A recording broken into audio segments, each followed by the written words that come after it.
Good morning, guys. Good morning. Good morning. Oh, I took a nap right before this, and I think I fucked up the times.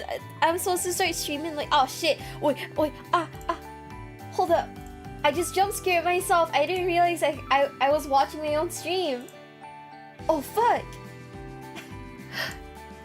But also, Django, thank you for the resub, and Blitz, thank you so much for the sub. Thank you, thank you, thank you. Oh my goodness. I am very proud to say I took a nap before this, so I am awake. Caffeine, don't know her. Any of them.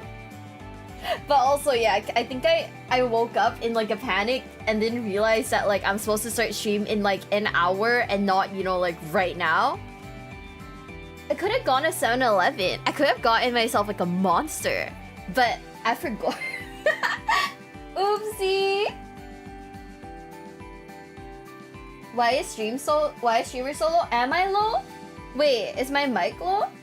Sleep for 2 centuries? I slept for like a week tops. I slept for like a week tops, okay? Also, I went out and touched grass. Not only did I touch grass, I went shopping, okay? So leave me some like, you know, give me like some space to have hobbies, chat. Last stream was not even a week, was it? Technically my last YouTube stream was like I want to say a very conservative 2 weeks ago. But yeah. She was supposed to be now an hour later? Wait, is it? Oh, so I didn't get. Wait, did I get the timing wrong then? I'm so confused. Just get a monster if 7-Eleven is near where I live. It's not that near. I have to walk like 5 minutes, and it's like 1 in the morning. I just want you guys to know, I spent the last few days walking like 10,000 steps. From the moment I understood the weakness of my flesh, oh it no. disgusted me. I craved the strength and certainty of steel. I aspired to the purity of the blessed machine. Guys, don't turn yourself into machines. Not decay and fail you. Chat. One day the crude biomass that you call a temple will wither and you'll beg my Chat, don't turn yourself into machines. But I am already saved, for the machine is immortal. Come on, man. You guys wanna fuck toasters? No. Don't turn yourself into machines. Come on. It's immortal? Too late? Oh my god. The waiter was 1 PM an hour later. Oopsie. It's okay, Mac. It's okay. But my BF is already a device. I feel you. I play like 11 Deep Space. I understand. I get you. Today's video is which faction is currently winning Warhammer 40k lore by Major Kill. I was like curious about it. I was like, who is winning? Like, I'm guessing this is just entirely lore. Right? It's entirely lore. Nothing else. So, who is winning? If I'm a Honda Civic, a toaster isn't bad.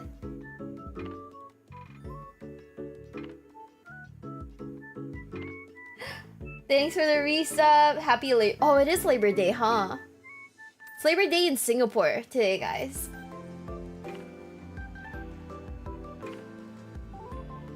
Jumping in, wish you a good stream. Thank you. Why do people not like Major Kill?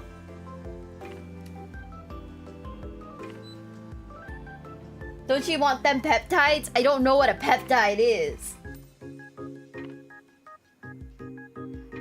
Aww. I'm glad I can be here for you then, Mac. I'm glad. Yokatta. Hi guys, hi. Start draw with Westhammer. I want you guys to know, when it comes to like YouTuber tea, I'm so far removed from that shit. I just watch the videos, man. I just watch the videos. She was quite vulgar. Ah, that makes sense. Singapore Imperium tax lately? I'm your second favorite Imperial Fist fan. Who's your first? That's crazy. I saw this video being recommended. I got curious. Okay, you want to know something? There's like so many like YouTubers that like after I like do like a cursory watch, people are like, hey, by the way, this person's a bad guy, and I'm like, Dare?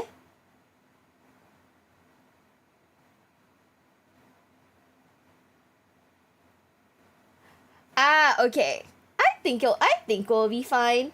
We'll see. Were his plans? Was the Emperor right? Were his plans justified? The Emperor did a major fuck you, Lucky. I think the Emperor fucked up. It's only a 12-minute video. It shouldn't be too bad. Well, so you guys ready? In 3, 2, 1.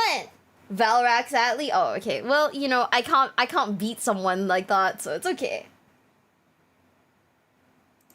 G'day guys and gal. One thing Warhammer does pretty well is make sure everyone stays in the fight and has their share of L's and dubs, other than the Eldar apparently. Space Elves literally can't catch a break. Sometimes the Imperium's dominating, like during the Great Crusade. Sometimes Chaos seems like they're on top, like when the Great Rift opened. Sometimes the Orcs are scary, like during the War of the Beast. However, who is currently winning the setting of 40k the most? Who would have the best odds if GW announced the end times are about to kick off? It's an interesting and quite complicated question, but there is indeed an answer.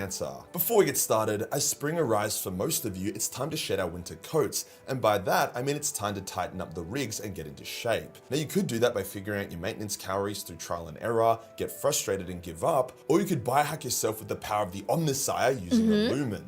We all know everyone has a different metabolism and responds better to different quantities and types of food, but no one tells us what our metabolism actually is like, other than a lumen. How it works is that by breathing into your lumen device, why does that look like a vape? it can detect your metabolic activity and then tell you the most optimal path forward. For me, the biggest help from Lumen was telling me to carb up before workouts for better results, and I genuinely started hitting more PBs and feeling better in the gym after that. Lumen also gives you daily macro targets, and it also syncs up with your other health apps to give you a complete view of what's going on. Basically, it takes out all of the guesswork and mucking about, giving you the exact info regarding what you need to make it as easy as possible to achieve your goals, whether that be burning fat, building muscle, or both. So to get your Lumen for 15% off, then go to lumen.me/majorkill or scan the QR code on screen. This is the best way to kickstart your lean and mean journey. Cheers. See, we always watch the ads because, like, it's the least we can do considering we're watching, you know, their, like, research and, like, effort, you know, into video editing, that kind of thing for free.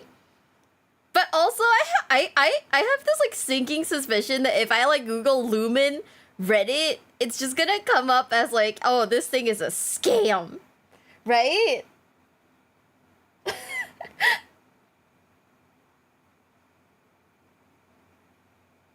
Right? Like, if I Google Lumen reviews, it's just gonna be like 5 out of 5, help me lose weight by Becky T, who's only ever had one review before in her life, and it happens to be for this thing.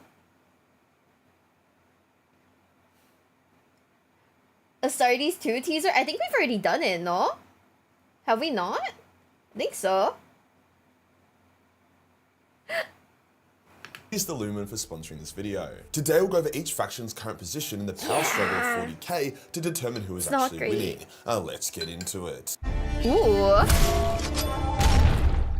Starting us off large and in charge, how is the Imperium of Man going? Well, out of all the factions, the Imperium is by far the biggest yo-yo. Prior to the opening of the Great Rift, they were definitely winning. Each tyrannic war had ended in Imperial victory, the Imperium won all the wars for Armageddon, the Eldar didn't want to touch them, and Chaos had been mostly confined to the Eye of Terror, with all large conflicts against Chaos, like the Siege of Vrax, ending in Imperial victory. But then, the Fire Nation, then the Abaddon attacked, destroying Cadia, ruining the Necron Pylon network, and causing the Great Rift to open. The opening of the Great Rift fucking sucked more dick than your mum. It knocked the Emperor out, okay, I see what you guys mean now. Which in turn allowed a huge Khornite host to materialize on Terra and almost kill the Emperor. It caused millions of ships mid-warp travel to become lost or destroyed. It consumed hundreds of Imperial worlds and turned them into demon worlds, with thousands more getting sieged by demonic hordes. It also cut the Imperium in half. Overall, a terrible time. A total defeat was only prevented by the desperate resurrection of Gilliman, who sprinted to Terra in time to save it, before then creating the Indomitus Crusade, which stabilized a lot of the Imperium. Okay, out of curiosity, I will still keep watching, but I see what you guys mean. back chaos from a near victory and forcing Abaddon to take a step back and come up with new strategies. The Indomitus Crusade would secure Imperium Sanctus, the side of the Imperium where the Emperor's light still reached, whilst Imperium Nihilus would start to come under somewhat control as Dante and his Blood Angels fought to hold it together. So overall, the Imperium is slowly rallying as it reconciles its might and adjusts to the new shithole state of the galaxy. Guilliman would go on to win the Plague Wars, benching the Death Guard hard, and is now turning his attention on taking on the Silent King and the Tyranids. In the meantime, the Lion has also returned, a massive dub for the Imperium, as he battles on Imperium Nihilus. The Tyranids have a king? I didn't know that. What the heck?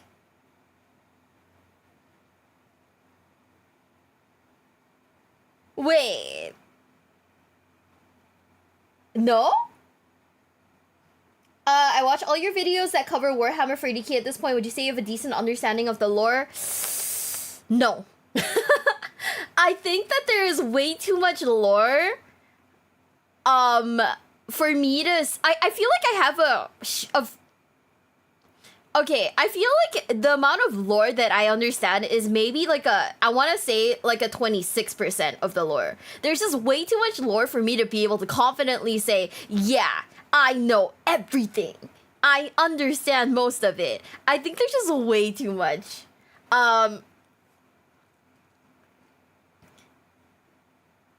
Yeah. The Necrons have a king. He said Silent King. So I'm deaf. So basically I'm deaf. Okay. I'll see whether my manager is added to the queue. Most of the videos have to be approved by my manager first. So yeah, Silent King is Necrons. I heard Tyranid King. I was like, eh?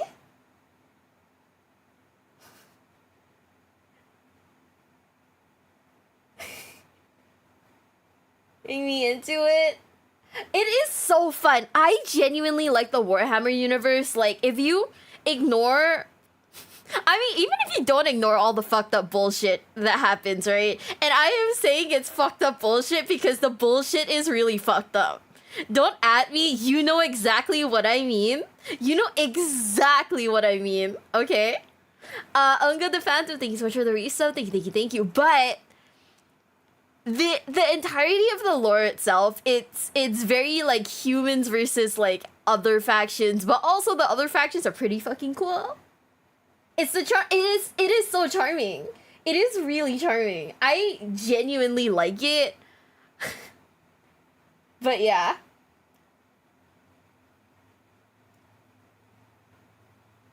I heard the same thing though. I think he might have... Oh, he must have misspoke. He said Tyrant King, not Tyranid King. Yeah, this is literally humans versus aliens versus demons versus like fucking robots, fucking orcs. And just a general... Yeah, I feel like I have a good grasp of like the general timeline. I know enough. Sometimes there's still like new stuff that pops up that like that still surprises me because like, hey, this like YouTuber knows a little bit more than this other YouTuber, you know what I mean? But yeah, he's a Silent King or Tyranids. I was like, I could have sworn I heard Tyranid King. I was like, eh? How do you? Oh yeah, oh I'm sorry, you're right. There's also our sixth hidden faction, the Twinks, the Eldar. Wait, I don't think the Eldar are Twinks though. Are they? I don't think so. It's the Aussie accent. I'm going to hell.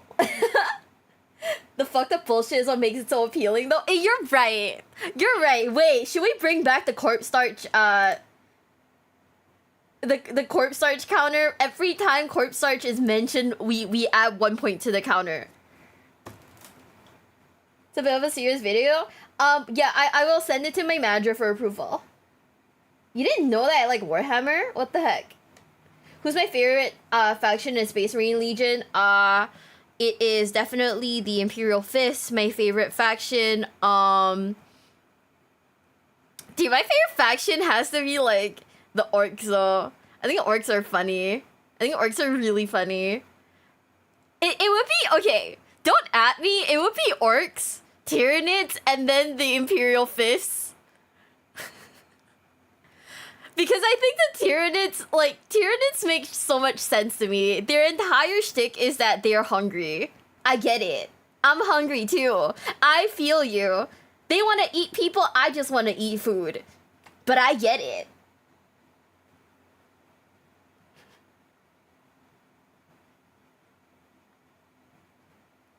Literally, understandable, have a nice day. See, this is why you want the best Imperial Fist fan? Okay. Hear me out. I love the Imperial Fist because I think their entire thing about fortifying is so funny. And that's why I like them.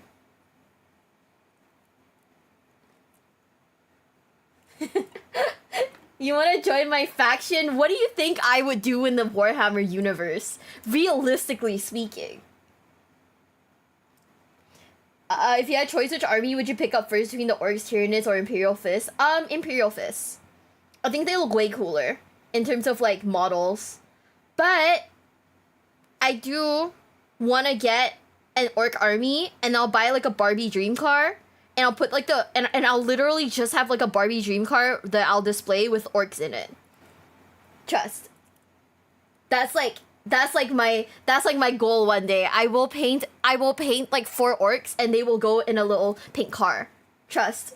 No one here with lip.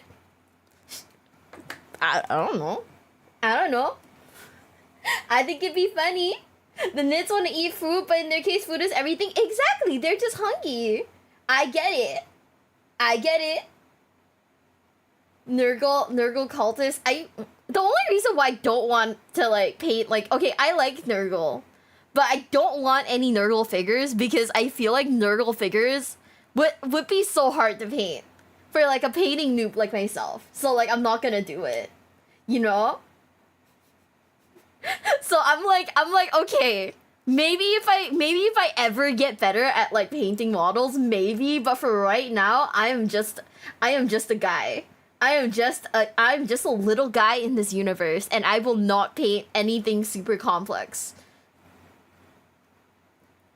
You have to paint 1 or 2 organs falling out of Nurgle figures? Yeah, that feels hard. That feels like really hard. A great pile of shame. I've seen that. I've been like getting recommended a ton of like Warhammer videos, which is like what I've been adding to the playlist, right? So my manager can check through them. And I've been seeing people like talk about their piles of shame, and one day I want to like watch a video about like people's piles of shame. I think it'd be funny. Yeah. I don't know. Like I have the introductory set, right? So I've got the introductory set. So I've got like some Space Marines, I've got some Tyranids. I'm probably not gonna paint the all of them blue. I want to challenge myself and see if I can paint some of them pink or yellow, but for right now, I think we're gonna do like 1 blue, 1 yellow, and 1 pink because I'm crazy. I don't want to put the Bricky battle reports in the queue just yet because I still don't quite understand how to play the game. So I'm gonna wait for like my friend who will be teaching me how to play the game before I put anything game related, like actual tabletop game related, into the queue. I think it'd be like I think that like watching the video before understanding how to play the game would be doing like a disservice to like the game itself. Like, you know, it'd be like if I were to watch a video on how to on like MTG sickest place in Magic the Gathering, and I'm just here like, what the fuck is a land? You know? What's happened? So, we're watching a video about who's winning, and it's Lionel Johnson, baby. But yeah, hi guys, hi. Are you guys ready? In 3, 2, and 1. destroying Chaos Warbands, Tyranid forces, and everything else that needs slaying, to be honest. So whilst I wouldn't say the Imperium is cruising, they're significantly more stabilized and now have 2 return loyalist Primarchs. Also, there is the Emperor waking up, which is cool, but until we see that develop, it's hard to know how much of an advantage that will give the Imperium. Now let's look at Chaos. love him. For the longest time, the rulers' powers were on the back foot. Whilst they theoretically had an endless tide of demons and technically have near limitless power due to the warp, they need their mortal followers to establish footholds that they can exploit. For example, during the Heresy, when Chaos was powerful as fuck, they were able to create fortresses and structures the size of star systems using their infinite warp power, because they had so much influence on real space. However, now demons can barely manifest outside the Eye of Terror without their warps cramping. I mean, that was until the opening of the Great Rift. That blow to the Imperium was so mighty that the traitor legions have begun refocusing on the Long War, seeing it as Chaos really took a big L then. Holy shit. Huh. Chaos did take a big L then. Lion is the leader of the First Legion. Bro, I don't know. I don't remember. I don't remember who's what number anymore. I think like the fact that I remember the name of the Primarch, the color of like their legion, and like the name of the legion is like good enough. Oh man, numbers throw me off.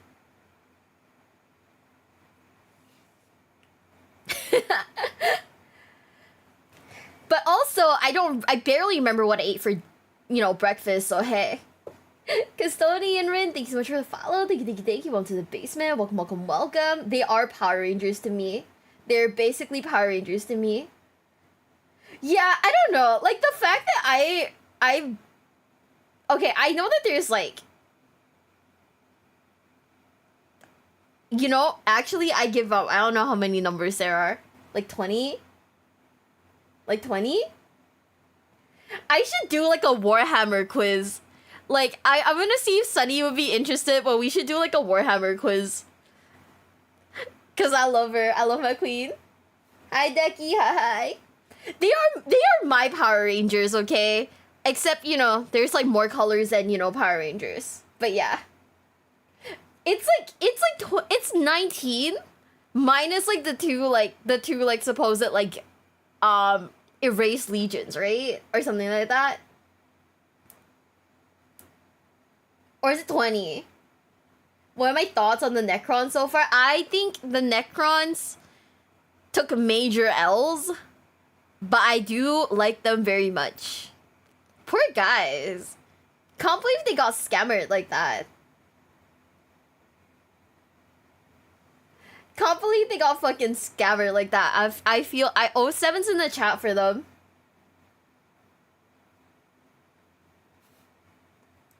is winnable for the first time in thousands of years, whilst demons can now manifest freely in most of the galaxy. Due to the state of the galaxy, Khorne has become ascendant, with Angron currently being the most powerful demon Primarch, mostly due to his ability to reform after banishment extremely quickly. Demon Primarchs are re-entering the setting left, right, and center, with Magnus, Angron, and recently Fulgrim all in on the action and Okay, stop. Why does Fulgrim low-key look hot, though?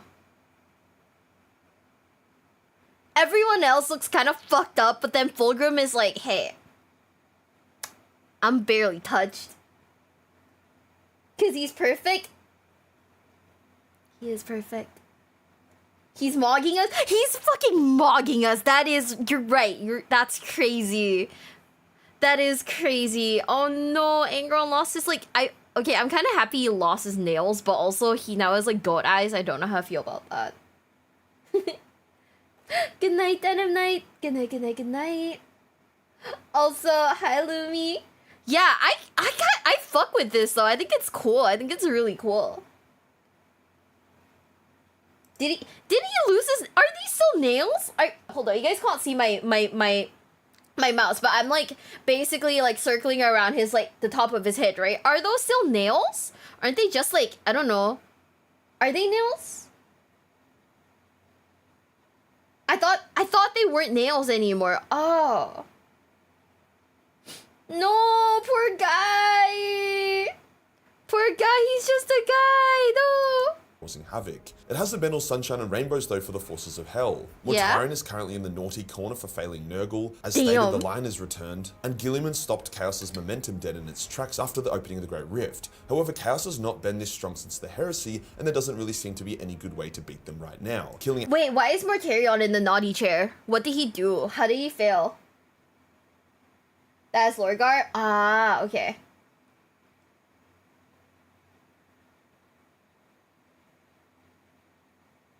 No, not him still suffering. I actually like Angron a lot. I feel like his like I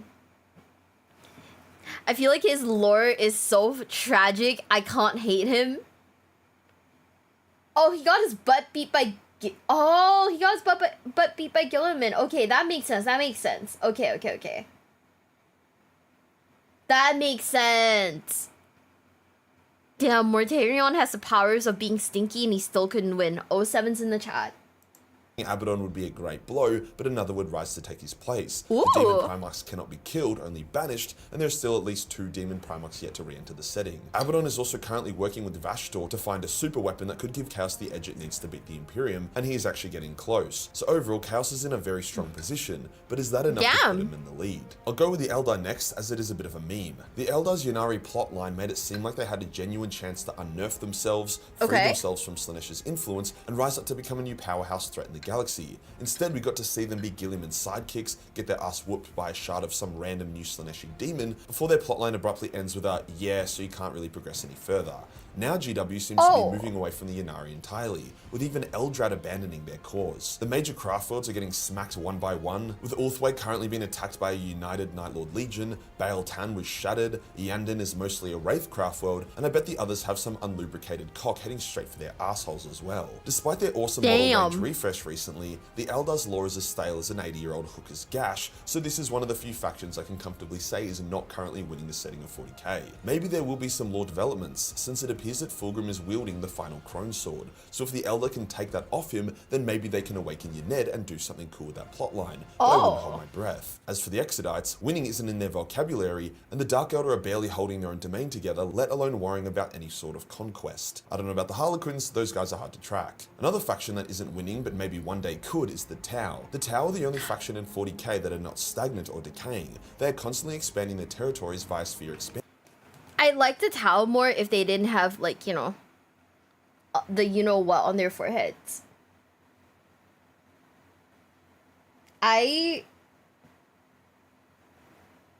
would like the Tau a lot more if they didn't have, like, weird fucking foreheads. I don't know. I mean, I don't know. You know? I like the forehead holes. I don't. Someone said that it's a forehead ussy, and I cannot unsee it after that. And now I kind of hate that I can't unsee it. The forbidden forehead ussy. I kind of hate that.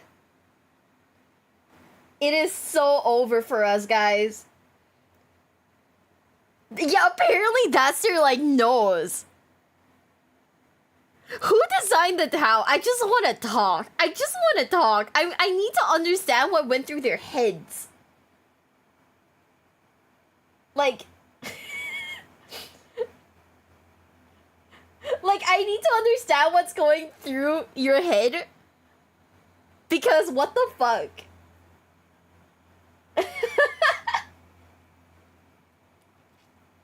Morning, Frank. Yeah, no, my bangs are not hiding anything.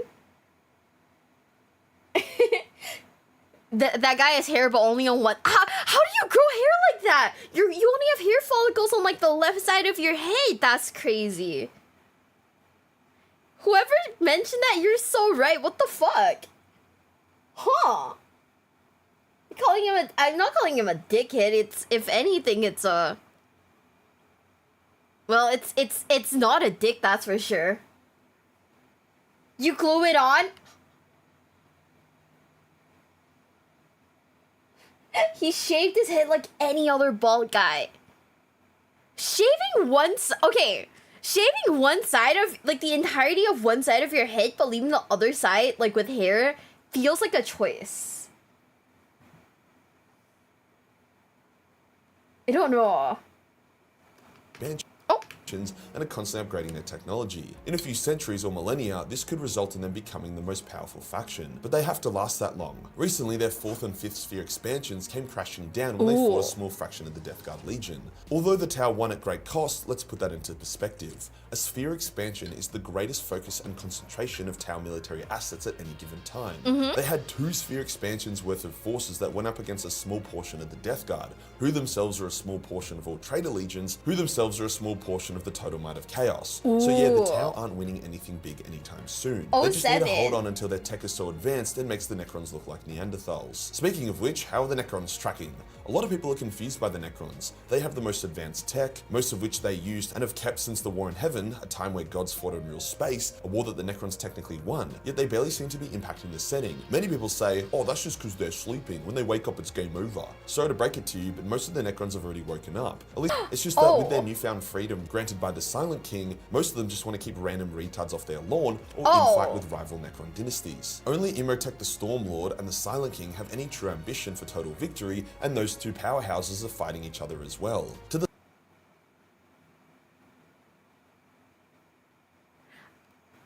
Okay, so anyways, I think we're gonna skip this video. So anyways, I think we're gonna skip this video because ooh, yada. That is not great. They're fighting each other. I think they've woken up. I think they've woken up.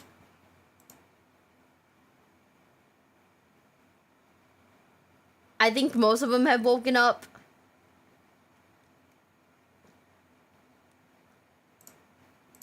And that's pretty good. Wait, there's 40k memes? So let's pretend like the last 30 minutes never happened, chat. Have you kept playing Rogue Trader, by the way? Not since the last stream, only because, like, I've been busy.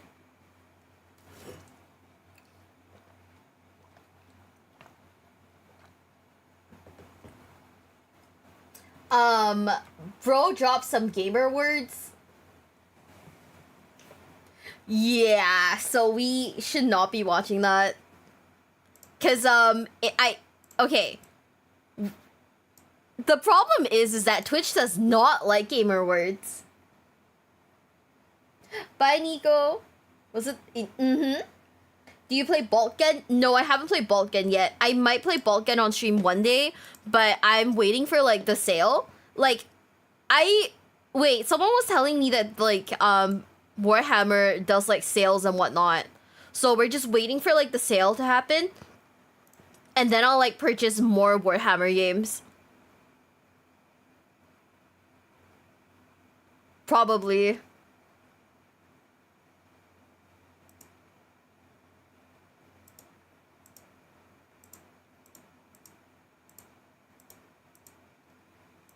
But yeah. What's a hammer? What's the beauty of it? I don't know either.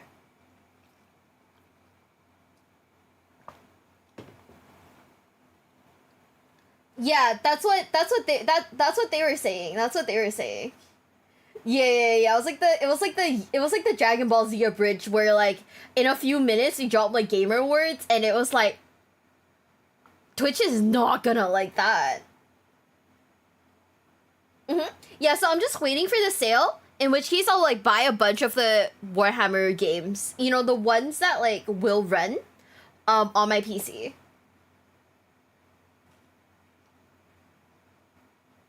Yeah, Twitch is gonna be kind of difficult, so let's just not do that.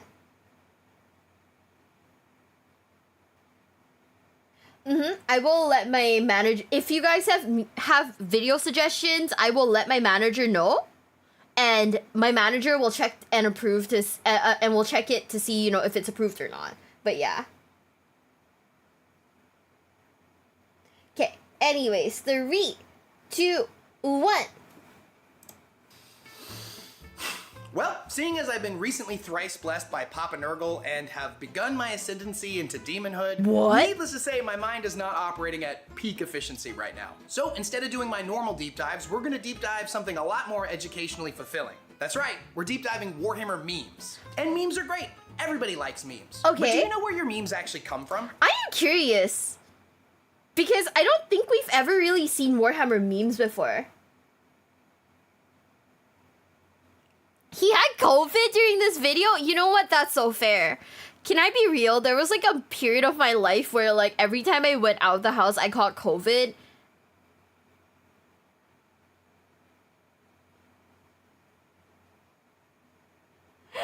There was like a period of my life where every time I went out the house, I got COVID. I was like, man, I'm not fucking leaving ever again.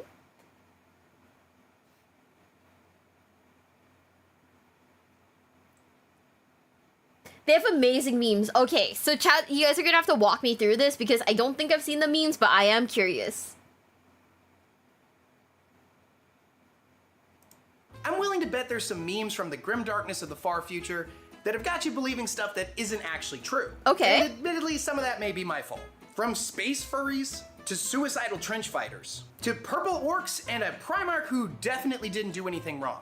Oh? Memes are basically an extension of the community's passion and obsession. And they're a pretty interesting snapshot into what we find endearing about such a bleak and depressing universe. And yeah, many of them are not accurate. Hell, some of them are blatantly wrong.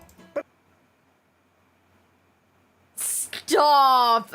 Not these like naked guys being the custodian guard. Ah! That's crazy!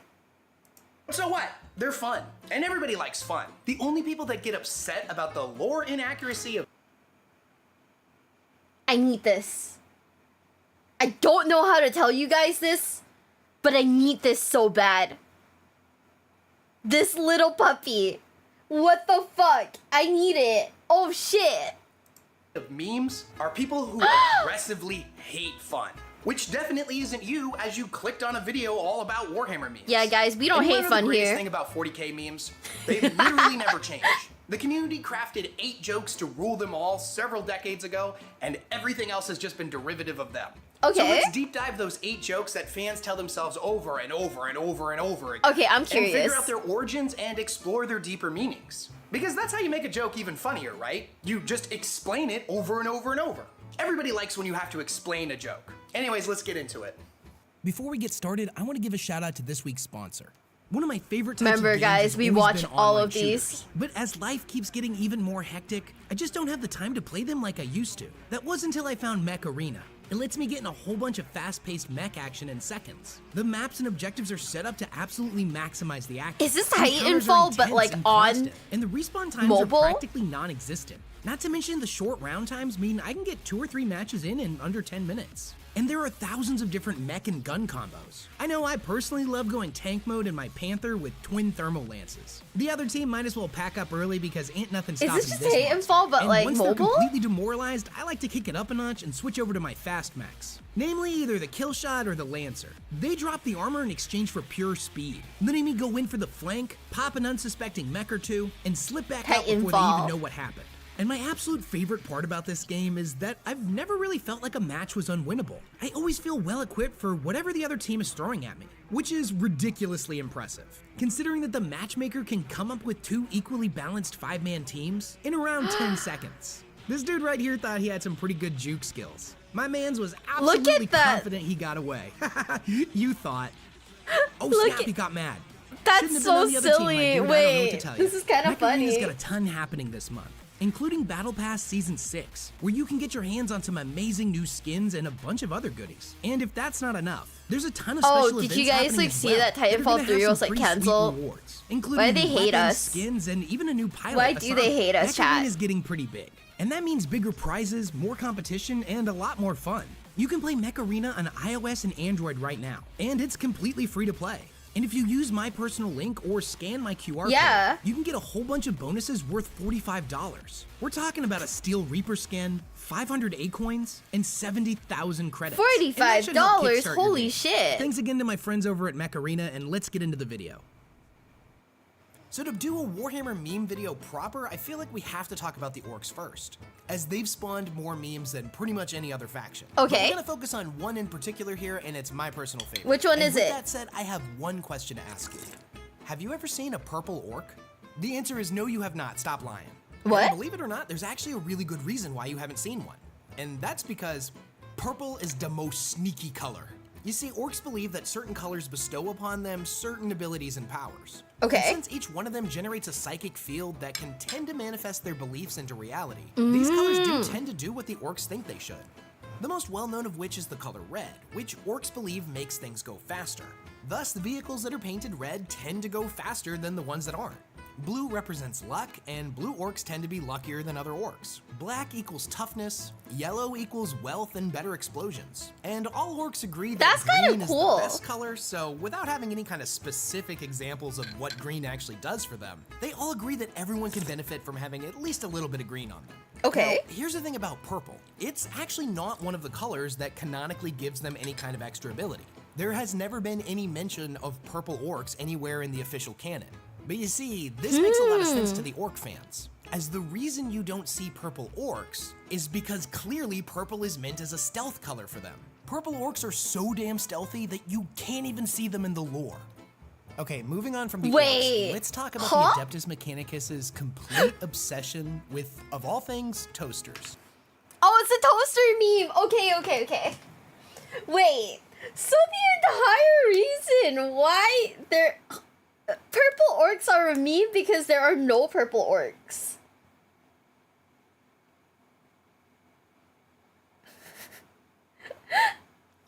Also, Yeti, thank you so much for the follow, and Hadoken, thank you so much for the follow. Thank you. Welcome to the basement. Welcome. It's so stealthy it doesn't exist. Is this like a John Cena you can't see me meme? Wait, that's so silly. Okay, personal bias showing, but the AdMech toaster memes are by far my favorite grimdank. They are memes so of all funny. 40K. Like with pretty much everything on this list, it's one of those jokes that no matter how many times it gets told, it's fucking hilarious every single time.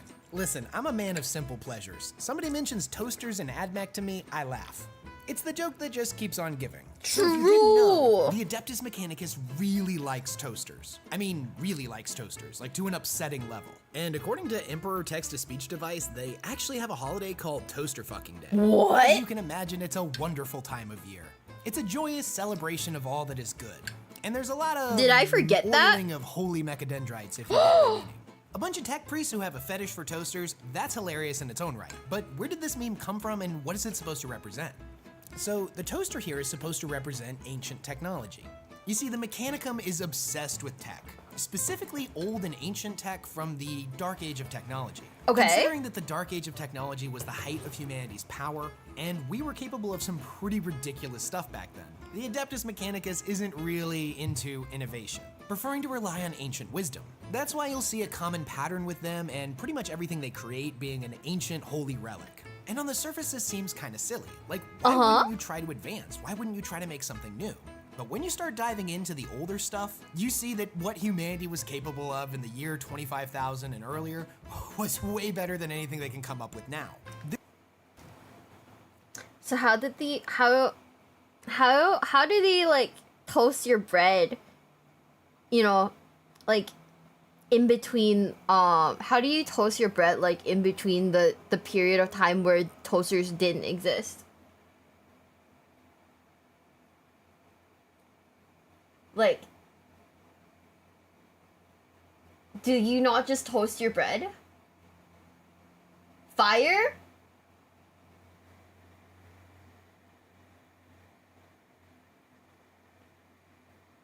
Wait.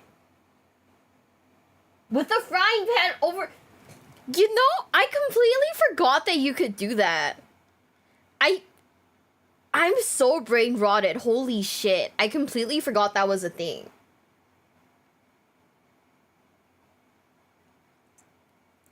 Fuck, you're right. They eat corpse starch. Okay, well, shit, guys. Corpse starch mentioned one time.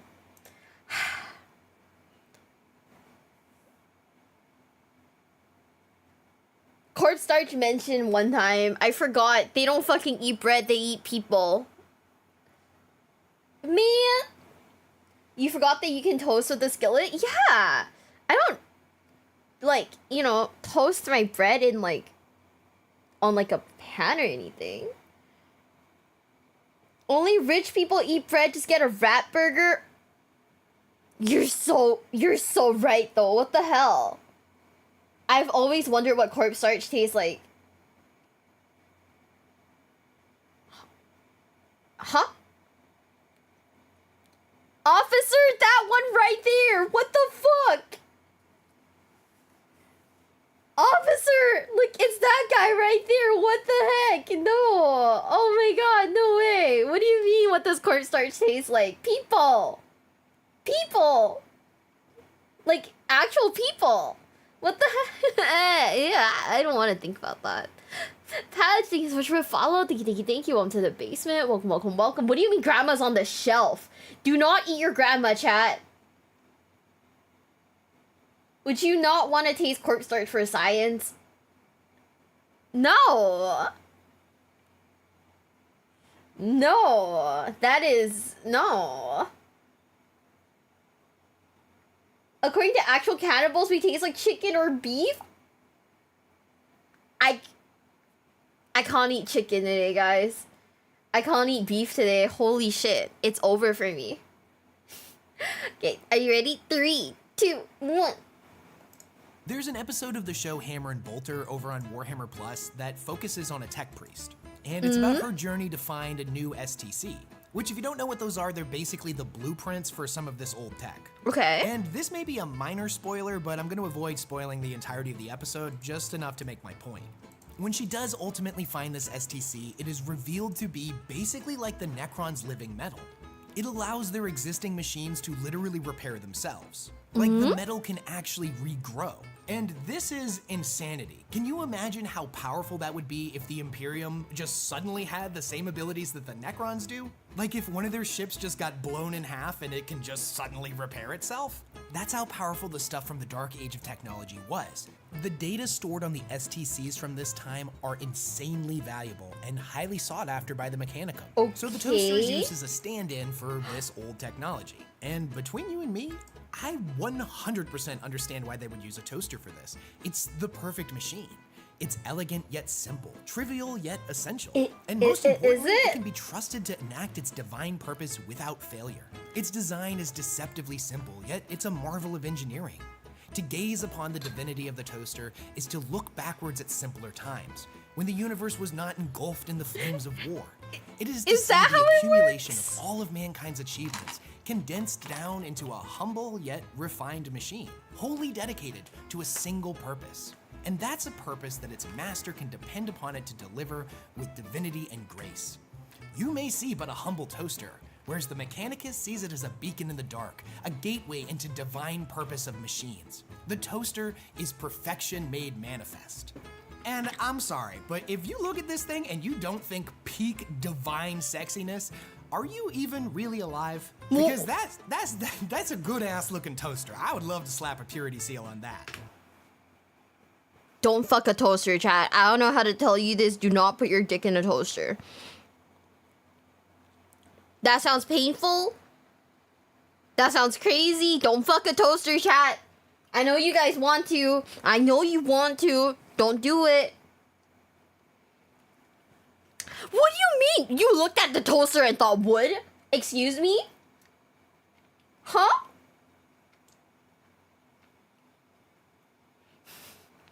But it's a tensai. Producer Andy Onihaka, thank you so much for the follows. Thank you. Welcome to the basement. Welcome. Don't fuck a toaster, guys. What? Okay. If they made a toaster toy, do you think the Warhammer fans would eat that shit up?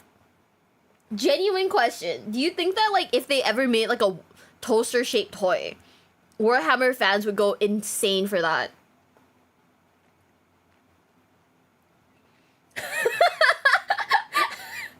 No, stop, really? Really? That's crazy.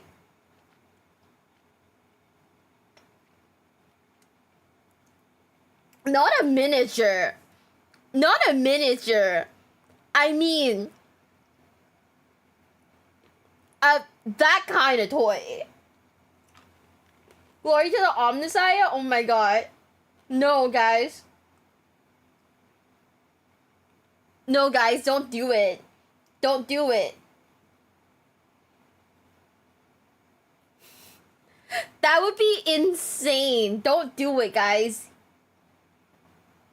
I would buy it for the sheer novelty.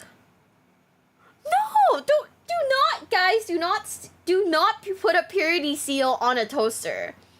Also, Fluffy Diva, thank you so much for a follow. Thank you. Welcome to the basement. Welcome.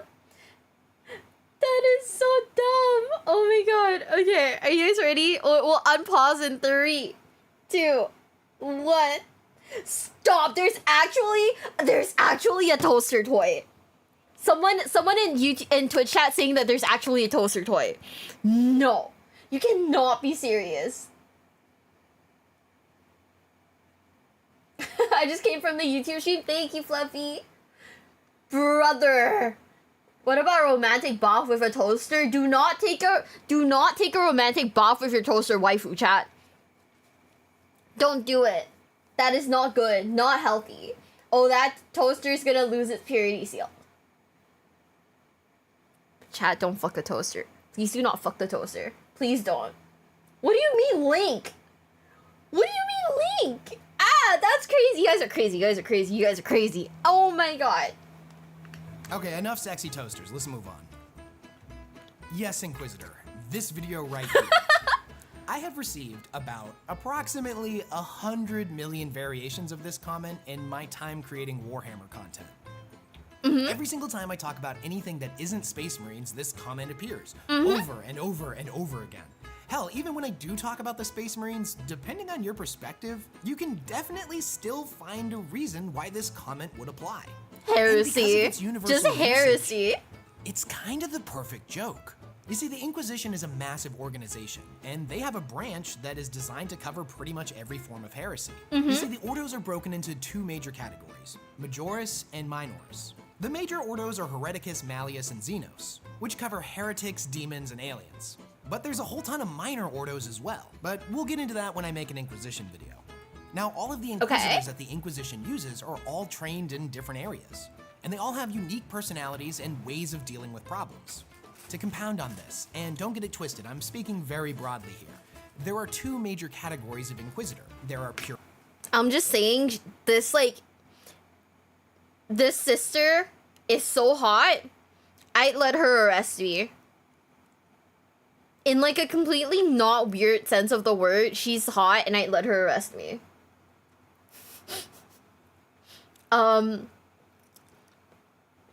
Is it heresy to look at a sister of battle and think, yes,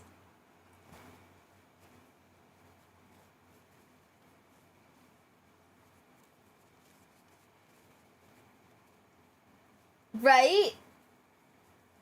Like I'd let her do whatever she wants to me. Shit.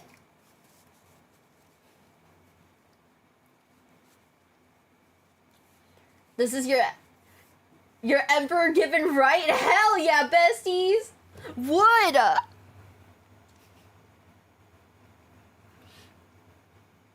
Also, Ghost Jack, thank you so much for the resub. Thank you. This VTuber right here, I don't know what you guys are talking about. Chat, don't fucking snitch. Are you kidding me? Don't fucking snitch, chat. Snitches don't get bitches. Come on, man. Puritans and radicals. Puritanical Inquisitors are sticklers for the rules. They adhere pretty strictly to religious and political doctrines. Whereas radical Inquisitors are definitely the ends justify the means kind of guys. In the Eisenhorn trilogy, the titular character is basically considered a radical. And at one point, he literally binds a demon to himself. A Puritan Inquisitor would see this as the ultimate heresy. But to a radical, if he's using this demon to better understand and fight chaos, then it's a tool that should be utilized. So it should go without saying that or even just down to their unique personalities. You can kind of make the argument that no matter what the video's topic is, there's at least one Inquisitor out there that would declare it as heresy. Is it a video about chaos? Heresy. A video on orc biology? Heresy. A video on space marine tactics? Well, that's definitely heresy. What if it's a video or a post praising the God Emperor? Well, you better hope you capitalize G in every single instance that God appears, because... I love this picture of them. What the heck? Also, Mr. thank you so much for the sub with Prime. Thank you, thank you, thank you. I kind of love this picture. Wait, I want this for my Discord profile. Guys, give me a sec. I gotta screenshot this for my Discord. This is me now. Because otherwise, that's a heresy. That's a heresy. And I know what you're thinking. Wes, you read Warhammer comments all day, every day. You've seen this exact comment in some variation 10,000 times. Hasn't it gotten at least a little bit old? And the answer to that, my friend, is absolutely fucking not. It's still hilarious every single time someone says it. It is. Moving on from the Inquisition, let's talk about the Death Corps of Krieg. Ooh. And more specifically, let's talk about their absolutely iconic shovels. I love the shovels. I think the shovels are so funny. Also, cute for Ron. Thank you so much for the sub with Prime. Thank you, thank you, thank you. I love the shovel. I think okay. I know it's probably not a good thing, but I'm a Team Fortress 2 girly, right? So like the shovel brings back like memories. Probably not great. Also, if you guys didn't know, there's currently a hype train on Twitch, so thank you so much, Panda, for the 100 bits for the hype train for the Emperor, and also John and Kieran, thank you so much for the follow. Thank you, thank you, thank you. Welcome to the basement. Welcome, welcome, welcome. I mean, you know what's the thing? One thing I've always wondered about shovels, right, is what does this actually like do? Like you see how like the sides have like the little like jagged ends? Like what does that do?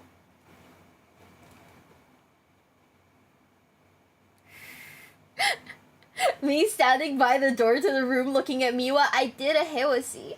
That's crazy. That's funny. That's crazy. Fluffy Demon, thank you for the sub with Prime. Thank you, thank you, oh, it's a saw! Do you play Overwatch? I did.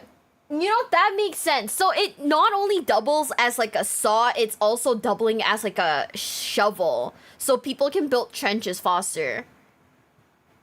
That makes so much sense. Oh, that makes so much sense. Holy shit. I get it now. I get it. Oh, wow. Okay. I get it. John, thank you so much for the sub and Prime. Thank you, thank you, thank you. That makes sense. I was just thinking, like, oh, if you bonk someone over the head with it, like, surely that'll hurt, right? It's like the jagged bits, but, oh, it's a shovel. I mean, it's a saw. That makes sense. Which turns out may be less iconic than you think. Mm. So I'm gonna be super duper honest with you. I like the Krieg, but the Guard are one of those factions who have insanely deep and complex lore. They may honestly even rival that of the Space Marines, and I've only read a couple of novels focused on them. So the Death Corps of Krieg is a faction I really don't know too much about. I've read the supplements on them, read the wiki pages, and watched lore videos on the Krieg, but to me it's just all facts on paper. Like, I really like reading the novels because it gives me a better understanding and a better feel of how all these facts fit together. And like everybody else in this community, what I think I know about something is often flavored by the memes. Okay. So I was always under the assumption that the Krieg were suicidal trench fighters that fought with shovels. And turns out, that's only partly true. In doing my research for this video, I have found not a single instance of shovels being used by the Krieg in actual combat pretty much anywhere. Which is making me really scratch my head because I've seen so much artwork depicting Krieg soldiers charging at Chaos Space Marines with a sharpened shovel in hand. But it turns out they use a chainsword, or the majority of the time, their actual bayonet over a shovel. That doesn't really happen in any of the lore. It's just something that the community has kind of invented. And I kind of get where it comes from. They're famous for trench warfare. And a shovel would definitely be pretty useful for digging a trench. So yeah, the men of the Krieg don't fight with shovels. I'm incredibly disappointed and my day is ruined. Wait! I hate that! What do you mean? What do you mean? Oh!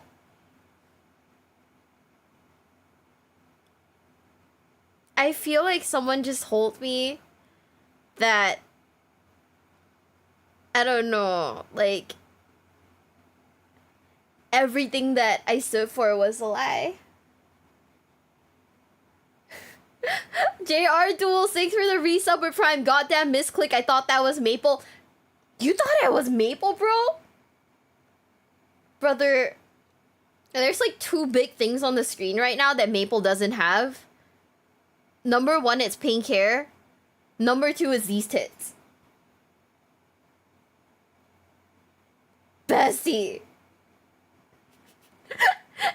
Dude, thank you so much for the follow. Thank you, thank you, thank you. Welcome to the basement. Welcome, welcome, welcome. Yeah, how dare they no, how dare the shovels not be canon?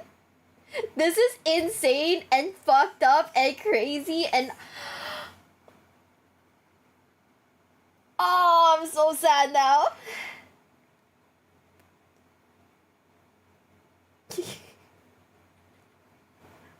I'm so sad now. What the heck? Yeah, I just feel like someone like came over like while I was building like a sandcastle and just kicked it in my face.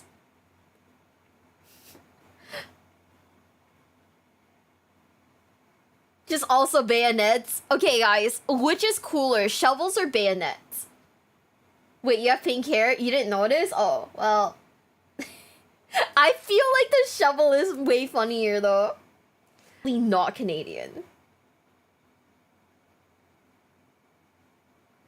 I am like aggressively, like literally not Canadian though. You guys like the bayonets? I think the shovels are like so cool though. I think shovels are like way funnier.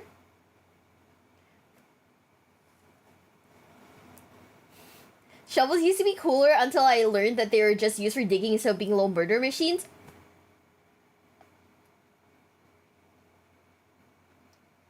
I can't believe you can't. Okay, I feel like you can use a shovel to like murder, right?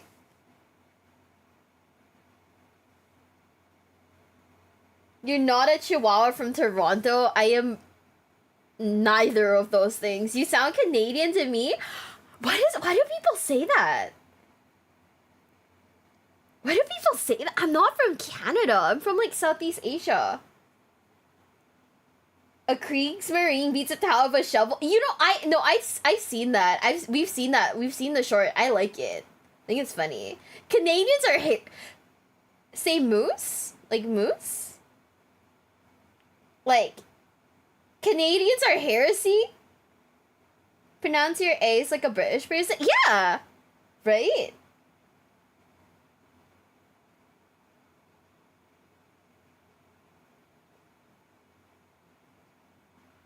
Toronto accent probably. What? Huh? It's no money. If you support Drake, unsub right now, lol.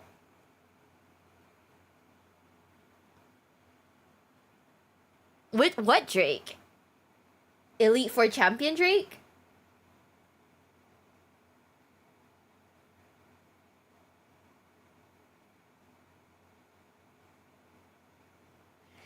Someone's saying Canada stands, and that's crazy. As a dude from Ontario, Canada, you sound like Toronto chick. No offense, Lamau. I keep getting that. Because that affects accents. I speak 4 languages. I speak English, not very well. I speak Chinese. I speak Japanese. I speak Cantonese. Say Drake. Drake, the Elite Four guy? Drake the rapper! The one that looks like a ferret?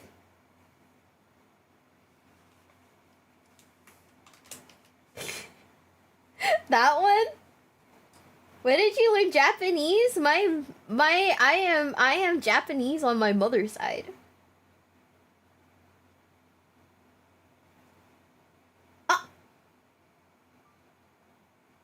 I just heard like the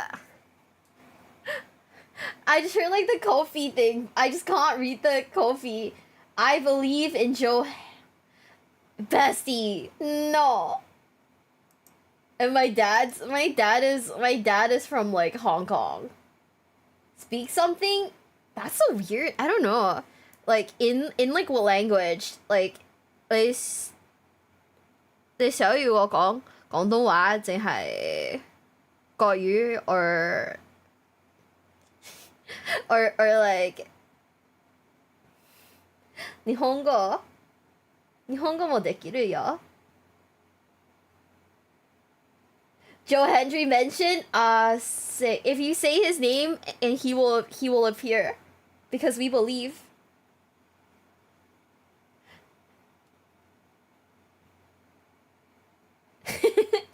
Yeah. I mean, brother, okay, like most of the countries that I'm from, like shit, dude, we've been colonized by the Brits, so I do speak like British like English. Right?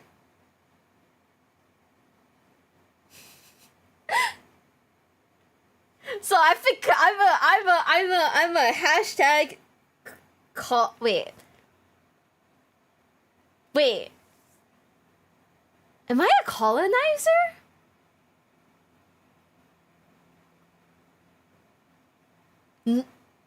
If I've been colonized, am I the colonizer?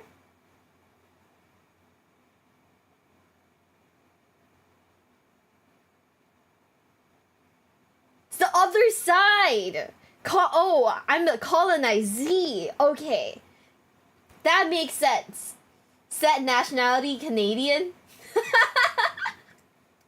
That's crazy. I think it's a club for that. Oh my god. You're Japanese. Oh my god, bestie, no way. That's crazy. I'm the hashtag colonized VTuber chat. Games Workshop is British too. Oh my god, it's happening again. It's happening again. I can't believe it.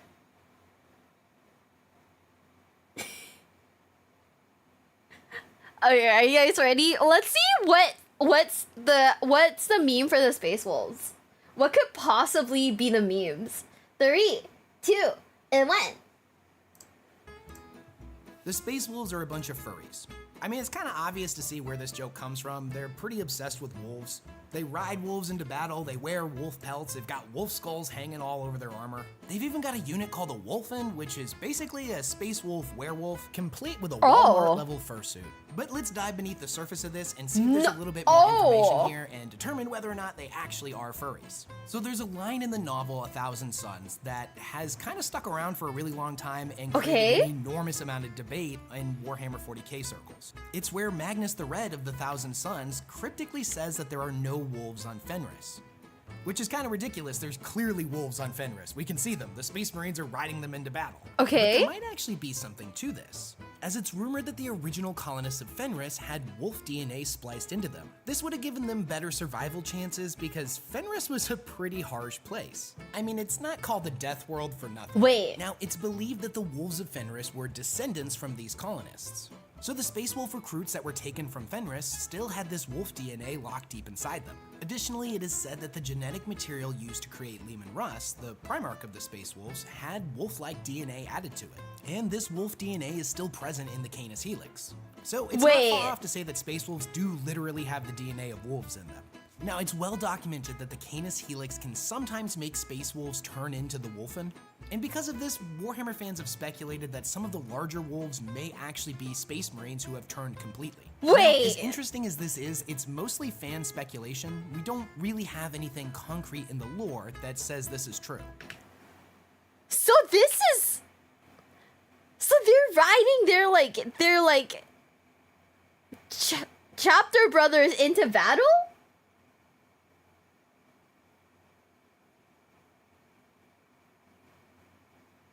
They're riding their chapter brothers into battle? Is no souls, no sacrifice? They're riding their brothers? That's crazy.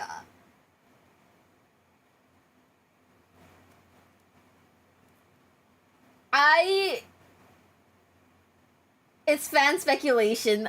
They wear their skin. I guess it's like, if it's fan speculation, that makes sense. Okay, you see, the whole thing about them being werewolves, right? I feel like that would be like kinda not that far off from like you know, what I would expect from like the lore. But like, That's so funny. But like that is so funny. We do have vampires. I saw that there was like a video about like vampires in Warhammer, and I was like, oh, maybe I should watch it. Magnus is always wrong? Oh, okay. Well,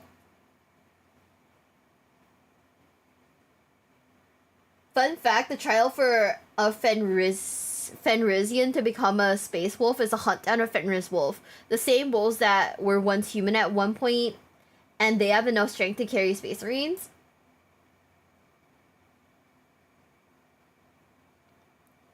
This universe is so crazy.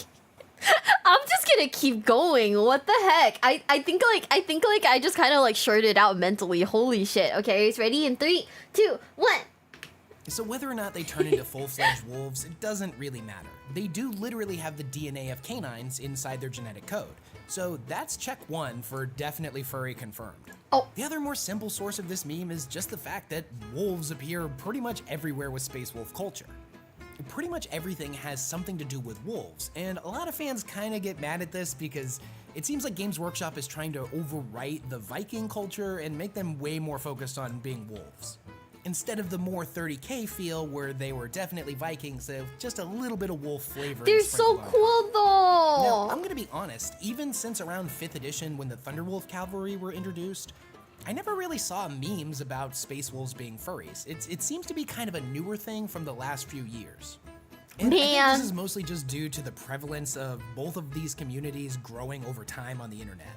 And the funny thing is, if you look over at Warhammer Age of Sigmar or the Old World, there are literally beast races. There's the Skaven, the Lizardmen, and the Beastmen.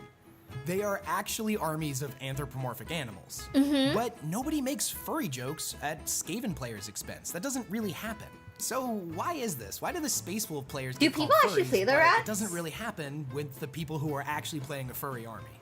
Now, it's my personal belief that this is a little bit of the Streisand effect. And that's where the more somebody tries to censor, cover up, or hide something, the more people start to dig deeper into it. I'm about to perfectly sum up Warhammer for you in 2 to 4 words. Daddy issues, the war. Bro. Maybe that's why I like Warhammer so much. This entire thing just stems from like insane daddy issues, right? And it's like, what do I have? Daddy issues. Therefore, Warhammer is relatable. Maybe it's time for me to start a war because of my severe daddy issues. Panda, thanks for the resub. Thank you, thank you, thank you. I can't believe it. Shine omedetou, omedetou. Daddy issues, mommy issues. You have to be bald to start the war? That's not true. Guys, do I have to be bald to start wars? There's no way that's real. Quick, someone in the chat tell me that's false. What do you guys mean yes? I can't just... Horus was bald? Purging some Xenos will make daddy happy? Oh my god, that is a crazy thing to say. Horus Heresy is a more violent version of WrestleMania. That is also a crazy fucking thing to say. It's definitely correct. Sorry, Mio, rules are rules. Horus was bald, therefore you need to be bald to start a war. Is insane. The bald heresy. Okay, guys. It's official.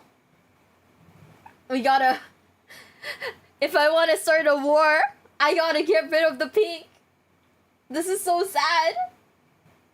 Fulgrim is not bald. I feel like Fulgrim is like the exception to the rule. Fulgrim's just crazy. Abaddon isn't bald though. He is bald in my heart. Trust.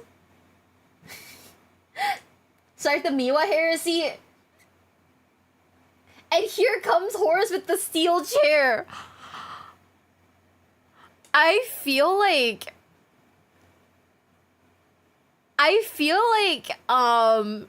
do you guys remember when the shield were a thing and like Seth Rollins like smacked Roman Reigns in the back of like the chair and he went down like dramatically. That's how I feel whenever like that's how I think the Emperor felt when he started getting betrayed left and right by his sons. Bald or long hair is required for starting a war? Oh, okay. Well, I guess I can do it. I don't watch wrestling, it's okay. It's something that I like. Something that I like a lot. The Miwa heresy, guys, stop. We're not being heretics, okay? I'm vibing. I have seen a lot of posts from Space Wolf players basically saying that they're not fucking furries, and getting big mad whenever anybody insists that they are. And here's the thing about being on the internet. If somebody makes a joke at your expense and you get defensive, you can expect that joke to keep coming up over and over and over. If Honestly, you kind of roll true. with the punches and embrace it or laugh about it, then people are not really getting the reaction that they want out of you and they tend to just kind of stop. So this is me just thinking out loud. But if somebody plays one of the beast races in Age of Sigmar, they're literally playing a race of anthropomorphic animals, and they like that. Whether or not they're I guess a furry, so, it doesn't yeah. really matter. They enjoy the army for what it is, so if somebody calls it a bunch of furries, they'll be like, yeah, I mean, I guess that is literally what they are. But if you tell the big, proud Space Wolf player that his Vikings are actually furries, they have a tendency to write up a big, long response on why you're wrong and why they don't like how Games Workshop is making them all about wolves and erasing the Viking culture and blah, blah, blah. Stating the obvious here, but it's obviously not all Space Wolf players that are like this. I mean, I personally play Chaos, and we have a tendency to be just as, if not a lot more whiny. But there does seem to be a pattern here. So the joke is gonna keep coming back. So in conclusion, are the Space Wolves furries? No, they're not, but the joke stems from Space Wolf players being easily offended by it. I wonder who is like the whiniest of all the. Okay, in Warhammer 40k specifically, we're not gonna open it up to like fantasy or Age of Sigmar, that kind of thing. In 40k specifically, who is the whiniest? Like, who is like the whiniest type of player? My chapter is literally vampires with daddy issues. That's me, bro. I don't see the sun and I have severe daddy issues. Iron Warriors?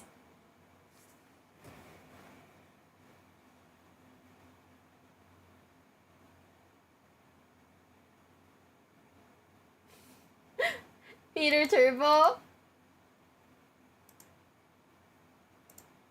The guys when you call them out? I'm curious, do people like really like cheat? Do people cheat a lot? People do that, that's crazy. Tau? Okay, so I'm seeing that people say Tau and Space Marines.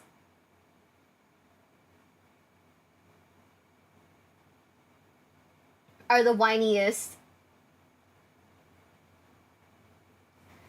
Anyone easily butthurt, all factions are sound. You know, that makes sense. That makes sense. Look up toilet dice. Oh, we've seen that. We've seen the video on the toilet dice. The toilet dice is so funny. I kind of love that. Oh yeah, we do know the toilet dice story. It's so funny. I can't believe someone cheated like that. It is kind of crazy, kind of insane. Kind of insane, not gonna lie. Okay, are you guys ready? We're gonna unpause in like 3. I've seen Skibbity Dorn and I choose not to acknowledge it. What do you mean? Literally, what the fuck is that even? I do not acknowledge it. I will ignore it for the rest of my life. 3, 2, 1. The idea that Magnus did nothing wrong I love this. is probably one of the most common debates that I've seen in the Warhammer community. Yeah, for a long chat time. always talks about And it mostly this. stems from a novel known as 1,000 Suns, where Magnus is seeking to warn the Emperor of his brother Horus's betrayal. And he kinda goes about doing this in the worst way imaginable and ends up flooding the Imperial Palace with a whole bunch of demons. So I'm gonna be glazing over a whole lot of stuff here, but the super abridged version is that the 1,000 Suns were a legion of psychers. This was kind of their whole thing, they were all psychically gifted. But then at the Council of Nicaea, it was determined that psychic powers would be completely banned, and the librarian program would be dismantled. Magnus and the 1,000 Suns were obviously outraged by this. as that's basically what they were made to do. Their entire culture and history was based around their psychic gifts. It would be like teaching a man to fly, only to clip his wings and scold him for trying to take flight. Why'd they make Magnus hot? Hold up. Why did they make Magnus hot in this? Genuine question. What the fuck? Pineapple and pizza blood angels meme? I don't know what that is. He did stuff wrong, didn't mean for it to go wrong? Yeah, they fucking yassified. They yassified the fuck out of Magnus for this. Holy shit. That's now, it was crazy. sometime after the Council of Nicaea where Magnus would be made aware of Horus's betrayal. And seeking to warn his father before it was too late, he cast an insanely powerful spell. Now, this allowed him to astral project all the way across the galaxy to Terra, because Prospero was a pretty far distance away, and trying to get a message through normal channels could have taken too long. So Magnus's soul flew across the cosmos like I'm gonna block this desperate to chat. reach his father and warn him of what was coming. But when he got close, he encountered a massive psychic barrier that no matter what he did, he couldn't penetrate it. Now this is when Tzeentch appeared before him and offered him the power he needed to break through.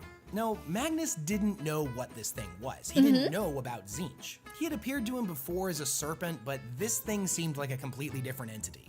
Now, whatever this presence was incredibly powerful. No! In fact, it is said that they communicated not with words, but through power. And the astral forms that both Tzeentch and Magnus took were comprised of their psychic might. And the exact dimensions of Magnus at this point aren't really known, but it is said that Tzeentch was the size of a continent. So Magnus took the Chaos God's power and broke through the barrier. When he materialized inside of the palace, he had realized what he had done. The Emperor had set that barrier up in the first place to protect Terra from the denizens of the war. No! And Magnus, having broken through it, had basically just opened the floodgates. So needless to say, this went really, really badly and undid an enormous amount of the Emperor's work. Now, the ramifications of this event is not really the point of this video. We're focused on the meme. So, did Magnus do anything wrong here? Proponents of Magnus say that he didn't do anything wrong, that his father had not made him aware of the dangers of the warp, and more importantly, what lurked within its seas. Now, what Magnus did from his perspective was the only right decision to make. If he had waited too long or used the pre-approved methods to send his warning, it could have been intercepted, or worse, it may have arrived too late. So even though he literally broke one of Terra's main defenses against demons and let them into the Imperial Palace, many Magnus fans say that he did the best he could with the information he had. He had the right intentions, and if the Emperor had been more clear with him, this may have been avoided. And that's a solid argument, doing the best you can with the information you have available. Sometimes laws have to be broken for the greater good. However, in retrospect, looking at what actually happened, people on the other side of this debate will say that Magnus clearly fucked up. It wasn't just him doing what he thought was right, he was being controlled by his insanely powerful ego. That Magnus was beyond arrogant, to think that he knew better than his father, the Emperor of mankind. Magnus disobeyed not only his father, but the decision of the Council of Nicaea. And in doing so, he literally played right into Tzeentch's hands. That thinking you know better than everybody else is not a sign of altruism. It's naive and childlike, and ended up getting a lot of people killed. It is, And I think what makes this meme particularly interesting is that there isn't really a right answer here. You may feel really strongly one way or the other, but there's always somebody else that's gonna feel the exact opposite. So it leads to some pretty fun ethical debates. And unlike with the Space Wolves being furries, I don't think I've ever seen anybody actually be triggered or super upset by this argument. So it's one of those fun little philosophy 101 type online debates. And an S-class meme in its own right. Literally everybody hates the Tau. Hating on the blue cowfish is probably the 40k community's favorite pastime. And even though I personally love the Tau and I think they're pretty cool, Tau hate memes will never get old. Tau players, Tau fans, cover your eyes, cover your ears. It'll be over soon. It'll be over soon. Also, yeah, the whole like Magnus did nothing wrong thing is like, it is a cool ethical debate, huh? But then again, you know, my boss, the Duologs, I mean, Hiruma Fred X made a video saying, what was it? Sylvanas did nothing wrong, so hey. Maybe I just get it. What, Tau players? Okay, guys, Tau players, you like the Tau? No, I don't like the Tau. But I don't like the Tau when they don't. I think the Tau look cool. I don't like the Tau when they have the helmet off. That's it. I don't like the Tau when they have their the helmet off. But I like the Tau when they have, you know, the helmet on. I think they look cool.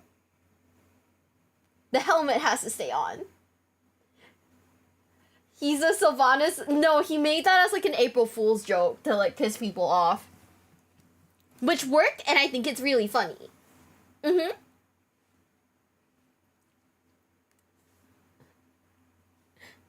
Get a lot of hate for meta reasons. I heard. I think they look. I think that they genuinely. I think the mechs look cool. I think the armor looks cool. I don't think they look cool though. Like, you know, the Tau as like, you know, individuals look cool. But I think their entire like everything else looks cool.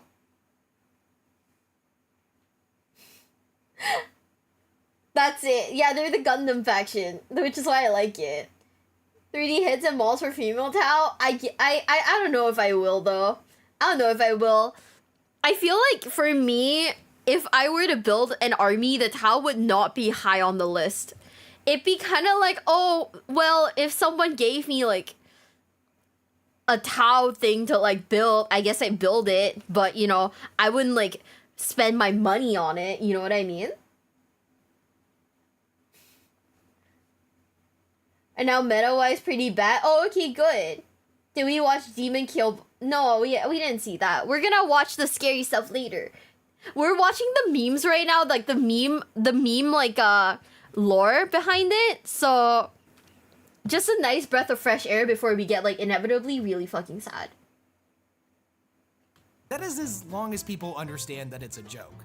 There definitely are a few people in the community that kind of missed the memo on this one and think everybody else is being serious. What? There's definitely a lot of weird neck-beardly virtue signaling that tends to happen in Warhammer community sites, where somebody posts a picture of a Tau miniature they painted and they're really proud of it, just to have somebody comment this like 10-paragraph long rant about how they don't fit the universe and they personally don't like the Tau.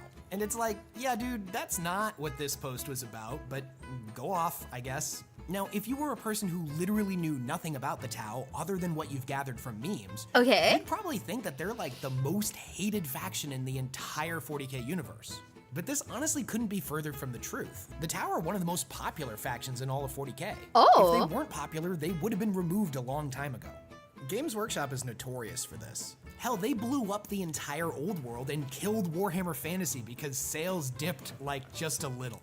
Games Workshop has dropped model lines for far less. So if the Tau are pretty popular and they sell well, where does all the hate come from? Well, we can find a source in a few different places.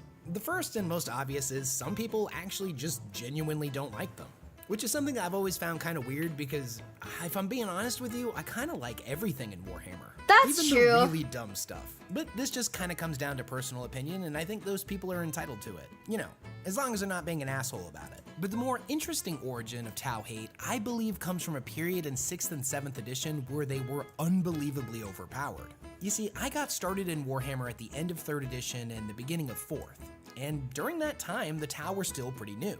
And in my experience, there really wasn't any hate for them.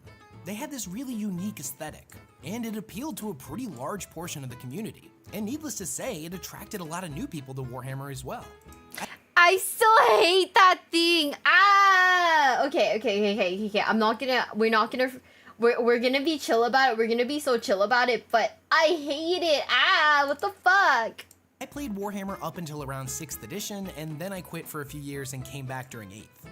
And I think around 6th edition is when the Tau hatred really started. And now, thankfully, I never had to fight this, but apparently Taudar, which was an alliance of Tau and Eldar, was the most ridiculous thing that anybody could possibly field. Even if you were able to beat them, it just wasn't fun. It wasn't going to be a good experience. Is it that bad, and guys? Now around the time in 5th edition when Grey Knights were overpowered, we saw a very similar level of hatred for them. But when they eventually got toned back down, the memes sort of stopped. But this didn't happen with the Tau when they were inevitably nerfed, and I find that pretty interesting. I think it's because they were more dominant for a much longer period of time. That being said, I don't necessarily think this is a bad thing. The humor that Warhammer fans tend to espouse in comment sections and stuff definitely stems from its grimdark nature. It does sound like a ship name. Also, Shargo, if you get the chance, look up old squad models from the early Freddy Kate. They were dwarf bikers. Now look at shirt Tao. Okay, I'll take a look at that. The Taudar? Isn't that a ship?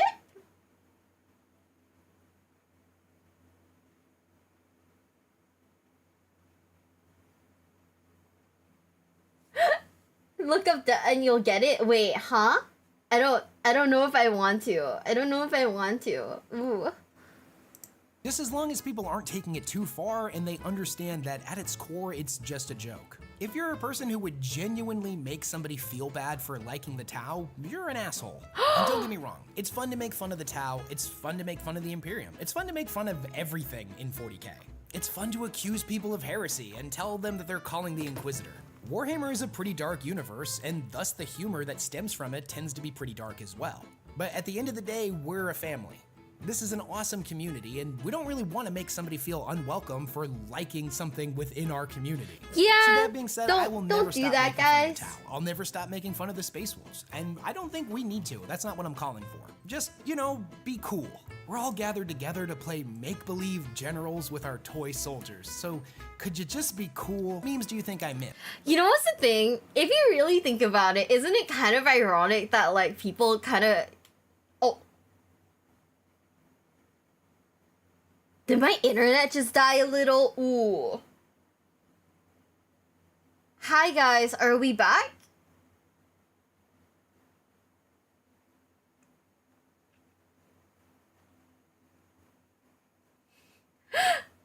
We left? I don't know, my internet like kind of like crashed a little bit, but like I guess we're back? I don't know.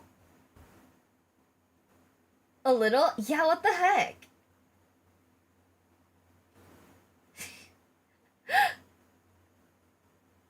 Oh man, it froze. Oh, okay. No, it was me. I just looked at like my bar like dipped down to like 6 kilobytes per second. I was like, huh?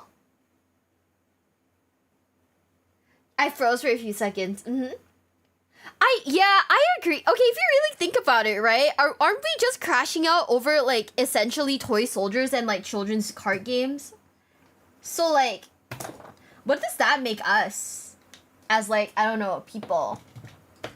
Like crashing the fuck out over like, I don't know, people who crash out over like Yu-Gi-Oh, it doesn't like make sense to me. You know what I mean? Like, this is ultimately a kid's card game. And like isn't like Warhammer just like expensive soldiers toys? So like, why are we crashing out as like adults? Hey, we need something to crash out over? Shit, dude, just crash out over that one girl not messaging you back. Why are you guys crashing out over like games?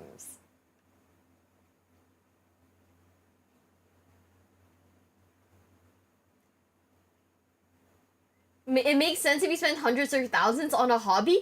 I think that's the thing though, like, if you spend like hundreds and thousands on a hobby, but then you get mad that like people do things better than you, is that like, whose fault is it, like, ultimately? Like, I'm not gonna tell people not to build, like, you know, Dark Magician, but can I honestly say that a Dark Magician player is gonna, like, go to like, you know, YCS and, like, sweep the competition? No. Aw, thank you, Sauce Disco. Thank you. Like, just crash out over women, man. Why crash out other people for enjoying a game? Hizawi, thanks so much for the follow. Thank you. On to the basement. Welcome. Mad over skill issue. I know that people get mad over skill issues, but like, just like don't. You know, just be cool. Just be chill. Both of you assume there's girls who message them. See, I firmly believe that like everyone has like a certain amount of riz. It's just that like some people are just really fucking bad at it. 3DJ, thank you so much for being a member. Thank you, thank you, thank you. Modern Mez, I think I have that. Mew, I'm single and can't crash out over women. Crash out over women not responding. See? There's like a top 5 creepy unsolved mysteries, which I thought was a really interesting video watch. It's also by Westhammer. We're taking off some of the videos on the playlist because gamer words, guys. I don't talk to women though. Well, shit, you're talking to me, aren't you? Aren't you? Like right now, you guys have Riz. I feel like everyone can have like Riz. It's just a matter of how you apply it. You know? I have Riz. I'm just too fucking dense to get any hints. You know? So true. Yeah, but you're virtual. I know. The other day, I got told that I barely count as a person. I was so shook. I was like, oh my god, that's insane. I was like, what? Or more 40k fan films? It depends on what they are, because I need to get them approved by my company first. Yeah. I heard in Volume like Lord of the Rings had an official Lord of the Rings tabletop game. I saw that they had like Lord of the Rings stuff at like that one Warhammer store I went to. I just don't know. I just don't know if it's related. I didn't actually like look into it, but yeah. That's a crazy way to work. It is so insane. Whole Street Hell's Reach would be great. We saw it on like we saw it in like Discord one day, but I might just do like an official like unarchived like react to it.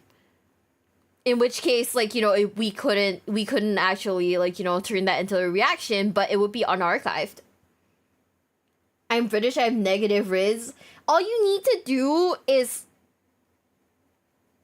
you know, come to Southeast Asia. I shit you not, guys. Do not actually do this. But all you need to do is just come to Asia and open your mouth. If you have an accent, open your mouth. I guarantee you someone's gonna be like, ooh. What's the part you remember the most? There was this one bit in Hell's Reach where a soldier dies. And one of the Astartes goes over and like there's like it was just like a staring moment, and it was like really like, you know, and it was just very like, oh, I don't know how to explain it really, but it was a really like I think I get it now kind of moment. Is there a recording of? No, there isn't, because we did on Discord. But yeah. Had an old Bilbo Baggins mini. I was cursed. His face looked melted. They have a sick Balrog mini. I cannot keep looking at... No. I'm not gonna look at it, because I just know if I look at it, I'm gonna add to cart. I can't do it, guys. I can't do it. I actually can't do it. If I look at it, I just know I'm gonna add to cart, and I just know it'll be over for me. No. See, I am poor. See, I am. You're not gonna, just wait for it. You're not gonna believe it, but I am poor. Yeah, I don't know. I probably shouldn't be like looking at like minis or like, you know, minis. Hold up, wink, minis right now, but yeah. Spending a dono money on minis, very good. See, that's the beauty of it. I gotta spend the dono money on, like, actual, like, you know, life stuff.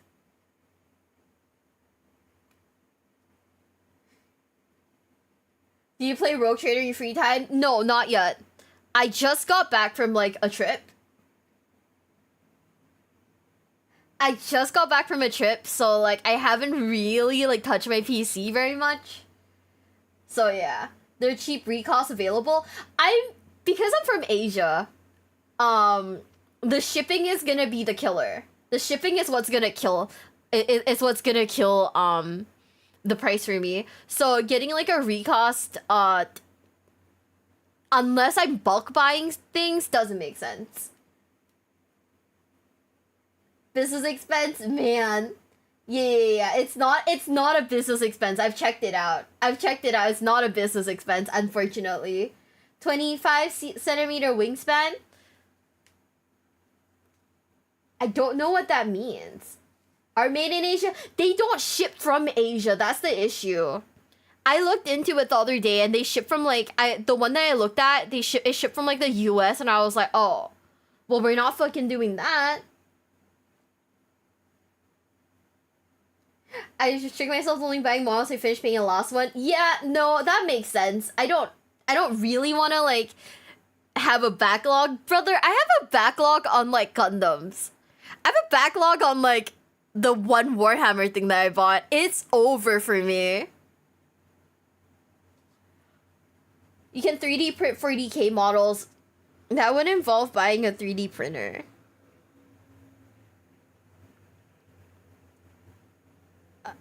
I'm not looking to buy any huge models. I don't know. I'm not looking to build an army anytime soon. Like I want to move to a different country. So like buying a ton of like minis right now makes no sense to me until I have like, you know, my own house. Which would be nice. Which would be like really nice. It's a business expense if you buy a 3D printer and use it for content. It is not a business expense. It is not a business expense. At local Warhammer clubs for tips. Oh my god. That involves talking to people. And you know what happens when you talk to people? They talk to you right back.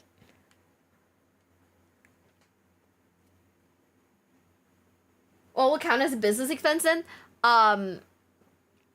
Yu-Gi-Oh cards.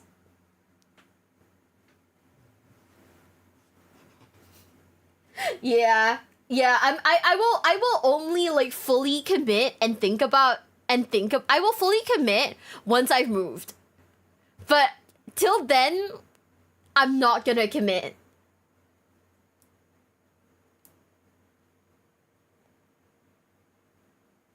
Yeah. How is that different? See, I don't know either. I don't make enough to like through streaming to like have business expenses, guys. We don't make enough, not in my country at least, so yeah. Alright guys, ready? In 3, 2, oh wait. You know what? Be right back. I'm gonna get some coffee. I'm gonna get coffee really fast. I think that will work, and then that should be fine. I'll be right back, guys. Give me like 2 seconds. I'll run.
Okay, I am back.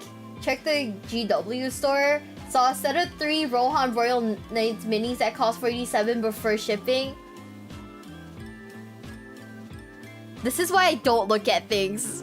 This is why I don't look at things, guys. Also, 02, thanks for the super chat. Enjoy your vacation. I loved my vacation. It was great. I got to hang out with friends. I got to touch grass. I got like weird encountered by like a dude, but like it's fine. But it's okay. It's kind of weird, but it's fine. Get well soon if you guys are sick. Did you put the machines for your coffee spirit to sleep? I don't know what that means. I drank like 9 shots of like Jaeger. I drank like 9 things of like a Jaeger bomb. Of like Jaeger bombs while I was like there. Drunk texted my friend. Friends. Sent like voice messages in like the Discord. It was great.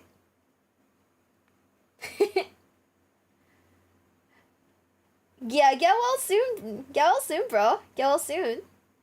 Are you guys ready? In they'll have free shipping, by the way. I don't know if we have Warhammer stores other than like affiliated ones, but I don't think they're that cheap either. I don't have a coffee maker. I just have like a small thing of like coffee. Also, my Jaeger bombs had the worst hangover and never again. I don't actually get hangovers, so I'm good. I was good the next day. I don't have a coffee machine. I just have like small like things of coffee. A kettle? No. Just a bottle of coffee that I bought like a while back. Drunk texting the wifeys. Oh, I was drunk texting everybody. It was great. 3, 2, 1. By the end of this video, you're gonna know everything you need to know about 5 of 40K's creepiest and most obscure mysteries. Okay. And this is a franchise that is absolutely chock full of super strange things that have gone unexplained for What years could be or weird, sometimes guys? even decades at a time. We're gonna be talking about things like an entire hive world's population that suddenly and mysteriously vanished overnight. And What? left behind some incredibly bizarre and unexplainable evidence to what had happened. A terrifying black star that shows up out of nowhere and everyone who sees it turns into a fanatical raving cultist. And some super creepy ancient alien devices that grant their wielder immortality, but eternal life comes at a terrifying price. We're gonna be talking about all that and a whole lot more, but before we dive headfirst into the grimdark, I'm gonna be honest with you, I've got bills to pay. So it's sponsor time, but what do you think it's gonna be? I'm sure you've seen a million of these segments on YouTube before. I'm ready. Do you think it's gonna be a VPN service, some type of food delivery, some kind of health supplement? If you said yes to any of those, my friend, I regret to inform you that you are in fact incorrect. It's your boy, Raid Shadow Legends. Raid Shadow Legends has taken the mobile gaming world by storm. With its super in-depth RPG battle system, amazing graphics, intense PvE boss battles, and literally hundreds of unique champions to collect. No matter how many new characters get added to the game, nobody forgets their first champion. And for me, that was my man Gallic. He's an absolute powerhouse, who carried me through a lot of really tough fights, including a couple of wins in the arena. Not to mention helping me absolutely wreck a lot of dungeons. I've unlocked a ton of champions over the last year, but I'll never forget my battles with this guy. And if you didn't know, it's actually Raid's 4th anniversary, and there's a ton to get excited about. I'm talking dedicated offers, free gifts, promo codes, and a brand new fusion event, where you can get your hands on an anniversary-themed legendary champion. Wow. You'll also be able to take a trip down memory lane with a recap video of your stats in Raid. Oh yeah, and the next Amazon Prime drop is gonna have a ton of powerful gear for the champion Genbo. It'll be available from March 2nd till March 30th, so keep your eyes open. There's a lot of exciting stuff coming to Raid, so if you haven't started playing yet, then now's the perfect time. Use my link in the description, or scan my QR code here on the screen to get some insane bonuses. We're talking an epic champion, Kellen the Shrike, and other useful things like energy refills, magic potions, and XP brews. And since it's Raid's birthday, the gifts keep on coming. Brand new and existing players can get a bunch of free birthday gifts. Once you're in game and after clicking on the links, just enter promo code 4YearsRaid to get your hands on 4 legendary skill tomes, plus some other super useful stuff. It'll all be waiting for you right here. Big thanks to Raid for sponsoring this video. Are you genuinely curious about how Raid sponsorships work? I've never met anyone that actually plays this shit. My boss, the Dual Locks, plays this shit, unironically. My boss, the Dual Locks, unironically plays this game. Let me see if he's currently playing it. He is not. He is not playing it right now. Holy shit. I don't know this man anymore. Never seen him before in my life.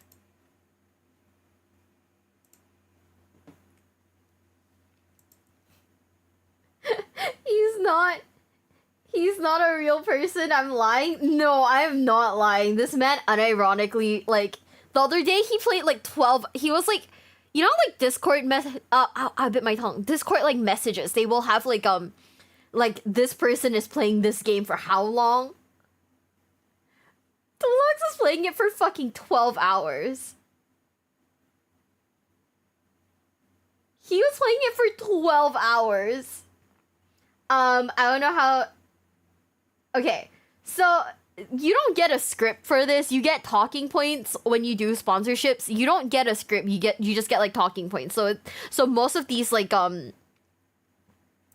ads are made with like, you know, pre-approved like points that you're supposed to mention, right? That's why most of them sound similar, because these are like pre-approved talking points. Yeah. And you do actually have to play the game, but I can honestly tell you guys this: Raid Shadow Legends paid me so much for like for the one time I did an ad for them, and I will unashamedly tell you guys this: I would do it again. Mio loves instant coffee. I like anything that's quick. 12 hours a day or total time a day. A day. He just started playing it. Oh, where is it? He's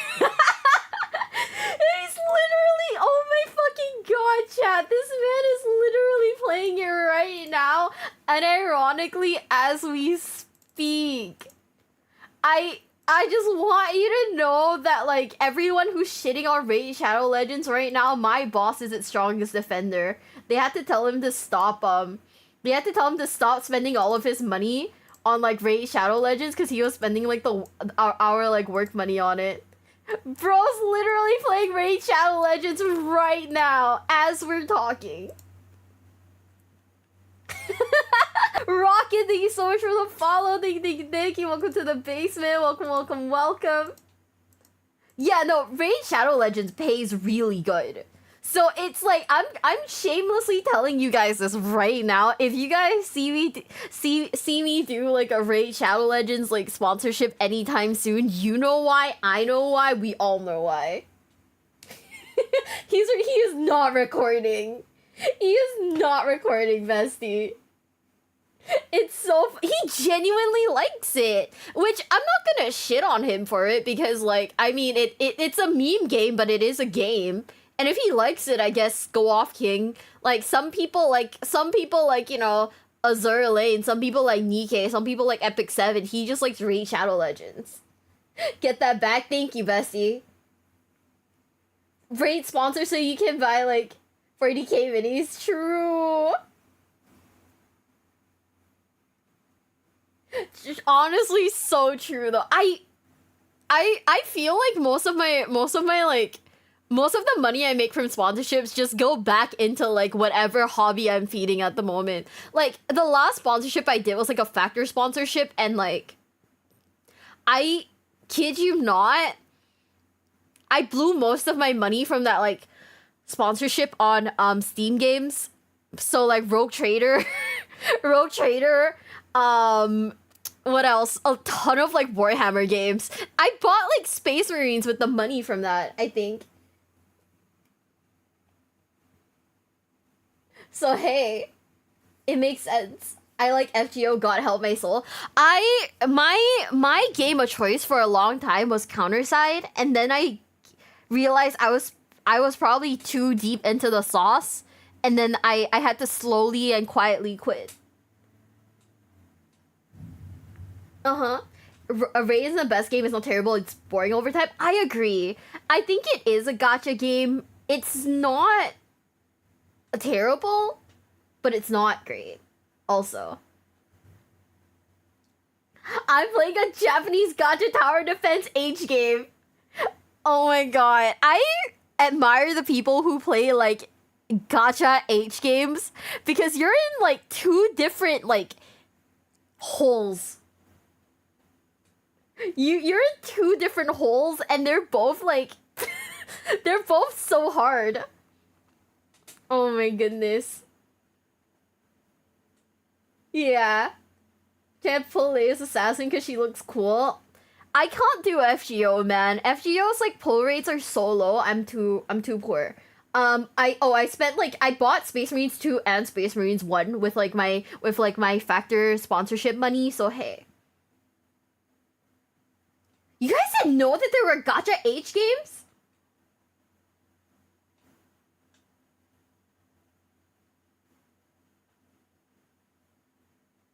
You didn't know that? Really? Oh, wait, did I say something sus again? When will you play Rogue Trader again? Probably next week. This week I was gonna do like a 12-hour game, but then I realized this Sunday is May the 4th.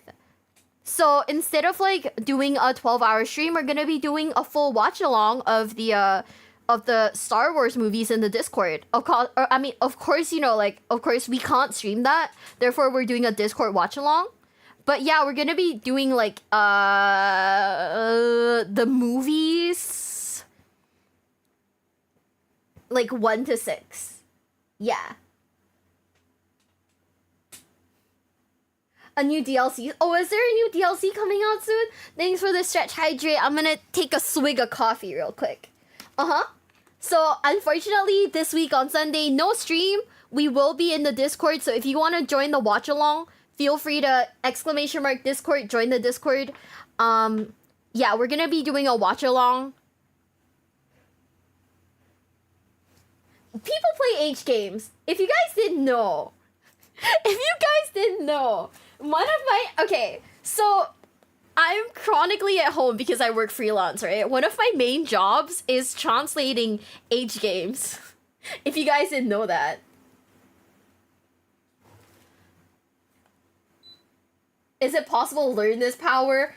Gacha H games? Okay, so if we're talking like gacha H games, there is Nutaku. Do not go. I mean, it's NSFW, obviously.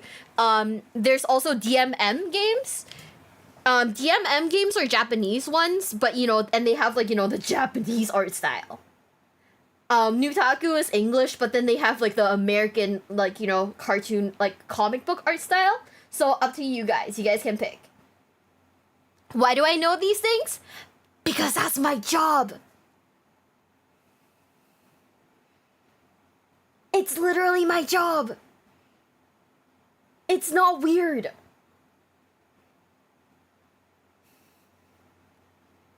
Wait, you're a V? No, I translate. I don't VA for anything. No one wants to hear my voice. I only have one voice, and it's this. Seems pretty funny translating that. I mean, a job's a job. I'm gonna be for reals, you know. A job is a job to me. I don't think it's that like. I don't think it's that like, you know, it's super weird. The only thing is that I don't know, I'm kind of desensitized to it at this point, you know what I mean? I don't feel like, oh yeah, this is great. I'm gonna, you know, this makes me really happy. I just kind of feel like, yeah, you know, I think I translated this one game that was an NTR game. And Like, I shit you not, by the end of, like, the game, I was like, holy shit, bro deserves to get cut. Cause, like, bro was so passive the entire game, and his, like, girlfriend was just like, you know, oh, I really, like, you know, I really love you, and I wanna, you know, I really love you, and I think we should move on to the next step, and he goes like, wait for my birthday. And then the entire time, bro is just, like, vibing, right? He's like, I can't wait for my birthday. It's gonna be great. And this other dumb is out here, like, anytime she leaves the house, she trips and falls and ends up riding someone. And it's like, you're insane. This entire story is stupid. Check Warrior Tier? Yeah, we've been watching some Warrior Tier ones. At Screw NTR, yeah. Okay, let me tell you guys a secret. Technically no one likes NTR. So NTR games pay really fucking well. Okay, the vanilla stuff, if let's say the vanilla stuff, they pay you like $100 for the game to translate the game. You know how much they pay you for NTR? They pay you like $250. That's why I do the NTR ones. They pay like more because no one wants to translate that shit except for me. How do you translate if you can't read? See, I can't read English, but like other languages, I translate perfectly fine. Do otome age games exist? Yes, you can. There are otome games where you can have loving relations. Let's just call it that. Is this translation into English? So I translate games from Japanese into Chinese or English. Because most of the ones that I get that come across my table are ones that are, you know, Japanese base game.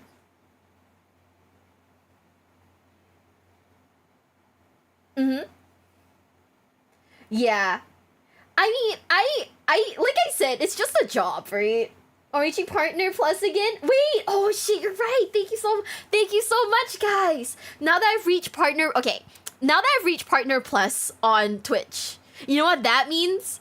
My split from Twitch has gone from 50-50 to 60-40. 60 in my favor, obviously. So thank you so much, guys! I can now afford brioche bread again this month. Let's go! What's the site for the Japanese style ones? DMM. We might know that you worked on. Yes, but my name is like on those projects, so I can't tell you guys. Because my name is on those projects. I cannot tell you guys, unfortunately. You know, Sess, I think that it's a job. So one of the things, so apart from like translating like age games, right? I also translate business documents. And up till very recently, I was translating like financial, like business related documents. So one of the, like, my peak was like when crypto was still a thing. And that was like when I worked like hella insanely hard for like as a translator. But yeah.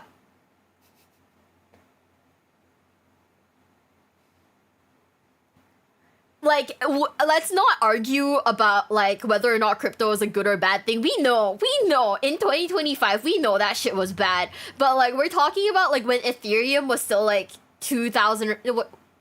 Yeah, when Ethereum was still, like, 2K a coin, right? A job's a job.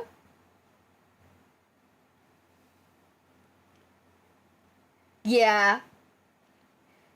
Business documents must sound so boring. They're okay. Once you get like the biggest issue with a lot of financial documents is the terminology. Which is okay, but I think that like translating hentai games is a little more boring, right? Because like can I be real? With a lot of like H games, a lot of the dialogue is just iku or ah. So it's just kind of like continue on Warhammer stuff. Yeah, we're gonna like that's NDA territory now. I think it's okay. I think it's fine. Yeah, it was just back in the day, you know. a job's a job, right? But the lines are so cringe. The lines are things that there's a reason why I could never be a voice actor, and that's because I don't think I could say some of the lines without cringing. I think that people who can say these lines without cringing, you are God's strongest fucking warrior. Because if I ever had to say these type of things, I would die. I would fucking die.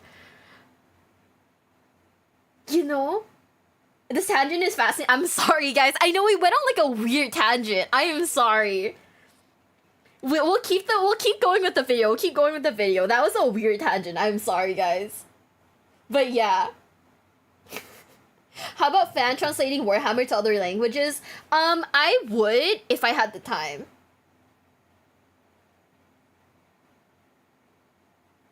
People think it's normal. It is. It's kind of weird because like I think I've told Twitch chat before. I don't think I've ever told YouTube chat before. But so like I'm half Japanese, right? I'm like fully Asian, but I'm like half Japanese, right?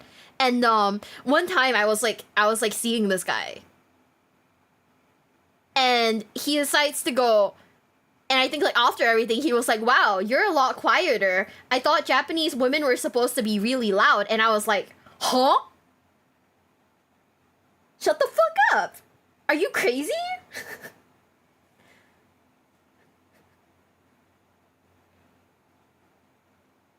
And so, you know, we never spoke to that guy ever again because, huh? Right? Literally, right? Like, sir, seek help.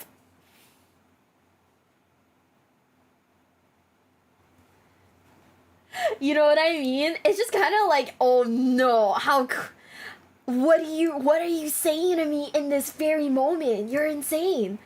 You're actually crazy. Isn't the stereotype? It's because in JAVs, the women are loud.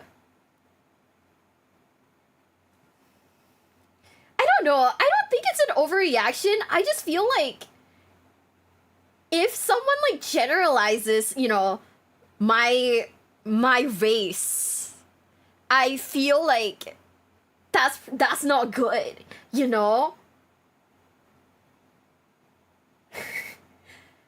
Yeah, I feel like if someone generalizes my race, that's not a good thing. I don't know why I can't trust people who talk to me with like, you know, those type of intentions, right?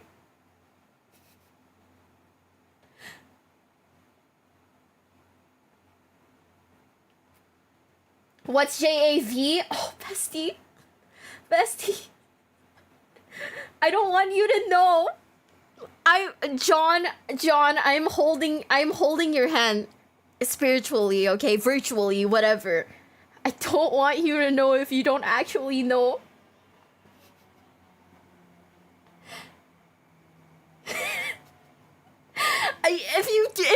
I'm being serious. If you don't know what it is, I don't want you to know. I want you to be your beautiful, innocent self forever.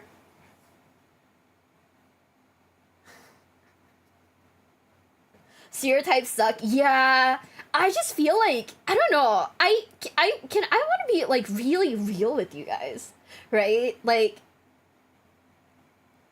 if someone says something like that, instantly alarm bells go off because it's like, oh, so you don't actually like me. You like the fact that I'm Asian then, huh? You know? Soccer, she doesn't react. See, I'm not saying I don't. I'm just saying that like I think screaming is overrated. And why the fuck do I want people to know what happens in my business? Right? Yeah, no, chat. Okay. Everyone who told John what it was, you get a shoe in the face. Trust. One day one day in this universe, you will never know when, but a short Asian girl will run up to you and RKO you, and I want you to think back to this moment. It's how you survive. I mean, the thing about it is that like I said, I don't know if you like me as a person or if you like the fact that I am, you know, Asian. Right? Oh yeah, I need to upload some. Huntail, can you remind me later?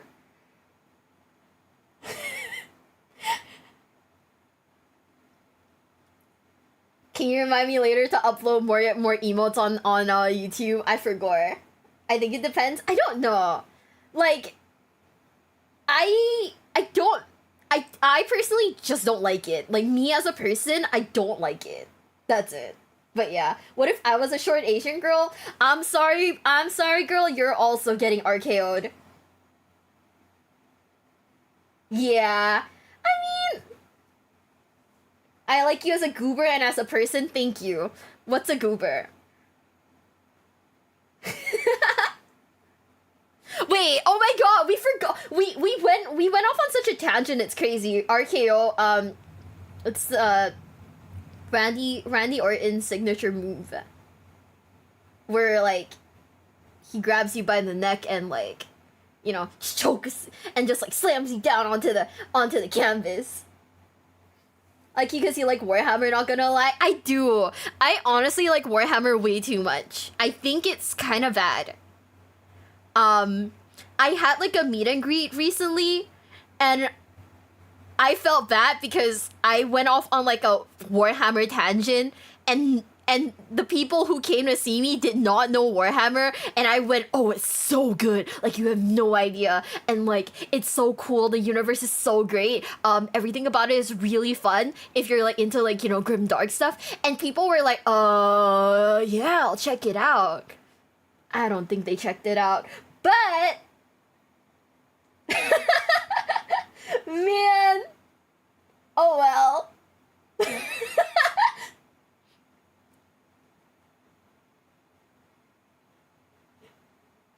I was like, oh, well, I'm yapping about Warhammer at a VTuber meet and greet. I don't think this is how it works.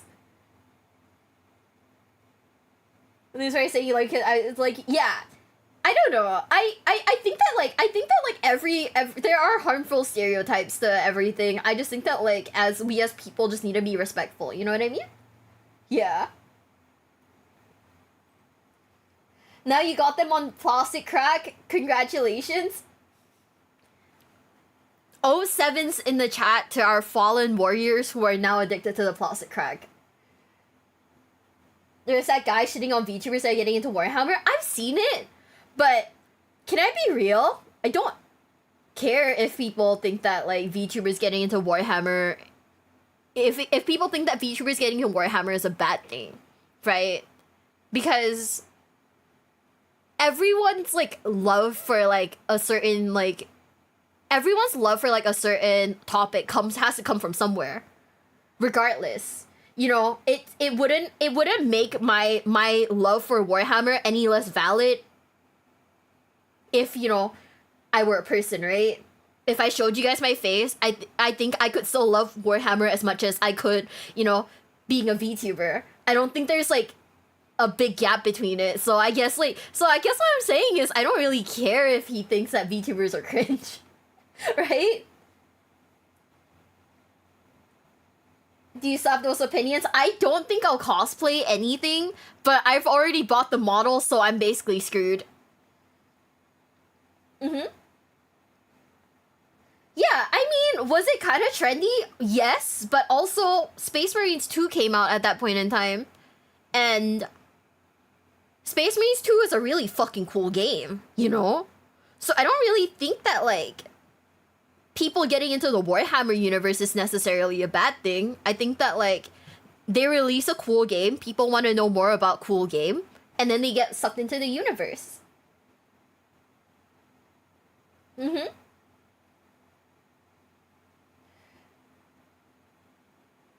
They will find something else to complain about. True! It's a squad version of 40k. Yeah, I might. I'll see if like Sunny would be interested in running like a few games with me, but then we'll have to learn. So yeah, Mio face reveal. I'm not face revealing, unfortunately. I currently live in a country that is way too small for me to face reveal.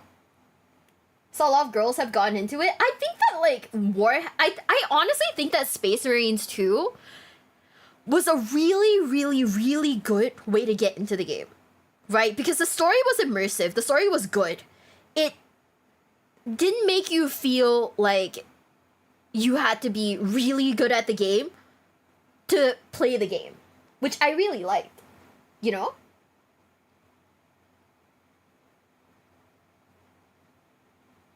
Yeah, people staying at home, why not paint a mini Games Workshop made big bucks then? Dude, Yugi tubing apparently popped off during like COVID. Except, you know, during COVID I was busy working, so I didn't follow anyone or anything. The video game, the Warhammer pipeline, has a long storied history. Yeah, I think that like, if anything, Space Marines 2 is what converted most of the VTubers. Cause Space Marines, every time there's a new game, that's what pops off, right? That is exactly what pops off. The new games. Space Marines 2 came out, a ton of people were playing it, and then it made people realize, hey, this universe is actually pretty fucking sick. Let me, you know, research it. Let me understand it a little bit more. And then you have people like me who are just sat here watching top 5 creepy unsolved mysteries Warhammer 40k lore with like a box of like, with like a spray can next to me of like primer.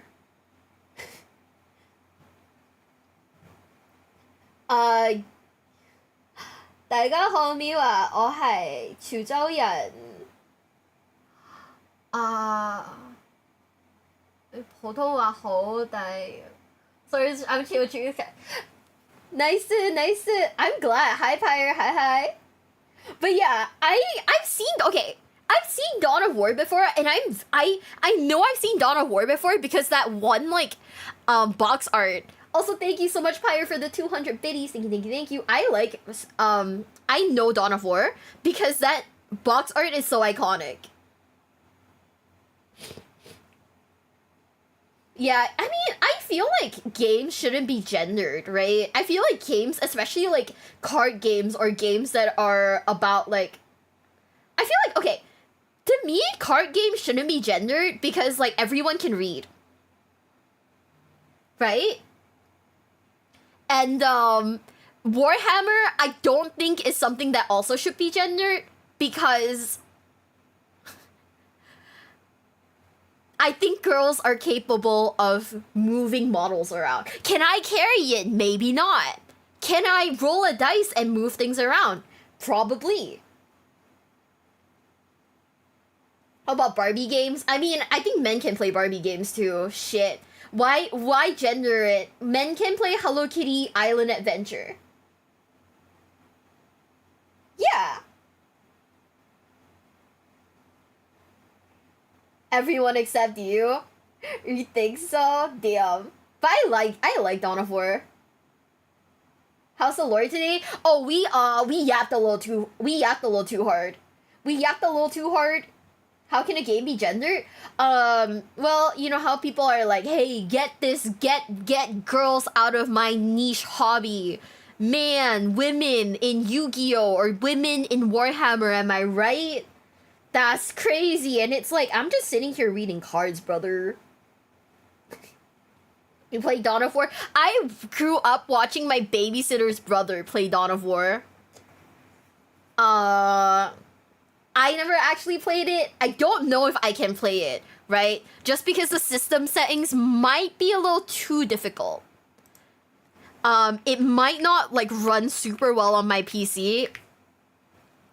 Because I have to stream it too, so who knows. Sharko, thanks for the super chat. Did you know VA for a lot of units in Dawn of War later than VA for Transformers and MLP? By the way, Dawn of War is the best voice lines. Oh, I know. What got me to Warhammer when it first came out? I'm thinking about it. The only real thing is that the only real thing about Dawn of War is that because it's old, there's a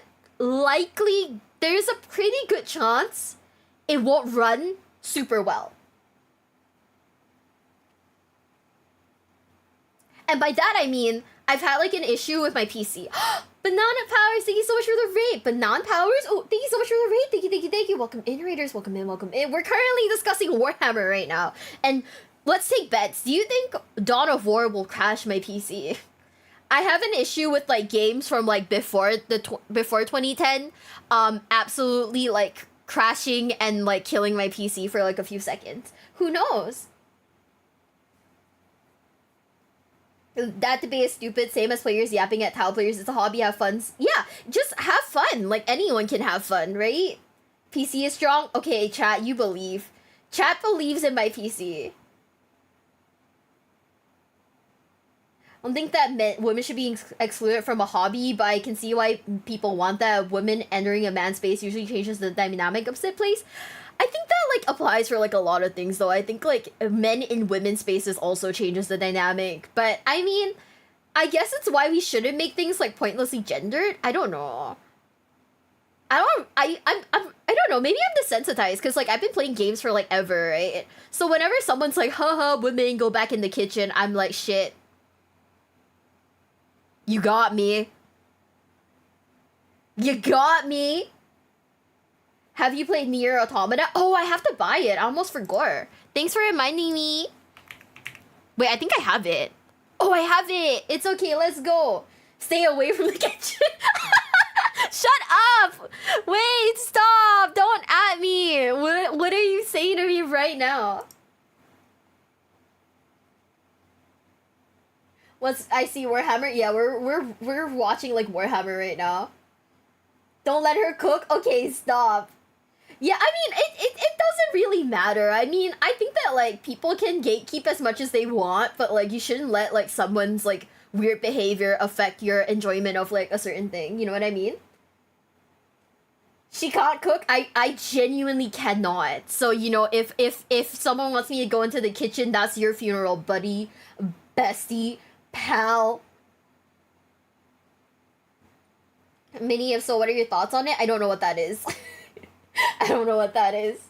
Can use my experience. Most guys like women enjoy their hobbies with them. We get the occasional like we get the occasional women get out of my niche hobby comment once in a while, and it's like, well, oh no, I'm gonna let random Andy over here tell me to get out of your hobby. I'm sorry, you're right. Let me sell all of my Yu-Gi-Oh cards. Because this rando dude said, get out of my hobby. Like, it makes no sense. Why should I let, like, some rando dude, like, spoil my enjoyment of a thing? Would you get a Warhammer-inspired VTuber model? It would be so clothed, though. It'd be so clothed. It'd be funny. Yeah, it's not an issue of man or women. It's just that people want to be annoying about things. It's not an issue. Things shouldn't be gendered. People just need to be more open-minded. But yeah, Orc or Sister, Imperial Fist. Imperial Fist. I don't care what I'm playing. I don't care who's in the story. It brings more people, which is true. Which is like my sentiment for like a lot of things. Like, you shouldn't hate when like children join your niche hobby, right? Because that's how you keep the hobby going, by having new blood in it. So Adeptus Mechanicus, no, I don't want to fuck a toaster. I just want to fortify. I just want to be a silly fortify. Like fortifying guy. That's it. Yeah, I think it's just a matter of how people behave, you know? Cause like, men or women, people can both be assholes in like any situation, regardless of the hobby. So like, shit, just like don't be a dickhead and just enjoy what you enjoy. Right? I don't want to fuck a toast. Okay. I'll be critical if a kid will like Warhammer 40k lore isn't very kid friendly. Yeah, that's true. I think that like, I don't know. I mean, when I say kids, I'm generalizing because I'm talking about like the people. Weirdly enough, there are people who get mad when like kids play Pokemon. And it's like, this entire game is very kid friendly. So, like, gatekeeping children from a children's card game feels weird to me, right? Like, I'd be like, yeah, you know, maybe kids shouldn't play, like, Yu-Gi-Oh! It's a little too difficult. But, like, Pokemon? What if it's a really good-looking toaster? Yeah. No, when New Blood tries to change into something radically different? Yeah, I know. That's why I'm like, yeah, people need to, like, learn how to behave, you know? Those kids are taking from my playables. I think at this point, it's so dumb. It's great seeing you players and my locals, men, women, children. It just means I get to pad my win rate. So true, bestie. 30J, thanks for the super chat. Thank you. Yeah, I mean, did you see Leah's short today about not kissing you? She did what? But yeah, I've seen like people be mad about like kids playing Pokemon, and that's just bonkers to me, man. Like the entire thing is kid coded. Why would you be mad about children playing a kid's card game? Like, huh? Pick a struggle, bestie. That's not that. Also, Zach, thank you so much for the 200 bits. Thank you. Yeah, I don't know. Like, there are certain hobbies that are definitely kid-coded, and there are certain hobbies that are not kid-coded. I'd say that, like, Warhammer is not kid-coded, but... But it'd be different if a kid saw, like, you know, like a Warhammer figure, thought it was cool, and grew up to like it, right? Sending people to the Shadow Realm for losing a kid's card game. Well, I mean, that's true. How much time is left on the stream? A lot. I don't cap my streams. I just vibe. Honestly, true. Like, if most games are pay to win, like, think of Pokemon Unite. That shit was pay to win when it first came out, and you were dunking on, like, 12-year-olds. The reviews Warhammer 40k Kids books is pretty funny. Is it really? That's crazy. It's a lot of this comes from online discourse. Yeah, I mean, the thing about it is, I don't think anyone's gonna be like you know, physically rude to you for like enjoying a hobby. But you know, people online though, they feel like they can say whatever they wanna, so they're just gonna be mean anyways. But hey, it's all good. You link to a short post it? Oh my god. You know what? Can you send me the link? I don't know if I'll watch it. Dunking on 12-year-olds is a time-honored tradition. So true. Not having new people joining is what ended Warhammer Fantasy. People don't buy new stuff, they stop making it. People liking what I like is good. Exactly! That's like my take on it. Thank you so much, Steven, for the super chat, by the way. That is exactly my take on it. Like, if you want your hobby to have like longevity, you need to have new blood coming in constantly. Because people will get bored and they will quit a hobby, right? That's why you constantly need like new people coming in. That's how you make sure your hobby has like, you know, longevity. I think gatekeeping is dumb. I don't agree with gatekeeping at all. Is Yu-Gi-Oh dying soon? According to all the Yu-Gi tubers, Yu-Gi-Oh's died like 7 times now. But hey, who's counting, right? I mean, it's just silly. It's just silly. It's just silly. Yeah. Getting new people staying true to your roots. I think that people can come in and say what they want to say, but we all know that there's like fucking canon lore, right? People want to come in and they want to change the lore, but there's always canon lore. I mean, it really doesn't matter. Warhammer died 30 times already too. It's okay. There are Yu-Gi-Oh YouTubers. There's a ton of them. Only 7. I mean, I feel like it's been 7, but it's probably been like a billion times. I feel like I've seen is Yu-Gi-Oh dying as a tweet like at least 7 times. What if the new blood start trying to be wary? Wait, what? I don't know what that means. Will we start the video? Oh, I forgot, guys. We are watching a video. Anyways, are you guys ready? In 3, 2, 1. Number 5. Comus, the Tyrant Star. Oh, what the fuck is that? Warhammer 40k is no stranger to prophecies. Now, whether they be chaotic, Xenos, or even human in nature, there are tons of examples of ancient prophecies that foretell a great far-off apocalypse that will ultimately devour all of human civilization. It's detailed in a manuscript the Inquisition refers to as the Prophetica Hereticus Tenebrae. This event is said to be heralded by all manner of signs that will gradually transmute human minds and make them ready to embrace eternal darkness. The origin of the prophecy is currently a mystery to us as the audience, as it is said to be held within the Bastion Serpendus archives, and none but Lord Inquisitor Zerbe are permitted to study it. The Inquisition has a lot of different theories on the nature of this prophecy, some claiming that it is clearly chaotic in nature, whereas others point out that the word devour shows up pretty often in the text. We don't know what species pinned this prophecy, but if it was the Eldar, then the word devour is used by them pretty frequently in reference to the Tyranids.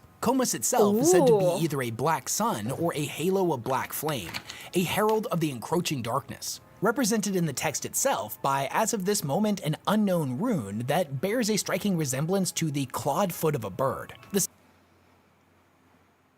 Wait. So are the Inquisitors basically kind of heretical? But also, thank you for the super chat, Infernal Paladin. Gatekeeping is a tool often misused and abused. Yeah, I agree. I think that kicking people out from a hobby for being annoying isn't necessarily gatekeeping. I think that's just vibe checking. But I don't know. Is there a difference between gatekeeping and vibe checking? Yeah.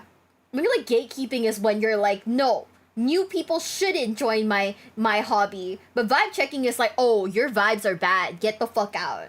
But yeah, are Inquisitors also basically heretical? They define themselves as non-heretical. Can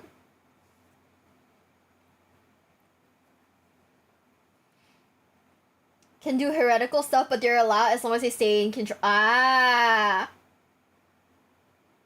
You know, that makes sense. What does gatekeeping actually mean? Gatekeep meaning. Well, let's not look at the AI. To control or limit access to something. How much of a role another, often a spouse, has some. This is Wiktionary, by the way. I think this is like Wikipedia, right? Okay. Okay, I don't know, man. That's what gatekeeping means. Yeah, I think vibe checking is like, the fact that the wiki mentions spouse is kind of sus to me. I don't really like that. So what the fuck, wiki? That's kind of insane. Scalpers, get the fuck out of my hobby. True. Yeah, I don't know. I think like the term gatekeeping is so like weird. You know? It can apply to so many things, but at the same time, it's so inherently bad. So, what the heck? But let's keep going because like what do you mean it's like in the shape of a bird's foot? The symbol has never been seen in any other text, so we don't really know its origins. On one hand, we might be able to write this off as a spooky prophecy from some unknown ancient Xeno species that all but certainly has gone extinct. But not so fast, as the Calexis sector has been plagued by a bizarre, reoccurring phenomena over the last century, a monstrous black sun, matching the descriptions in the text, suddenly and mysteriously appearing out of nowhere in various locations throughout the sector. No two appearances have ever been quite the same, but there are definitely discernible patterns that link them all together. In most cases, a ghostly star emanating black flames and esoteric unknown radiations spontaneously materializes within a planetary system. The thing shines malevolently for a few days and then mysteriously vanishes without a trace. Sometimes the black star appears alongside a planet's normal one, and sometimes it eclipses it entirely. The phenomena has been documented at least 18 times, but it's believed to have occurred far more than that. Sometimes the sun showing up in far more subtle ways, like in the reflection of a wine glass, or only visible at night as a dark spot that's blacker than the night sky itself. The Tyrantine cabal of the Inquisition firmly believes that the spectral sun phenomena is, without a doubt, the tyrant star Comos mentioned in the prophecy, as it very closely matches its description. However, there are some competing theories on what this thing actually is. Some say that it is a ghostly image of a stellar body within the immaterium trying to shine through the fabric of real space. In a similar vein, some say the star is within the warp itself and is partially translating into the physical universe, as if it is trying to find a way through. There are others still, even within the Inquisition, that claim that it is a Xenos artificial construct, a weapon of unknown origins that is incomprehensible to mankind. Whatever its origins, every single time the star appears, its visitation has caused public unrest and geological instability. For months before it shows up, a planet will experience unnatural earthquakes and volcanic upsurges. The social fabric of the world will begin to deteriorate as a psychic madness infects the planet's population. There will be uncontrolled rioting, looting, and uprisings of dozens, if not hundreds, of distinct fanatical cults. Multitudes more psychers will either be born or become active during this time, and mutation will run rampant throughout society. The signs of the star's coming will be widespread, taking the form of bizarre yet identical birthmarks appearing on newborns, and odd runic symbols appearing on walls without explanation. The population will begin to see the sun itself in their nightmares, and will even be haunted by unexplained visions of the sun's reflection in mirrors, pools, and puddles. If the Inquisition is to be believed, then after the sun disappears, many of these worlds will eventually return to business as normal. The strange celestial phenomenon bearing no connection to any of the events the planet had to endure. However, the Inquisition seems determined to track each one of these visitations, and has worked tirelessly to carefully suppress any official confirmation of the sun's existence. Only time will tell if the Tyrant Star really is the herald of humanity's downfall, or just another instance of unexplained phenomena. Is this Warhammer's way of saying Mercury is in retrograde? Genuine question. 02, thanks for gifting a membership. Thank you. Also, congrats, Inferno Paladin. Basically, this is Warhammer's way of saying Mercury is in retrograde. Understandable. Have a nice day. Misty, hope you had fun at the tournament. I had so much fun at the tournament. Some like rando dude like hit on me and it was so awkward, but other than that, it was a great fucking time.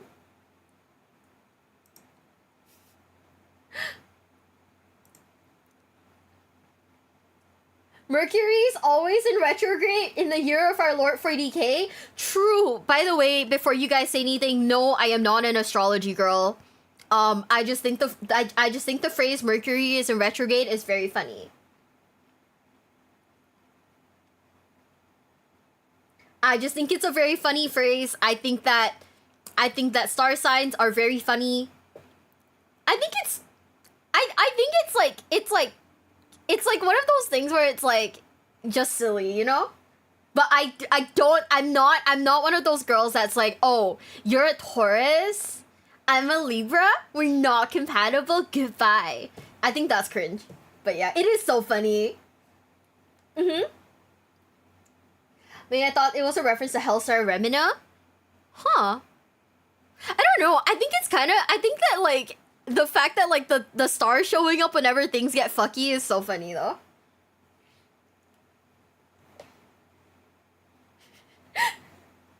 Do you like Scorpios, though? I don't know. Okay, I don't know star signs very well. All I know is that I'm a Libra, and,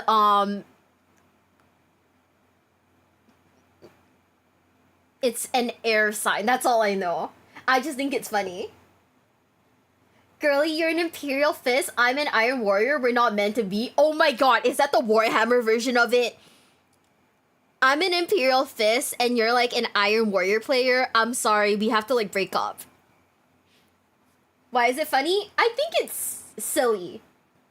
Maybe funny is not the word. I think it's silly. I think that like I'm not gonna knock on people who are superstitious, but I think that, like, having something to hold on to is kind of nice, right?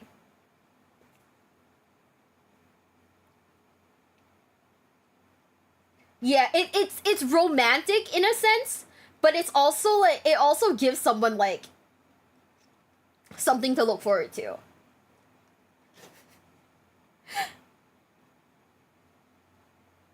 So yeah. Wait, did you say fallen? That's it's just silly. It's just silly. Warhammer 40k nerd level breakup.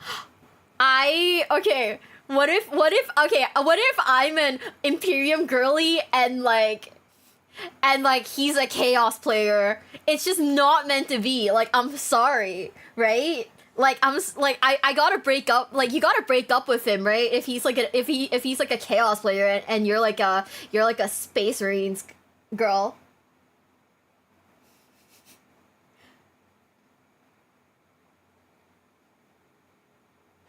I play Necrons, you play Tyranids, we aren't compatible, we gotta break up. It's so dumb. It's just silly. It's just silly. I think that, like, the fact that, like, we are comfortable enough to meme about it is a great thing. Imperium girl and a Tau fanboy. True!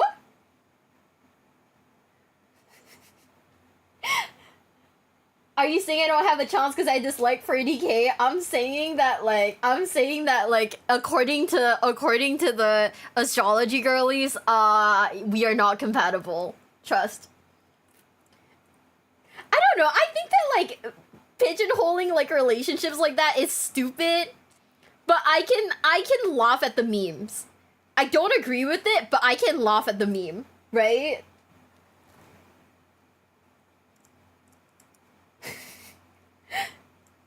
You can always have someone to play against. You're not wrong.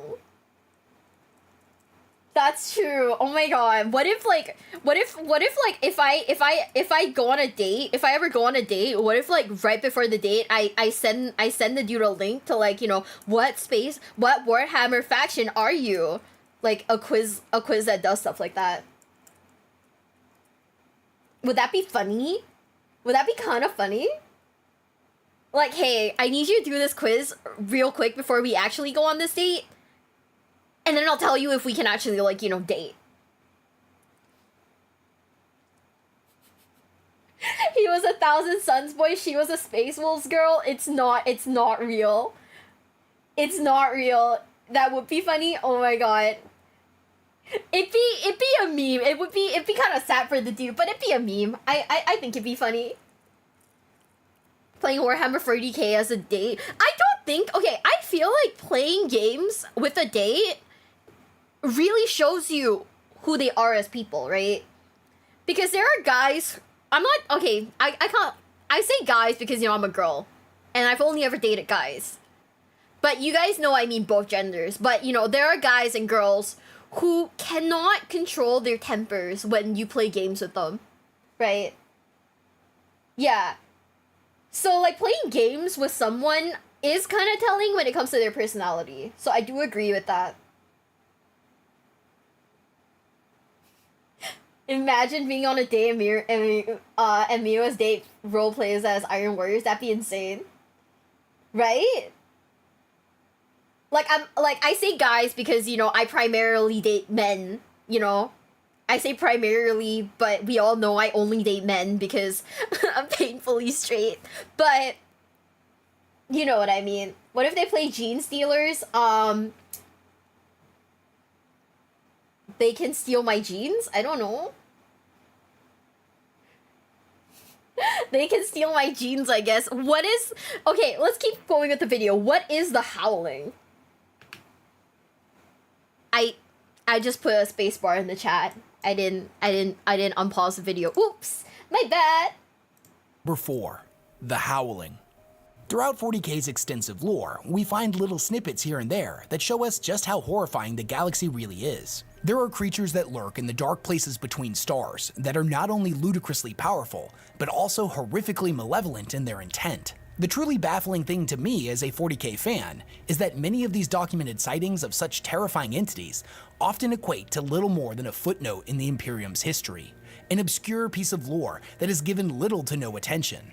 One such instance was known as the Howling, were an alien cyborg psyker of unknown origin, known only as the Cacodominus, demonstrated ludicrously powerful and manipulative psychic abilities. No, that's It was scary. able to exert complete and utter control over every living thing in a massive area that contained around 1,300 planetary systems. This would make it one of the most powerful psychic entities we have ever witnessed within the No, physical that's scary. universe. What sinister purpose it had for dominating the minds of the untold billions of these worlds is currently unknown.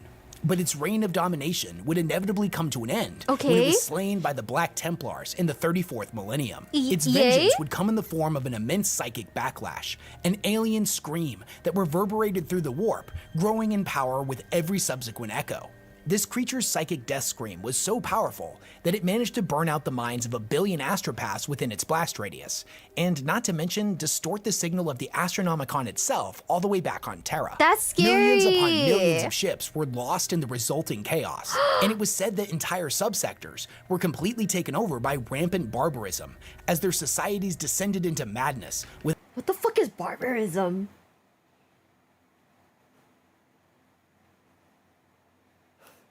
What the heck is that? Random question, if you could meet a notable figure in the 40k universe, who would it be?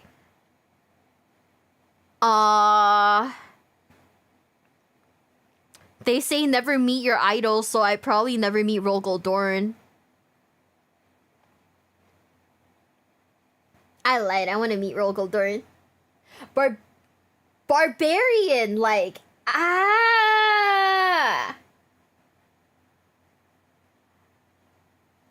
Girly man is just a chill dude. 100%, yeah. Okay, barbarism is okay, that makes sense. I had to like think about it for a sec. I was like, the heck is that word? Dorn would show you his train collection way past the point where you're bored. See, my wife, Leah Asimov, if you guys didn't know, she's not actually my wife. Not for lack of trying, but she's not actually my wife. But like I said, not for lack of trying. She also loves trains, and I've agreed that one day her and we will go on a wine train ride, where we ride trains and drink wine. My wife won't kiss me. Thanks for reminding me, chat. Who is trying, me or her?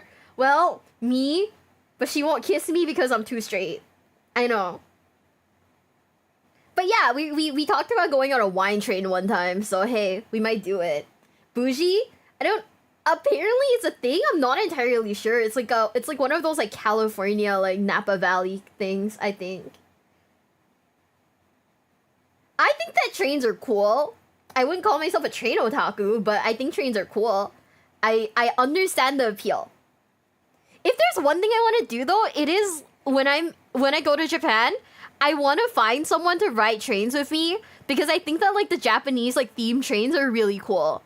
But then maybe that does make me a train otaku. Maybe I have the train autism.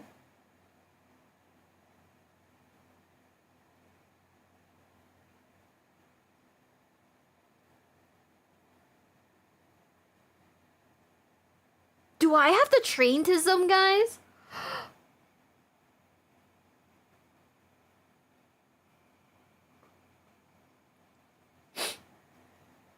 Man. Can't afford the wine train, but plastic crack is too much. See, if I don't buy the plastic crack, I can buy the wine. I can go on a wine train, right?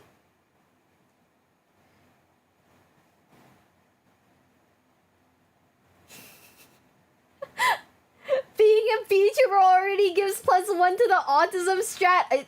It's over for me. Do you collect them? I do not collect them. I do not collect them. Is amazing. I don't know if I'll ever go to Switzerland, but hopefully one day.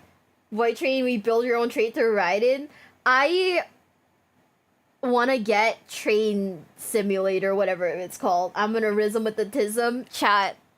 I mean, you guys are watching me and my aggressive tism. Therefore, hey, that's pretty good. How much brain rot can one girl have? Saturday we're gonna be watching on Saturday we're gonna be watching Warframe. So let's see if I have a mutism by like Saturday. Do you collect? I do not collect trains. Can't afford that game? It's a free game, right? It's a free game. Surely it can't be that bad. It cannot be that bad.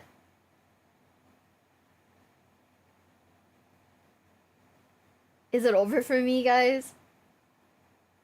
Yeah, the wine train is a one-off expense. The plastic crack is an ongoing thing. If you guys sub to me, I will have you know that money is going towards the wine train.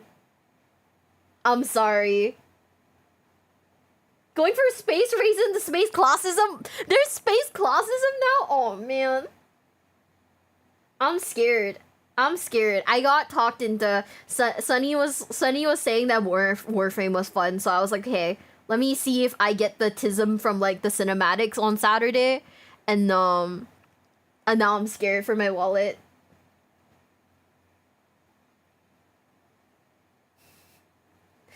Send help, gamers.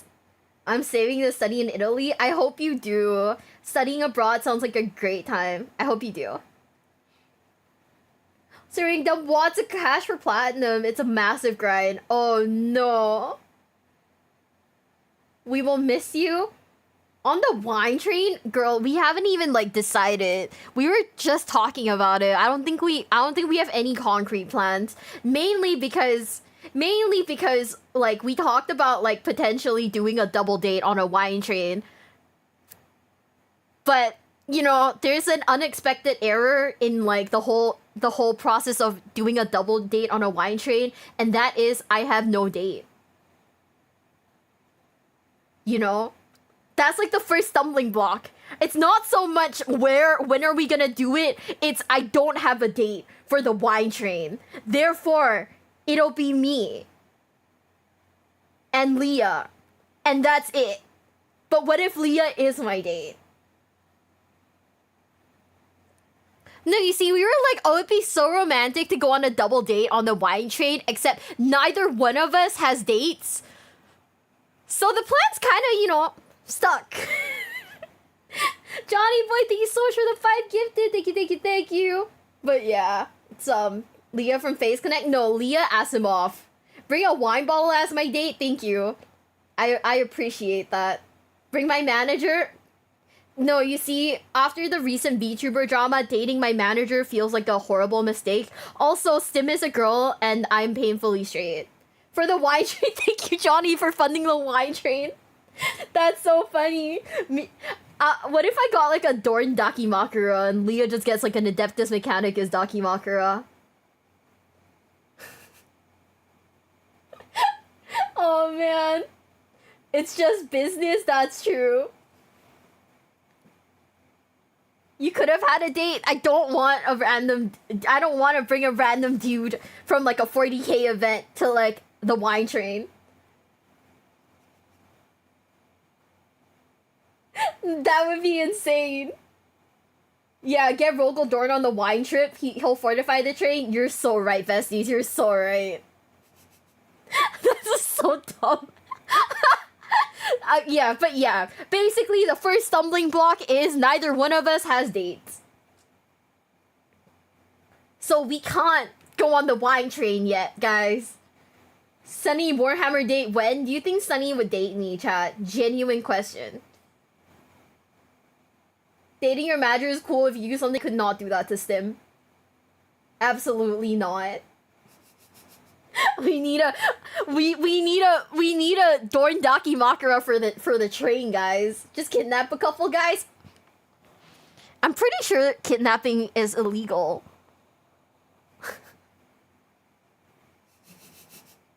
They have to stay in costume. What if the train is a Warhammer themed wine train? That is insane. When will we have the 40k Glitch Stars collab? Not anytime soon. We're all a little too busy at the moment. But we do have one in like the works. We're talking about it. Just like, you know, not anytime soon, because all of the girls like that are like deep into the hole are kind of like busy at the moment. I mean, I'm the only one that's like, you know, pretty free. You can't kidnap the willing. You make so much sense. I'm kind of like Thanks Zach for the 201 bit Sunny child support. I don't know if the kid's mine yet though. Sunny is apparently pregnant and the kid could belong to anyone in Glitch Stars. It is insane. She's not actually pregnant, guys. It was a meme. It was a meme. But yeah, does the Space Marine armor stay on during sex? Absolutely not. Don't they piss in that thing? What if it's like stinky?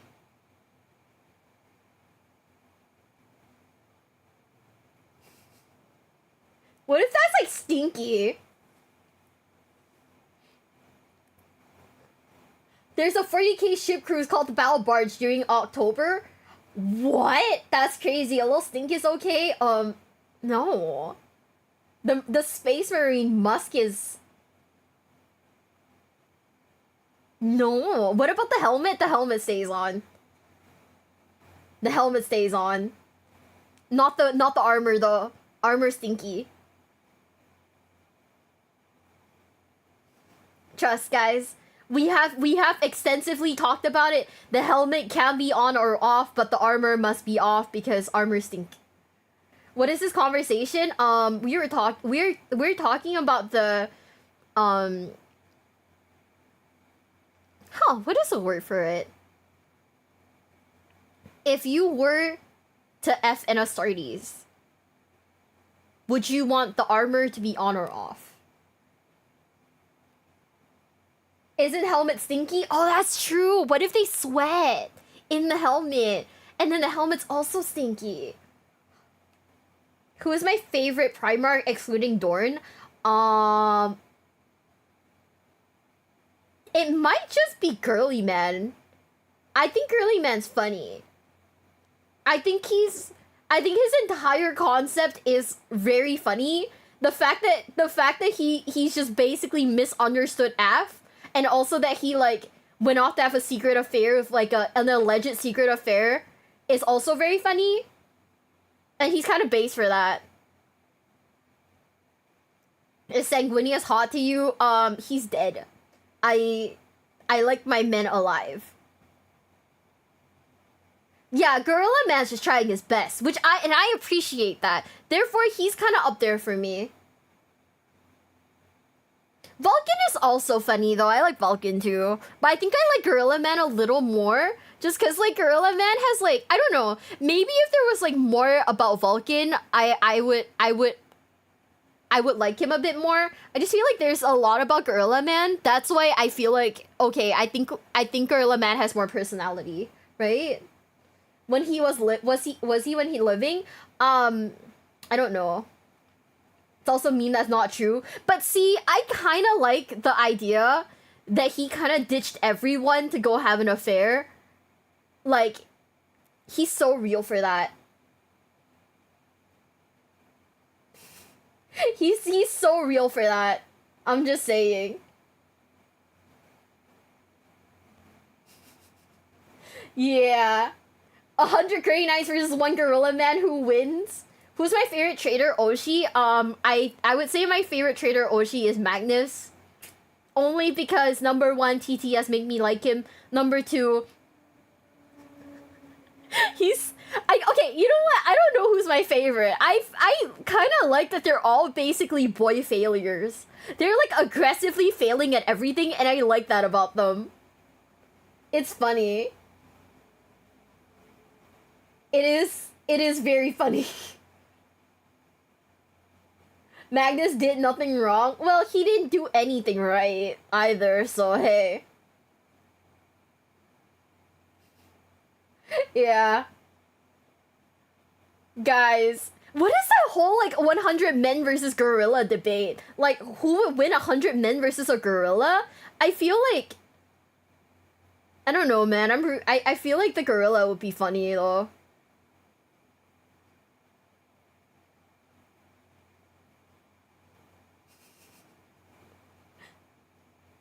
I don't actually get the debate.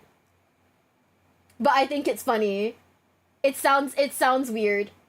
I mean, like, being for reals, I think that, like, my perception of, like, the 40k universe is heavily skewed by TTS. And I think that's okay. But that's why I like Magnus right? Because of TTS. That's why I like you know, like Rogel Dorn because of TTS. Well, I mean not because of TTS. I already liked him before TTS, but TTS made me like him a lot more. A gorilla 100% wins? Wait. 100 gorillas versus the Space Marines. Your Magnus has an Aussie voice? I don't know. I mean, it really doesn't matter to me. I just think they're funny. It's like that with men. I think that like people... Yeah, I think that like TTS has like probably skewed that for like... Mm-hmm. Would you rather fight 10 horse-sized chickens or 100 chicken-sized horses all over again? Yeah. Yeah. I don't know. But I do agree that like... What is it? I do agree that the entire debate is just really funny. It'll clash with the lore because at the end of the day, TTS is a parody. I do agree with that. Like, it wouldn't make sense lore-wise, but I think that I can still enjoy it, you know? Like, it's still very much something that I can enjoy.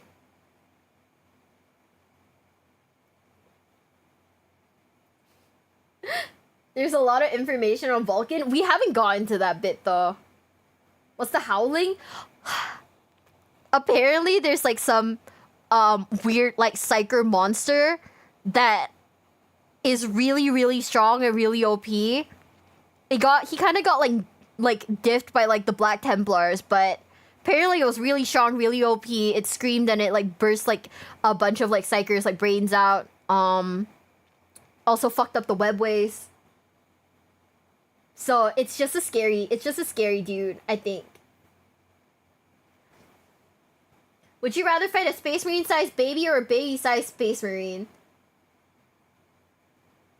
I think that's like against the law. I think that's against the law. I don't think I could do that. I'm just a silly guy, bro. I don't think we could do that. The baby? What? Wait, 02, that's a crazy thing to say. Who would win, G-Men's Duty to the Imperium or Elf Ussie? Guys, which is stronger? G-Man's Duty to the Imperium or the Elf Ussie, guys? Where could I join the Discord? ! Discord for the Discord link. So it's just a baby? I think that's illegal. I don't think you can actually fight babies. The Elf Ussie? Okay, well, shit chat. The Elf Ussie wins.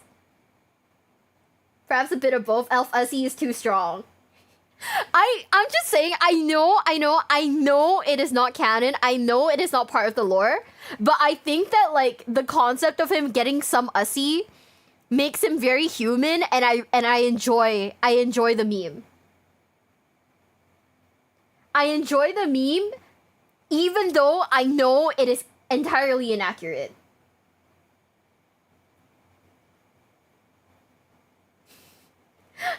We're gonna play more Rogue Trader. The game only ends as soon as I get to date someone. Trust. That is the entirety of my run. The game ends when I finally get a boyfriend in Rogue Trader. Trust. Who would you rather date in Yu-Gi-Oh! Horus or Robute? Robot.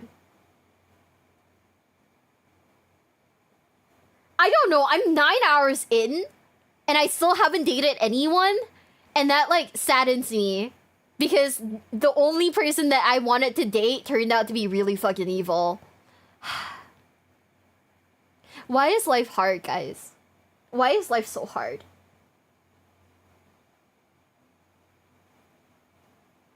How good were their sleeves, by the way? Oh, they're pretty nice. They were affordable and pretty nice.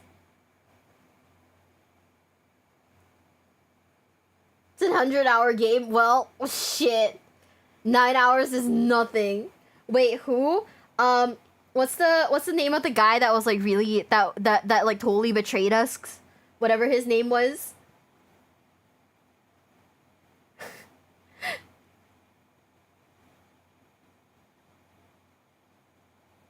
In one book, a space wolf talks about how he sleeps with an imperial noble and a rogue trader for favors.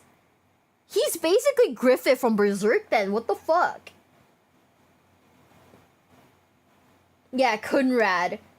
Whatever his last name is, I can't say it, but yeah. He was like the first guy, and I was like, wow, time to date this man. And then he fucking stabs me in the back, which is crazy and like kind of evil. Like, holy shit, why are you betraying me? I don't even know you, sir. Can I just say, I think we spent way too much time chatting today. Holy shit. We've gotten through like 2 videos. No, we've gotten through 1 video and we're at 3 hours right now. This is not good, chat. Abelard, sadly, best girl, but no romance option. 07's in the chat. That is heretical, and you can't do that. But yeah. Okay, 3, 2, 1. Without the wisdom of the Adeptus Terra to guide them. In my research, I've only been able to find a handful of mentions of this event. Ooh. The first coming from the 5th edition 40k rulebook, and the second coming from the 8th edition Space Marines Codex. Other than that, we're really not given a lot more insight into it. What exactly was this thing? Was it a one-off creation, a freak abnormality, or a harbinger of a viciously powerful yet undocumented Xenos species? No, that's the just idea crazy that there and could creepy. be more of That's these things out there is truly terrifying to think of. The legend of the Cacodominus does live on through the Black Templars, as they kept its skull as a relic. And if you're a player of the Warhammer 40k tabletop game, you can actually take this relic on one of your Black Templar characters. Wait, it confers really? a stacking negative aura to psychic tests, and makes enemy psychers far more likely to suffer perils of the warp, which I thought was pretty neat. Hopefully this is a plotline that Games Workshop decides to revisit sometime in the future. Number 3. The disappearance of Fornax Aleph. Fornax Aleph was the site of one of the most unnerving and inexplicable episodes within the Sabbat World's crusade. The Hive World had been determined to be an enemy bastion, one that had a significant fleet reserve and would put up an enormous fight. 9 regiments of the Imperial Guard were set to invade the planet, and it was planned that they would be reinforced by the Iron Snake Space Marine chapter. However, the assault ended up getting delayed twice because of aggressive warp storm activity in the area. These warp storms were so bad that the Iron Snake's battle barges were forced into a 4-month holding pattern. General Oh, shoot. Hold up, guys. Elner, thank you so much for the raid. Thank you. Necromancer Jumpscare. Hi, Elner. Welcome in, Raiders. Welcome in. If you guys don't know who I am, I'm Miwabelle. All I do is play Yu-Gi-Oh! And cry. Right now, we're watching top 5 creepy unsolved mysteries in the Warhammer universe because... what the heck? This universe is already pretty bad and it gets creepier. That's insane. Baidu, well, thank you so much for the follow. Thank you. On to the basement. Welcome. I saw, Owner, you were playing like Oblivion earlier, right? I bought Oblivion. I'm just waiting for like the opportunity to play it. I'm excited. Because the only thing that I know from Oblivion is that there is a guy that looks creepy. His name is the Adoring Fan. And I don't like him. I don't like his vibe. I'm scared. But yeah, surely this can't be that scary, right? This is the second video of the game. Technically, it's like 2.5. The first video, the guy was like kind of dropping too many gamer words, and Twitch wasn't gonna like it, so I had to like, you know, cut that shit. We've only played Skyrim-ish, and that was fun. But yeah, we're gonna play it one day on stream. I just need to like find the day to do it because this week we are pretty busy. Are you guys ready? We're gonna continue the video in 3, 2, 1. Elbeth, serving under War Master Slato, was set to command the Imperial Guard units, but his fleets ended up getting scattered by the warp storms, and when he arrived at the planet, he did so with only a third of his complement. To make matters worse, there was no sign of the Iron Snakes that were supposed to be there to support them. Now, Elbeth was a very cautious man and decided to abort the assault run. The forces he had under his control were certainly nothing to scoff at, but they wouldn't be enough to take an entire hive world single-handedly. He moved his fleets to the outer system and decided to hold there until reinforcements arrived. That being said, he didn't want to waste this opportunity, so he directed a rapid pursuit frigate, the Ziegler, to undertake an intruder pass through the inner system. This would be done to assess the enemy strengths and disposition. However, to the general's complete bafflement, the Ziegler encountered zero resistance, and no orbital batteries fired on it, and no ships were launched to engage. The Ziegler even reported that all of the orbital yards were entirely empty of ships, both military and civilian. Most peculiar of all, they detected no electromagnetic activity anywhere on the planet. No Vox substrate, no power industry, no motion of any kind. The great hives at Fornex Aleph appeared to be empty and dead. General Albeth believed that maybe the population had retreated to the countryside, so over the next several weeks he would deploy many more cruisers to scout out different parts of the planet. All of them, however, came up empty. There was no life that could be detected anywhere on the planet. Albeth decided to launch a spearhead force instead of waiting for reinforcements, deploying 2 full regiments of heavy infantry, the 34th and 52nd Fighting Felids. He would also deploy the Vitrian 10th Armored Brigade, which totaled to about 16,000 men and women and 800 fighting vehicles. Much like what happened with the rapid pursuit frigates, they met no resistance. The world was entirely devoid of life. It was as if the vast population had suddenly vanished in an instant. What the There heck? were half-eaten meals on hab tables, unfinished games of regicide in the street parlors. There wasn't even power, but that was admittedly easily restored, showing no indication of sabotage. If the planet had been evacuated, there would surely be unmistakable evidence of this. And if a great plague had taken the population, there would be bodies everywhere. There were, however, no corpses to be found, no burial pits or any sign of struggle or disaster. The entire population had disappeared without explanation, leaving behind an eerie, vacant world. Unfortunately, the only thing we really have to go on is the transcribed reports that Albeth gave back to War Master Slato. And those reports indicate that him and the men under his control were incredibly unnerved. Despite the uneasiness they felt, they ended up fortifying their position to wait for reinforcements. The men were getting more and more nervous each and every day, and during the night, they would report the sound of bone-chilling screams of anguish echoing throughout the hive. Despite search efforts, the source of the screaming was never located. On the first day of 758 M41, all transmissions from Albeth's Liberation Force abruptly ceased. It would be 80 more days after this when the Iron Snakes, who had been delayed by the warp storms, would finally arrive as reinforcements. 300 of them immediately made planetfall and made their way to Albeth's last recorded position.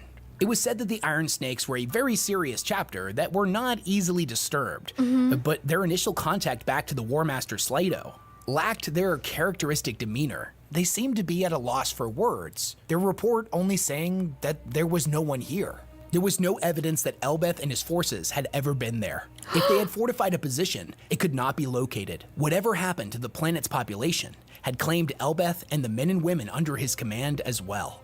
The Iron Snakes would spend the next month scouring every single inch of the world for clues to what had happened. For the most part, their search came up disappointingly empty, with one exception. Impossibly, a single Lehman Russ battle tank was discovered 80 stories up on the roof of a hab stack. What? All of the Vox headsets inside were missing, except for the last 30 centimeters of their cords that had been plugged into the outlets. The cords themselves had been severed and somehow fused at a molecular level. The only human remains that were discovered was a single gauntlet, in which a calcified human hand was found still gripping the gearbox lever within the tank. No formal explanation of what happened on this world was ever established, and years later, the planet would be repopulated. Now, thankfully, since then, there have been no mysterious mass disappearances or anything like that. But to this day, the population has continued to report unexplained screams in the dead of night. What the fuck? That's so scary! No, that is frightening! Oh no. Wait, that is frightening. You know what that reminds me of? Event Horizon. Have you seen the movie? I saw it like ages ago. Kind of want to rewatch it. But that like low-key reminds me of like Event Horizon. Yeah. The hand gripping the control is the only human thing that they found. So there were people there, but yeah, that's so scary. Wow, they invented the only possible improvement to Warhammer lore video. What is it, son? But oh man, Screams in the dead of night, that's normal. I would be terrified if I had to live on a planet where like in the middle of the night you could hear people screaming.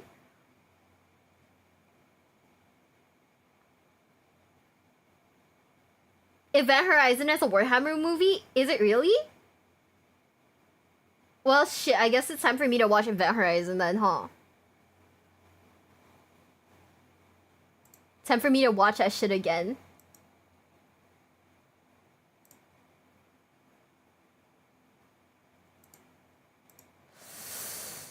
That's scary. I don't know if I like it. Should we do it? You know what? Should we do an Event Horizon watch along in the Discord? Have you ever go on an overnight camping trip and never hear screams at night? Ha! Joke's on you guys. I never leave my house. We never go on an overnight camping trip. Haha. I'm safe from the horrors of the warp. Unless, you know, like, they warp me out of my house. In which case, you know, shit, I'm fucked. But yeah. We could? Yeah, we should. We should one of these days. We'll do it. We'll do it when I'm, like, sick or something. Trust. Why are things scary in this game? I'm just vibing.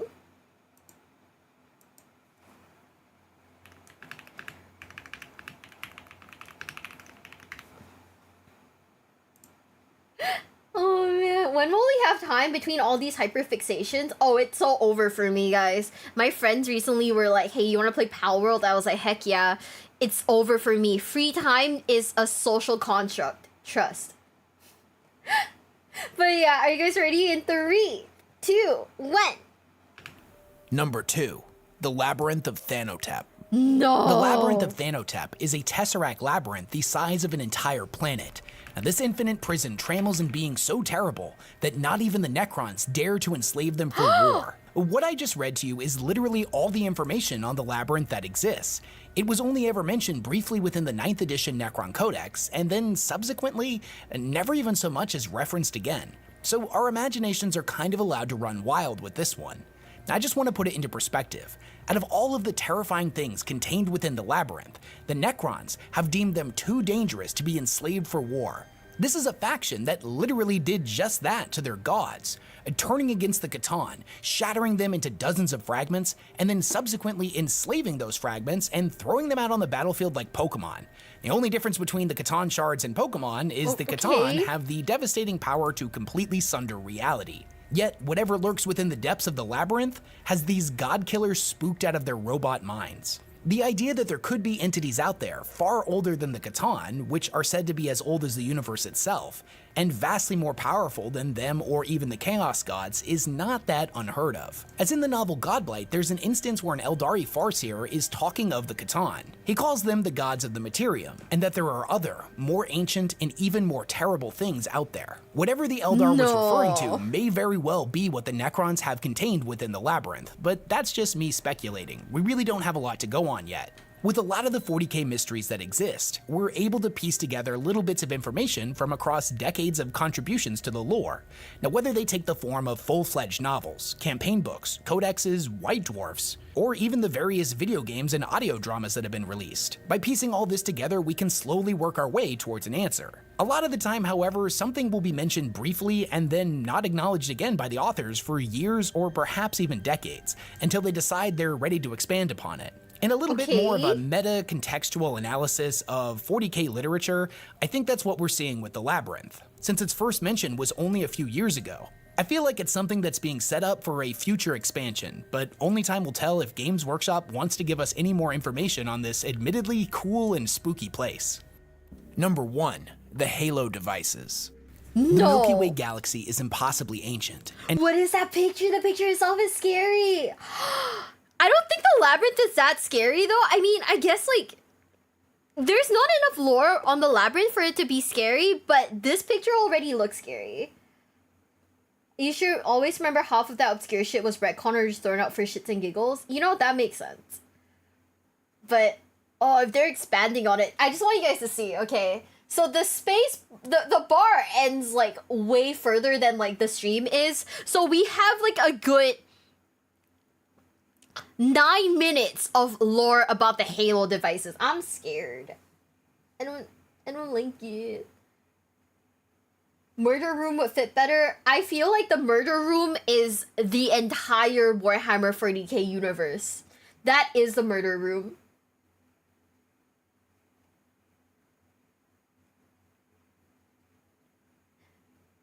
Yeah, I think we should do like a watch along of like Event Horizon. I haven't seen it in forever, but like talking about how it's like a Warhammer movie kind of makes sense. Let's do it. Let's watch it.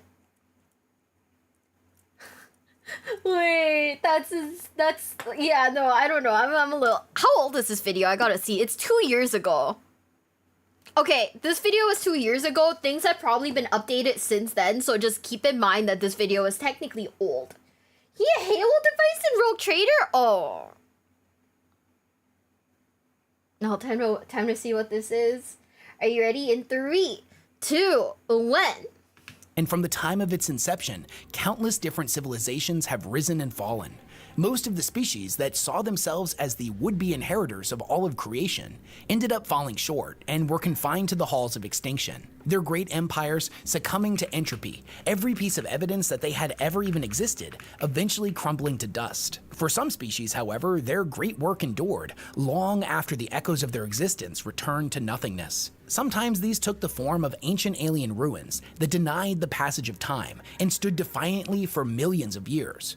And most of them serve as a superficial reminder that nothing lasts forever, whereas others seem to have been designed with a synthetic malevolence. Perilous devices of inhuman knowledge and unknown purpose that concede corruption, twist the soul, befoul the mind, and profane the sacred human form. One such artifact is what is known by the Rogue Traders and the Inquisition as the Halo devices. Okay. Incredibly dangerous constructs of unknown alien origin that have been long forbidden to mankind. Despite the terrifying and dark nature of these constructs, many would still seek them out for the false gifts they promise. It doesn't matter what terrifying price they demand, as they offer something that all of humanity has craved since we first crawled our way out of the primordial ooze: immortality.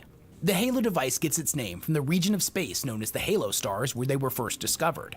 They were found on lifeless alien worlds that orbited dead stars, some resembling smooth talismans, while others are orbs filled with an unknown fluid. There was even one reported case of a Halo device that resembled a living worm-like creature. All of them are glossy and smooth to the touch, and defy analysis by Auspex scanners. They are impervious to harm, and despite their impossible age, show no evidence that time has any effect on them. It's generally agreed upon that the worlds in which the devices were found were once part of a great and ancient civilization. But as they left nothing but the devices behind, we really don't know much about them, and perhaps never will. When one of these devices bonds with a human, it will increase their strength, knowledge, and reaction time exponentially.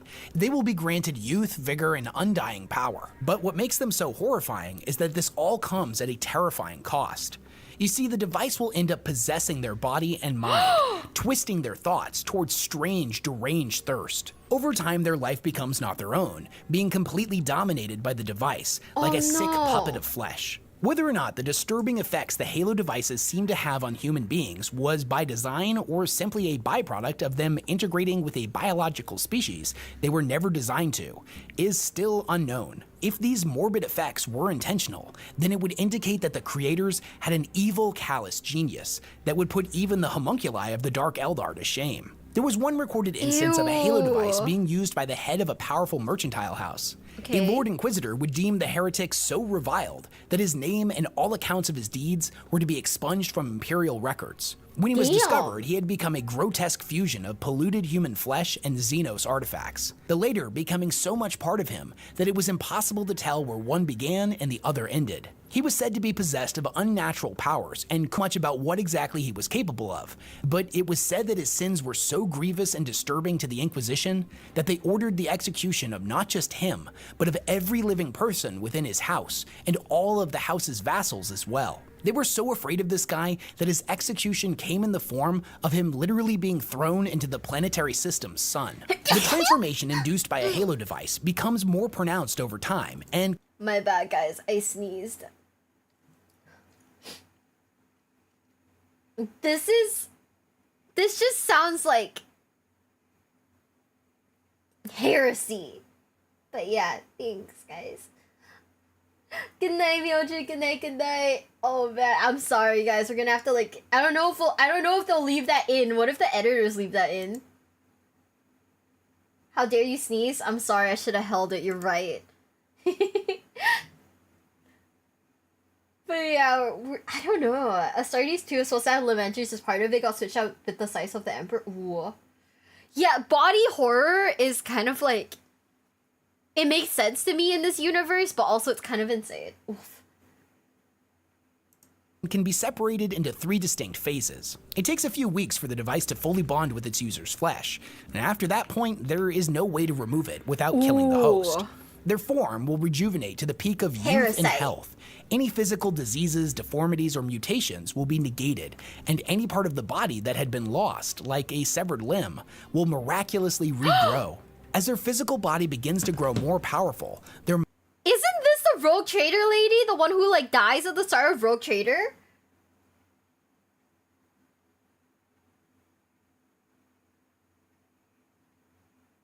Ooh. mind will start to degrade. At first, they'll realize that they no longer find pleasure in normal sensory stimuli. They lose their sense of smell, and food will begin to taste like ash in their mouth. Ooh. The host will begin to suffer violent mood swings, and as time progresses, they will find that they no longer require a full night's rest, only a few hours of sleep every couple of weeks, in which they will be haunted That's by crazy. terrifying alien dreams of strange dead cities beneath dark stars. Phase 2 happens after a period of a couple of years, where the device will have fully implemented itself into the host's body, becoming partially absorbed at a cellular level. The point on their body where the device originally made contact will have been healed over by new skin. The initial bonding location will twist with hardening scar tissue, resembling something like a tough exoskeleton of an insect. By this point, the host's muscular and skeletal systems will have twisted in such a way that they are inhumanly fast, strong, and resilient. They no longer sleep at all, eat or drink normal food. But as their mind descends further into the Halo device's synthetic madness, they will that is begin to straight up develop Hellraiser. strange addictions and insatiable hungers. In order to keep up their appearance and strength, these hungers will have to be regularly indulged, or they will begin to grow increasingly unstable and sickly. These addictions can come in the form of spending long isolated periods in total darkness, or immersion in solar radiation.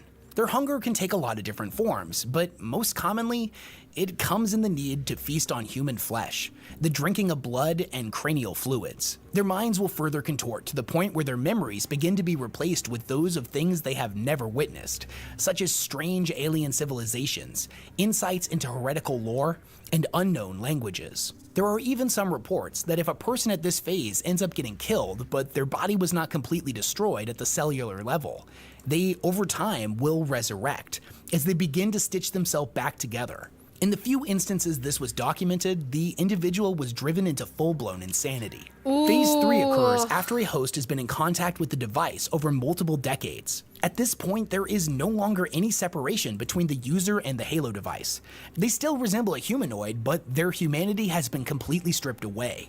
Now, documented individuals that have proceeded to this stage are noted as having a corpse-like flesh, burning eyes, distorted gaunt features, armor-like hides, and even fingers that have fused into long talons of exposed bone. Their strength will have advanced to the point where the host can rip a full-grown man's head clean from their shoulders with barely any effort. A host in Phase 3 is said to be able to survive the void of space and can regenerate from death remarkably quickly. Their mind that had once been bordering the whirlpool of madness has now completely descended into insanity. It is no longer the mind of a singular entity, but an unholy union of deranged intellects. If a rogue trader was so inclined to seek these devices out and sell them under the counter, each one would fetch an absolutely exorbitant price, as the rumors of these devices mostly begin and end with the promise of eternal youth, due to the Inquisition's relentless efforts to cover up their existence. If a would-be buyer does know anything of their more terrifying side effects, they may view this as a price worth paying. However, the trade of these things is not only utterly illegal, but an unforgivable heresy. The Inquisition views the Halo devices as an immediate threat to the Imperium's stability. and thus has declared war on them and anyone who has ever even remotely come into contact with the blasphemous alien technology. They constantly scour the Calexis sector for any rogue traders that would attempt to secure them or sell them in underground markets. Anyone found to have come into contact with a Halo device will be eradicated without mercy. As the years go by, more and more of these devices are unearthed, and how many of them are currently out there in circulation is currently unknown. But considering the Inquisition has so far been unsuccessful at containing their plague of madness, it seems like an undeniable conclusion that they will eventually spread throughout the entirety of the Imperium, and the amount of damage they'll be able to do is incalculable. And that was 5 of the creepiest and most obscure 40k mysteries. Which one was your favorite? Which one did you find the spookiest? Oh, Riri, thank you so much for the raid. Thank you. Welcome in, Raiders. Welcome in, guys. I'm a Miwabelle. All I do is play Yu-Gi-Oh! Crime. Right now, we are watching top 5 creepy unsolved mysteries from the Warhammer 40k universe. It is kind of scary, kind of spooky, but also thank you, Riri. I missed you. You guys didn't know we hung out with Riri in real life, actually, like pretty recently. So, you know, that's my girl. I miss you too. It was so fun hanging out with you. But yeah, welcome in, Raiders. Welcome in. More creepy 40k stuff on Halloween. I don't think we'll ever run out of creepy stuff, huh? I think like one of the things I want to watch is this. The top 10 most disturbing 40k characters. How bad could it be? Genuine question. How bad could this possibly be? Probably not that bad, right? Probably? But yeah, who knows? Didn't you ask? We don't talk about that. I don't know. Are we ready for it? Maybe we're not. So who knows? Okay, I'm still sorry to Riri for that. 10 random Drukari. I'm gonna pick a random name and you guys are gonna tell me if you guys think this is bad or not. Don't be, I love you, thank you so much. Well, are you ready? We're gonna go see. I know, I hope you had a good stream, Riri. What do you guys think about the Nightbringer? Is the Nightbringer scary? We're only gonna spoil one rando. Tell me what you guys think. Is that frightening or not? But yeah, good night. I know it's like really like, I know it's like, oh, it's 4 in the fucking morning. Ah! You know, if we don't think about it, it'll be okay. No idea who that is. It's okay, Dave. You don't. It's okay, bestie. No sleep. So good night, baby. Good night. Good night. Good night. It's mid. Oh, okay. He's whatever then. He's somewhat scary. Oh, should we look forward to this or not?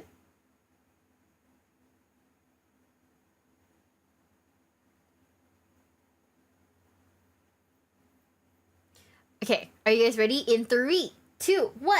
Good night, Riri. Good night, good night, good night. By the end of this video, you're going to know everything you need to know about 10 of Warhammer 40k's darkest characters. Ooh. And let me tell you, this list was not easy to put together, as 40k is a franchise that is well renowned for its sheer level of brutality. And on occasion, elements, stories, and characters that are so unnecessarily dark that they become just a tad bit ridiculous. But, you know, like in a fun way.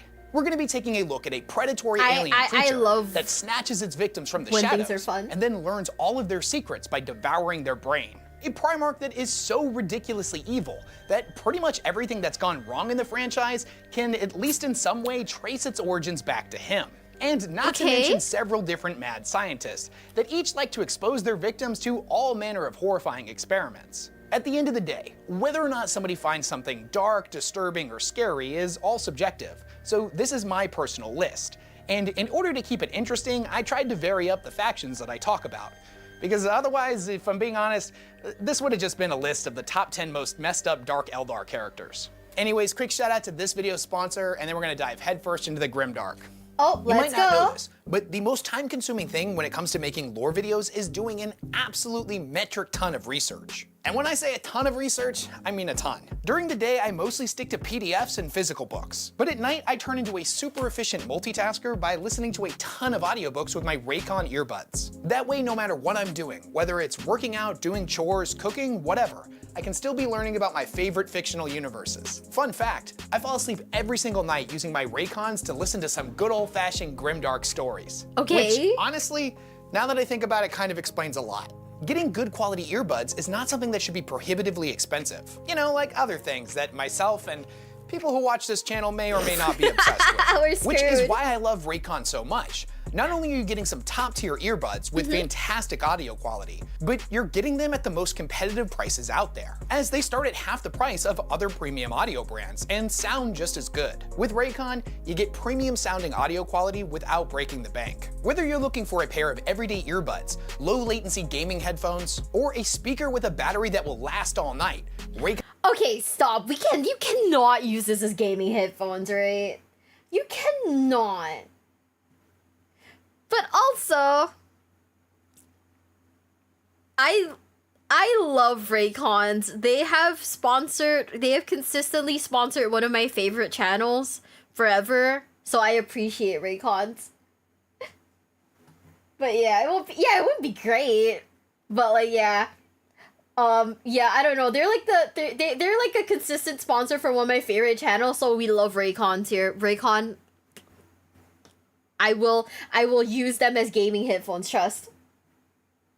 Raycon's got you covered. They have a 32-hour battery life and offer 8 hours of continuous playtime. They have everything you could possibly want in a pair of premium earbuds, customizable sound profiles, crystal clear call quality, and they're even water and sweat resistant. Raycon even offers easy and free returns with every purchase, so you can feel confident in your decision to buy a set of these amazing earbuds. I'm confident you'll love them as much as I do. Ready to buy something small with a big impact? Then click on the link in the description box or go to buyraycon.com/weshammer to get 15% off your Raycon purchase. Big thanks to Raycon for sponsoring this video. Shout out Number Raycon. 10, Tiberius the Red Wake. Although Tiberius fights for the Imperium, all those who have witnessed him in battle will attest he is a frighteningly terrifying monster. He is the Red Wake, the Shade Lord, and the chapter master of the Carcharodons, a chapter that was already known for its particularly brutal style of warfare. As a nomadic fleet-based chapter with no homeworld, they prowl the void like a pack of hungry sharks, drawn to the most brutal of war zones by the scent of fresh blood. No call for reinforcements is ever issued, no request from other chapters, and yet they appear where they are needed, to carve a gore-soaked path through all those that would threaten the Imperium of mankind. They tend to favor jagged, serrated, or chain weaponry that will inflict as much visceral damage as possible, tearing through enemy ranks in a shower of gore, eviscerating all that would stand in their way. The Red Wake is no exception to this, and perhaps exemplifies the Carcharodon's savage tactics better than any of his brothers. Tiberius is a giant, even amongst other Astartes, towering over his brothers in a heavily augmented suit of tactical dreadnought armor. Despite his enormous size, the Red Wake is said to move so quickly in battle, it's nearly impossible to track him with the naked eye. He is a blur of flensing claws and unrestrained butchery. He is a blood-drenched killing machine that cleaves his way through the enemy ranks, leaving mountains of shredded and mangled corpses in his wake. On both of his hands is an artificer power gauntlet, each of which is equipped with an oversized retractable lightning claw. The claws are named Hunger and Slake, and have been stained red with the blood of countless enemies. The hunger for the blood of the enemies of the Emperor, and the slaking in the spilling of it. Not many have seen the naked face of the Red Wake, but to those who have, they say it is a visage of pure terror. Would. I'm just saying. Would. Let's keep going. The face of death itself. It is a pale, jagged nightmare of deep scars and exposed not this bones, one. with jagged teeth that hunger for prey.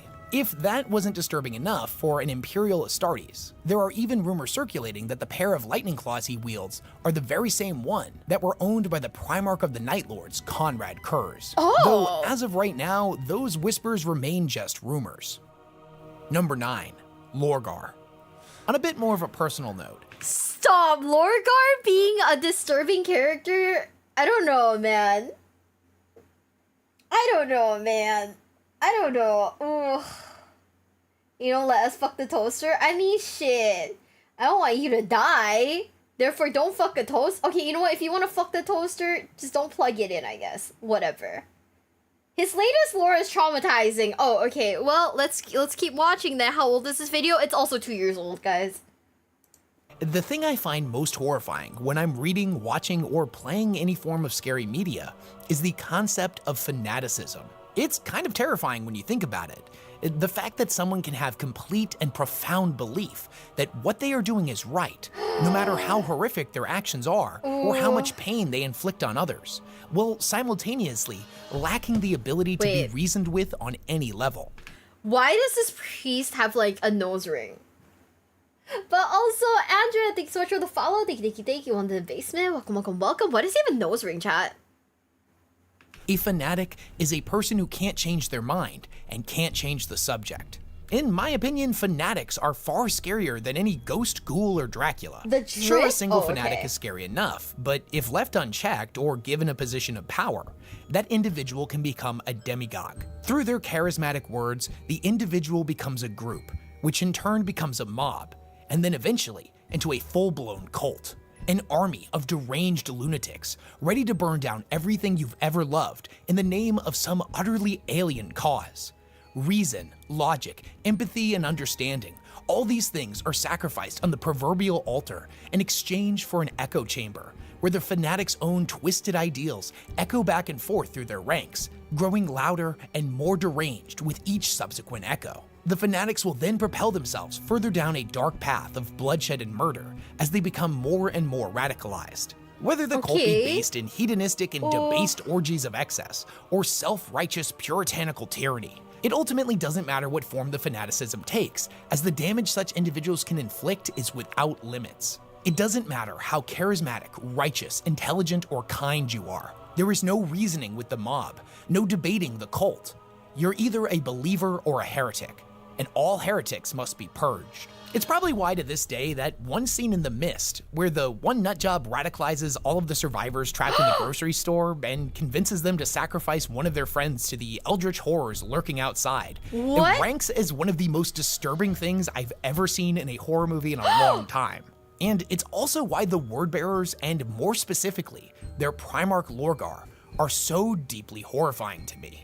I'll eventually get around to doing a deep dive on him, but for the moment, as a brief introduction to the character, Lorgar is the Primarch of the Space Marine legions known as the Wordbearers. He was a deeply religious person, raised by the priest Corferon on his homeworld of Colchis. By the time he would come to take his place with the Emperor's Imperium and lead the Wordbearers in the Great Crusade, he had fully dedicated himself to worshipping the Emperor as the one true god, something that completely went against everything that the Emperor stood for.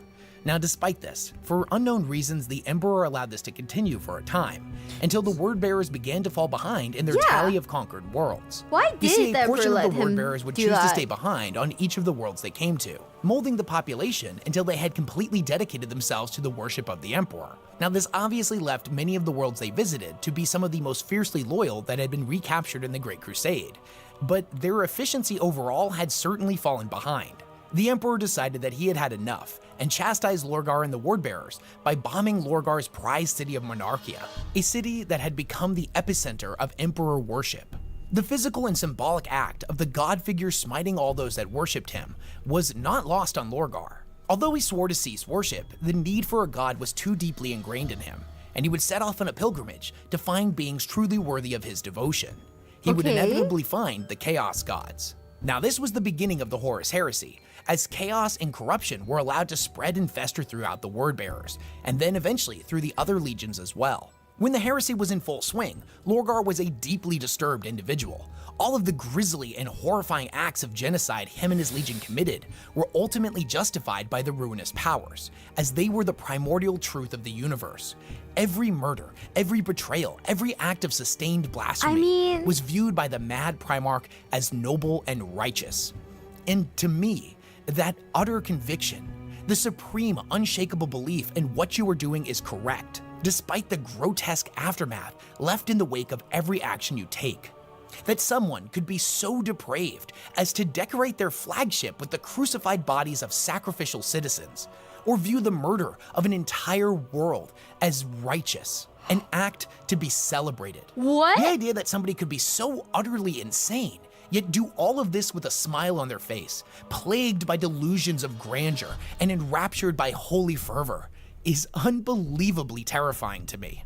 It is one of 40k's deepest ironies that it was Lorgar who penned the Lectitio Divinitatis, the holy book that proclaimed the Emperor as the one true god of humanity, a book that in the 42nd millennium is venerated by the imperial cult and set the foundations for the imperial creed. This is a passage from the novel Betrayer, where Lorgar was trying to get Magnus of the Thousand Sons to understand and appreciate what he was trying to do, and ultimately get Magnus to dedicate himself fully to the heresy. For reference, this conversation happens right after the events on Calth, one of the Ultramarines worlds that the Wordbearers would invade and slaughter millions of people. The way he speaks of the warp gives me chills every time I read it. He speaks in equal parts fascination and terror. Calth is the syncopated backbeat to the song, the rhythm beneath the rhyme. That much fire, that much misery, that much pain. The suffering has always fueled the warp in random stains and stigmata. And now we learn the virtue of control. Huh? Can you hear it? Can you hear the pain stirring the tides? Can you hear the crash of those waves, Magnus? Can you hear how those black tides beat a million hearts bursting out loud? As rhythmic as drums in the deep cold. What the The fuck? tide of the Sea of Souls can be altered by mortal hands, brother. Listen. Listen. We're reordering the warp itself, Magnus, changing it through pain. We're rewriting the song. There, a ship burns in Latona's atmosphere, the cries of the doomed souls echoing into the Empyrean. And there, a warship plows into the surface of Ulixis, digging its own grave, taking 100,000 souls shrieking into the afterlife. Do you hear them dying, Magnus? Do you hear the song shifting in time to their extinguished essences? Every life, every death, every cry of pain across these burning worlds thins the veil between reality and the first realm. Call it Hades or Hell, Jahannam, Naraka, the underworld, call it the warp, call it whatever you will, but I am bringing it forth onto the material plane. Calth was the genesis of the storm, Magnus. I will make an entire subsector suffer enough that the curtain falls and the 500 worlds drown in the warp. Tell me you can feel it. Tell me you can hear the million demons shrieking and baying, desperate to be born upon these burning worlds. Whether or not you're a fan of Lorgar's character comes down to personal taste, but there's no denying that his super dark conviction is definitely creepy. Why is he so crazy? What the fuck? Ew. Yeah, he's tripping on something. What the hell? His fanaticism for the Emperor being a god drove him to seek it. That is so wild. That is honestly wild. Ugh. Number 8. The Lictor. Lictor. Despite the fact that you've probably seen a lot of different Lictors throughout the lore, and if you're a Tyranid player, you've probably fielded several of them at once in the 40k tabletop game. It's important to remember that all Tyranids are the same organism. Every Lictor that has ever lived is the Lictor, each one containing the memories, experience, and evolutionary advantage of every Lictor body that had come before. The Lictor is the apex of evolution, a perfect killing machine, honed over countless millennia.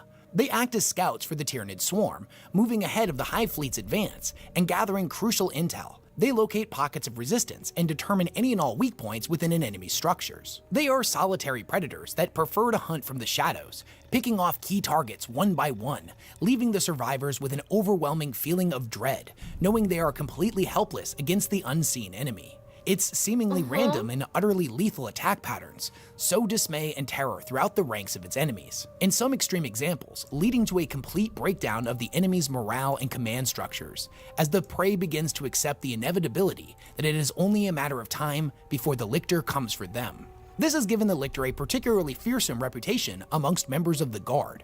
They are remarkably patient hunters that can maintain perfectly still and undetected for days, weeks, or even months on end, waiting for the perfect opportunity to strike. When that time comes, they are horrendously efficient and are equipped with an entire arsenal of bioweaponry used to quickly eliminate and dismember their targets as quickly and quietly as possible. For example, the feeder tendrils that hang from a lictor's mouth are strong enough to penetrate their prey's eyes, drilling directly into the brain cavity, and then being used to quickly devour its brain while it's still alive. Through the consumption of its prey's brain tissue, it is able to learn everything the individual knew in life, key command posts, military secrets, and any and all information that would be beneficial to the hive's attack.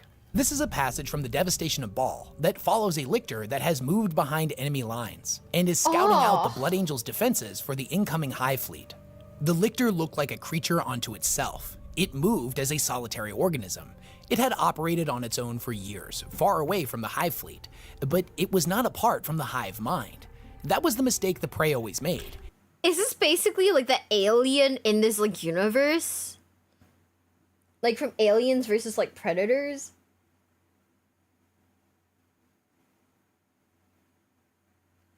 Also, Crazy Dylan, thanks for the resub. Thank you, thank you, thank you. Welcome to the basement. Welcome, welcome, welcome. Yeah? Kinda? Sweet King Topio, thank you so much for the follow. Thank you, thank you, thank you. Welcome to the basement. Welcome, welcome, welcome. Closer to that than lictors. Dude, I feel like I've lost track of what like gene stealers look like. Cause like, I just remember them looking like kinda humanoidish. But yeah. Even at this corpuscular level, it was a mistake to see the lictor as a lictor. One of millions. There were not many. There was one. The lictor was the lictor. Every iteration was a copy, better than perfect for eons of improvement, party to the actions, mistakes, and successes of every other lictor that had come before. Welded to the very genes of its being were untold millions of years of experience. It was on Baal just as it was simultaneously on 1,000 other worlds throughout the galaxy. It put ancient lessons into action. Sight was the easiest sense to fool. The lictor moved at night when it was harder to see. Chromatic microscales lent it near-perfect chameleonic ability, even in the full light of day. Deformable organ clusters embedded in its skin allowed it to change its shape somewhat, enabling it to take on the rough texture of stone or mimic fronds of vegetation. Smell was a more primal sense, harder to deceive because of it. The lictor managed that too. It had virtually no scent. Only when it flooded the air with pheromone trails to guide its kin beasts did its emissions become noticeable. By then, it was too late. And most prey could hear, so it made no sound when it moved. Damn. Special arrangements of hair baffled the whispers of its limbs moving over one another, and more esoteric senses were equally well accounted for. Its electromagnetic profile was minimal. Its brain case was shielded by eternal bone structures against energy leakage. The nerves in its body were similarly cloaked. Its hooves were shaped to make the minimum of vibration. And although it could not entirely stop the perturbation of the air made by its movements, its chitinous plates were fluted in precise molecular fractal patterns to minimize its wake. It gave off no heat, it shed no cells unless damaged. Its psychic link with the hive mind was like spider silk, gossamer thin, strong, and almost impossible to detect. More adaptations heaped on top of more. You know what's the thing? These things sound scary, but also I just know that there's like gonna be some Space Marine Legion that's kicked its ass. Right?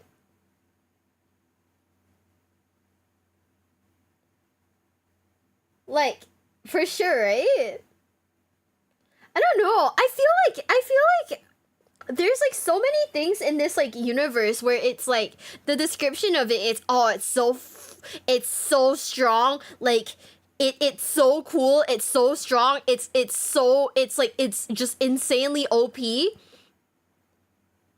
And a random like blueberry would have like, you know, murked it. Right? Didn't I kill some in like Space Marines 2? I'm fairly certain I heard the term lictor in like Space Marines 2.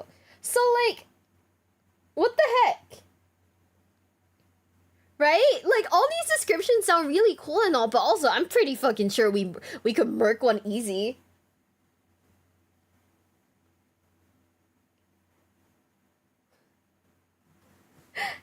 Right?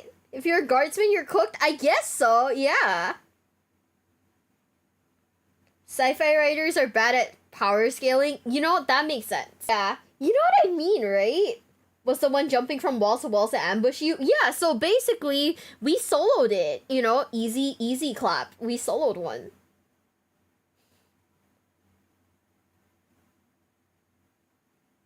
Yeah. Like, but you know what I mean, right? Like, in terms of the power scaling, this thing sounds OP as hell, but I could solo it. I could win. Like, I don't know, maybe it's toxic, maybe it's kind of toxic, but I feel like, yeah, they make like these characters sound insanely OP in the books. But everything else is just kind of like, well, guess who can kill it? Sly Marbo, Kato Sicarius, you know, like, shit. The Avatar of Cain, a shard of the Elder God of War gets beaten by everyone. Yeah, power scaling just kind of doesn't exist now, does it? I mean, that just makes, like, if Titus isn't on the list for, like, most disturbing 40k character because he can beat everything up, it feels weird. It took 2 Space Marines to match take one out with 3? Yeah, no, the other 2 were there as decoration. Trust, it was all me. Trust. Right? Like, be for reals, though. Like, be for reals. Like, these things sound scary, but, like, I could solo it. Just let me Dark Souls roll, I could solo it, trust.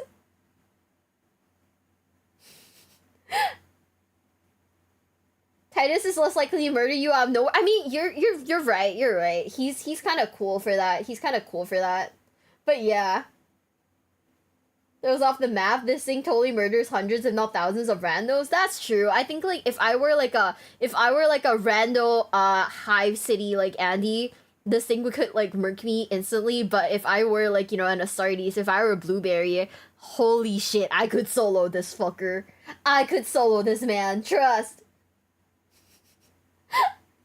Right? Okay, are you guys ready? 3, 2, 1.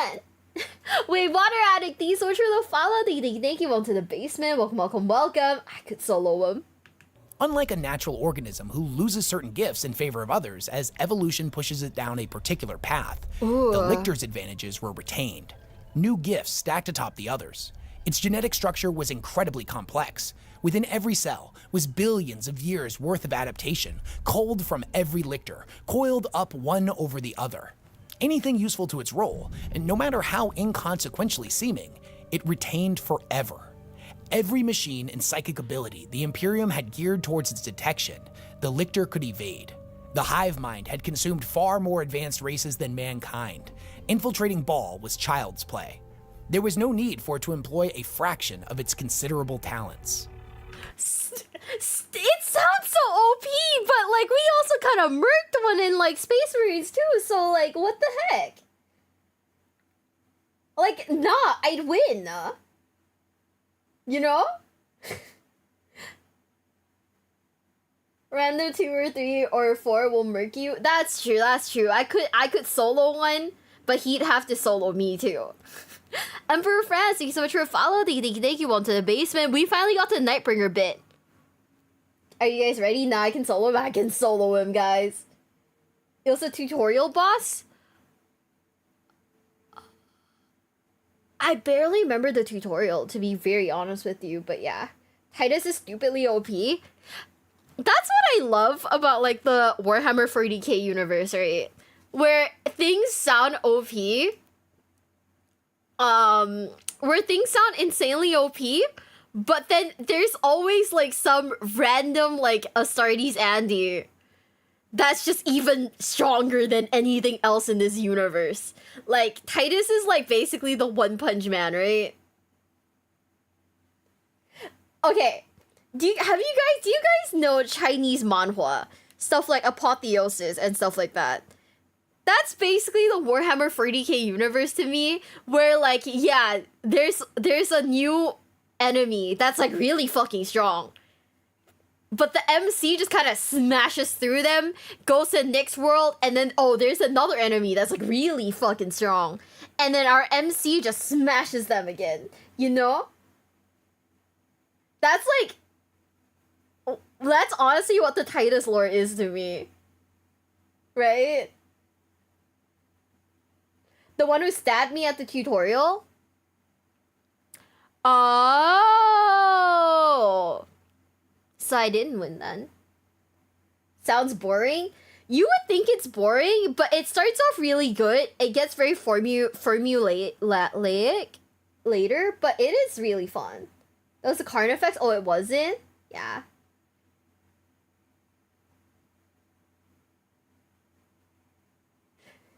But yeah, you know what I mean, right? Number 7. The Nightbringer. Considering that I just recently talked about the Catan in my last video, I'm gonna keep this entry short, but the Nightbringer definitely deserved to be on this list. He was said to be the most physically powerful of all the Catan, godlike beings that devoured entire stars before eventually making contact with the Necrontyr, and forming an alliance with them against the Old Ones during an event known as the War in Heaven. The Catan were originally formless entities, but the Necrontyr crafted them frames of living metal with which to inhabit. Each of these living metal bodies was said to represent the essence of each Catan. The Nightbringers sported a Grim Reaper motif, which is quite fitting as the Nightbringer is figuratively and somewhat literally the embodiment of death itself. He was said to be the one that introduced the emotion of fear to the this creature would prey upon entire systems, taking a sick and twisted delight in the suffering he would inflict on untold billions, gorging himself on the terror of his victims. During the time in which the Necrontyr worshipped the Catan as gods, the Nightbringer was seen as the god of death, an entity whose hunger for the souls of mortals was never satiated. Now, in the 42nd millennium, the Catan exist as a shattered species, each of the remaining ones having been broken into dozens of shards.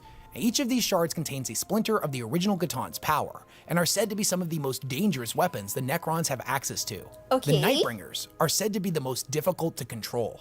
Those who witness the towering form of the Nightbringer find themselves frozen with fear, as the icy fingers of death wrap around their mind, making them easy prey for his cold and calculated reaping.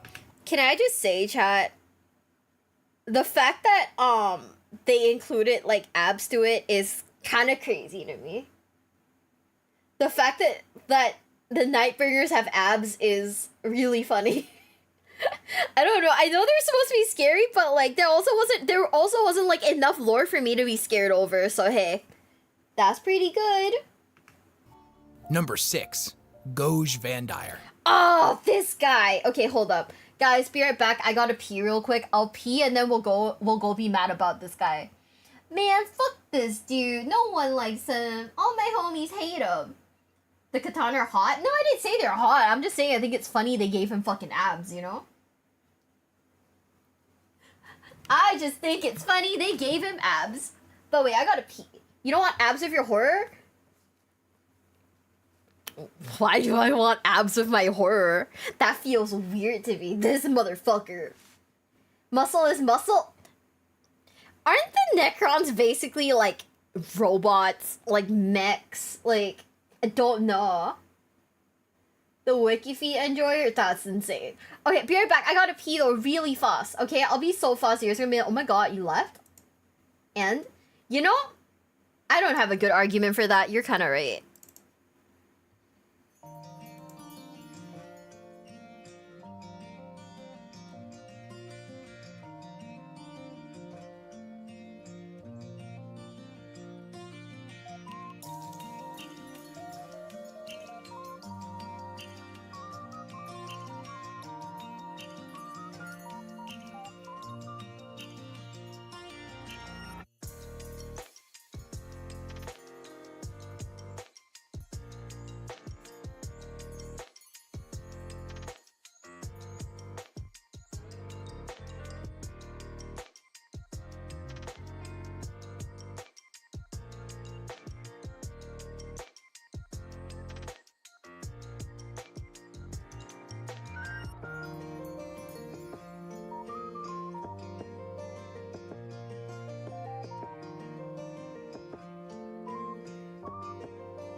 Hey guys, I'm so sorry. I heard like weird clunking from my freezer and I was like, what the heck?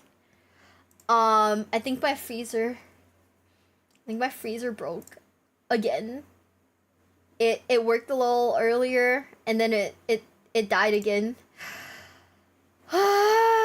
仕方ない. Oh well. 3, 2, 1. Unlike the other entries on this list, Van Dyer himself is not really much of a threat physically. He's an old man that through a huge campaign of coordinated assassinations, backstabbing, and blackmailing, managed to become the head of not just the Administratum, but also the Ecclesiarchy at the time, making him single-handedly the most powerful person in the entire Imperium, and next to the Emperor himself. I actually had a pretty lengthy segment on his entire backstory in my Sisters of Battle deep dive if you're interested. What makes him creepy is his utter insanity. The dude was a vindictive monster who, in his later years, was known to babble gibberish to himself at all times. Yeah, he's kind of crazy. Any who witnessed such a display were told that the Emperor was directly conversing with him. Or, more commonly, Vandire would just have them executed. At one point, he would discover a faction of warrior women known as the Daughters of the Emperor, who would one day become the Sisters of Battle. He deceived them into thinking he was the chosen of the Emperor. The creepy bastard renamed them the Brides of the Emperor, conscripting them into service as his personal bodyguards. The lore doesn't go into a lot of specifics here, but it's not difficult for us to imagine this power-obsessed monster had taken this proud and honorable faction and degraded them into a harem of eye candy to be at his side at all times. Ew. His period of rule would come to be known as the Reign of Blood. No one was safe from his tyranny, and as his insanity and paranoia grew with every passing day, he would take to torturing any of those who opposed him, regardless of whether or not they were guilty. He would claim that through the sadistic acts he inflicted on others, he was purifying their souls. He had a massive network of spies and other militaristic factions that had pledged loyalty to him. Whether it was because of belief in his cause or out of fear of what he would do if they refused his orders, most likely varies from person to person. Oh my goodness, thank you so much for the raid, Fox. Thank you so much for the raid, Foxy. Thank you. Welcome in, Raiders. Welcome in. If you guys don't know who I am, I'm Miwabelle. All I do is play Yu-Gi-Oh! And cry. Right now, we are watching Top 10 Most Disturbing 40k Characters, Warhammer 40k lore. People are kind of icky in this universe. Who would have thought? This is Warhammer lore. Thank you so much for the raid, and welcome in. Guys, he's kind of icky. I mean, his name is Goj Vandire, so, you know, that's a bad guy name if I've ever heard one. Who would have thunk? This guy in particular is bad. But yeah, we're gonna keep going. But thank you so much for the raid, and I hope you had a nice stream. I hope you have a great day, too. 3, 2, 1. Oh, hi, Mark. Hi. It's not very girly pop of him, huh? That fear would have been well-founded, however, as he would unleash his armies against countless worlds within the Imperium if he detected even a small percentage of a planet not being completely under his control. Whether that take the form of virus bombing innocent worlds, to melting a planet's polar ice caps in order to drown its entire population. What? And there was no limit to the profound levels of cruelty the mad ecclesiarch wouldn't condemn entire populations to. Due to his madness and paranoia, it is believed that many of these worlds were actually completely loyal, and that the bloodshed that would follow slaked nothing more than his ego. Thankfully, Vandire's rule would eventually come to an end, when many of the other Imperial forces rose up against him, including the Custodians, who at the time had retreated into the Imperial Palace. Their role was to answer only to the Emperor, so they had mostly stayed neutral in the affairs of the Imperium.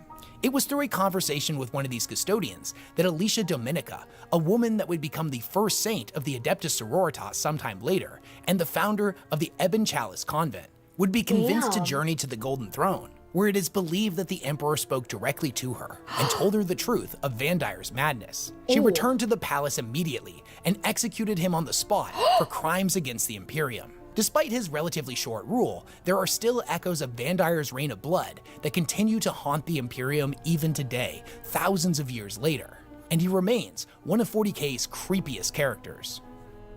Number 5, Illuminar Saris.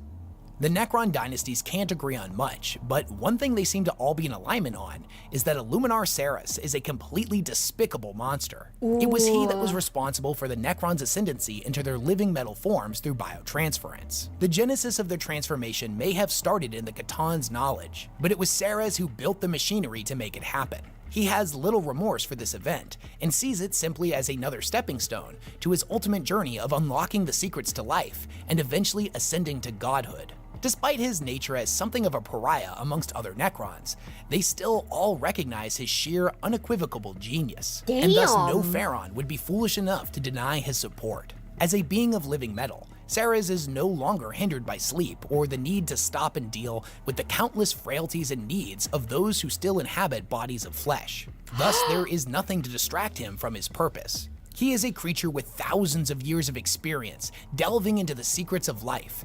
Yet, despite his relentless pursuit of knowledge, the secrets of the soul always seem just beyond his grasp. No, Some he's kinda believe such icky. forbidden knowledge was only ever meant to be known by the gods, a belief that Ceres refuses to accept.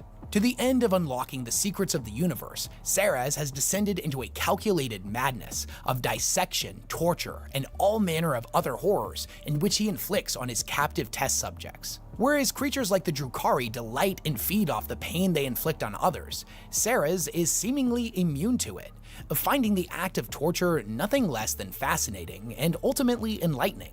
He is a mad scientist, an individual driven down a depraved path in the That ultimate makes quest for sense. knowledge that sees no act as too taboo, malicious, or cruel.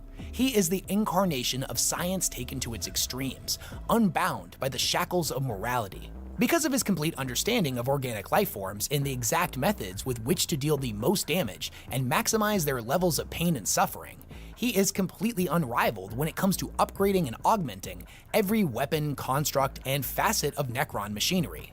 Even for a race as terrifying as the Necrons, his methods are seen by his peers as needlessly cruel. Yet, as will become a pattern with Ceres, begrudgingly accepted as a necessary evil. He accepts payment for his services in the form of captive slaves from all of the other mortal races, taking a particular delight in Eldari test subjects due to their ability to perceive sensations on levels far greater than any other race. Those captured by him will be taken to the laboratory catacombs of the tomb world of Zantragora, where they will spend the rest of their days in pain-filled agony, ancient stasis machinery keeping the subjects alive and fully aware through the horrific procedures he conducts upon them. He feels no pity, no remorse, or any form of kinship with such inferior life forms, and thus gives them nothing to numb or dull the pain. Such an act of mercy would be a waste of resources, and would add complications to achieving his desired test results. He finds the screams of his victims ultimately annoying, and thus in lieu of the aforementioned pain-reducing medication,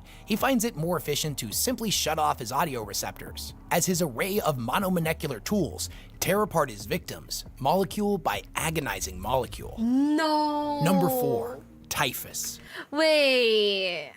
I mean, the whole mad scientist trope is something I fully expected, but still,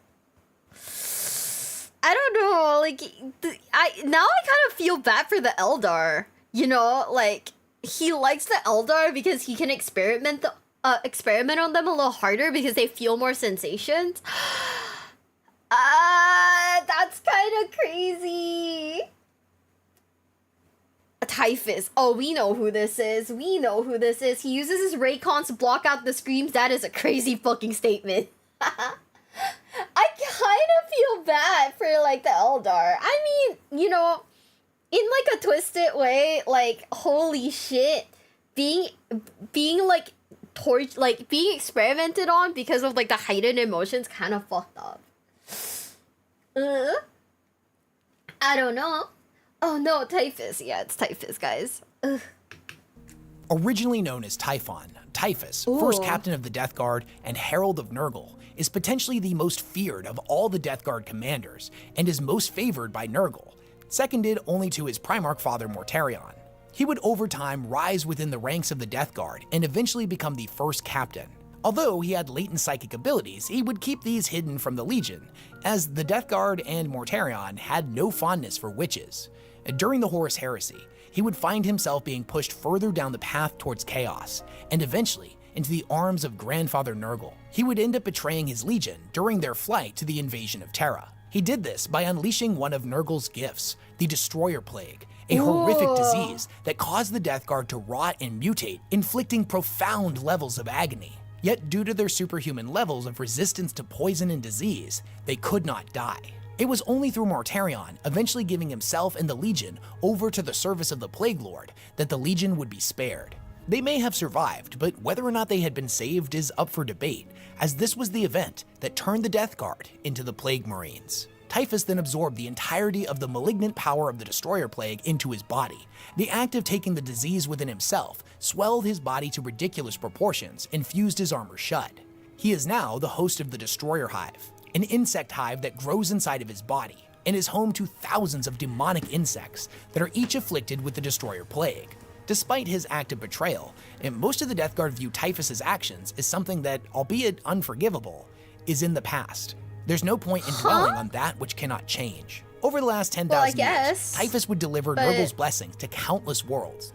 It is said that 7 times 7 times 7 tallymen have dedicated their entire lives to counting the billions that have been slain in his wars. That's to this day, their tally has not caught up to the last 3,000 years of slaughter, and considering the tally of the dead increases every day, it is a never-ending pursuit. Stop, Though, that's despite crazy, this notion, what the hell? those slain by Typhus in the Destroyer Hive do not stay dead for long, as they rise back up as one of many different strains of plague zombie that will then in turn spread Nurgle's blessings even further. At one point, Typhus was said to have turned every living soul within the overpopulated world of Jonah into one of these undead monstrosities, creating a shambling horde of the dead that stretched across continents. The most disturbing thing about Typhus to me, other than the grotesque body horror, is his utter fascination with the proliferation of disease. There's an interesting passage from the Dark Imperium trilogy, where one of the commanders within Ultramar is dragged before Typhus. He planned on giving the captured individual Nurgle's blessing, even though he knew someone as stoic and rigid as an Imperial commander would surely die from the affliction before the pain induced by the disease would enlighten them. The profound revelation brought on by Grandfather's love was ultimately going to be wasted. Before he could do this, however, a demon who wished to speak with Typhus began to manifest through the captured man, twisting and contorting his body in all manner of terrifying ways, seemingly as if he had been inflicted with every disease at once. What? The hideous mutation and untold agony presented in front of Typhus elicited nothing less than sheer fascination. A glorious display of Nurgle's love, rather than a blasphemous and horrific act of plague-induced torture. Number 3. Urian Rakarth. The individuals known as homunculi are said to be some of the most revered people within Dark Eldar society. They are wise and ancient monsters, geniuses of insane and unnatural technology. This is the Mad Max guy, right? Is this like the Mad Max looking guy? I don't know. I feel like a lot of names have been mentioned. I'm kind of keeping up. I think like over here, I don't know who this is. I don't know who this is, and I mean I know who the Lost guy is, but I don't know who this guy is, and I don't know who Fabius Bile is. Everyone else I do know though. So hey, that's pretty good, right? Who command just as much fear as they do respect. Each and every one is a master fleshcrafter that offers a wide range of disturbing services to any within their society that can afford them. These services come in all different forms, but most commonly, disturbing potions, poisons, and elixirs, body modifications, or all forms of esoteric weaponry that are designed to inflict as much pain and suffering as possible. The homunculi are the undisputed masters of pain, as they have dedicated their entire lives to its study. Each one of them is completely unique, and no two homunculi are exactly the same.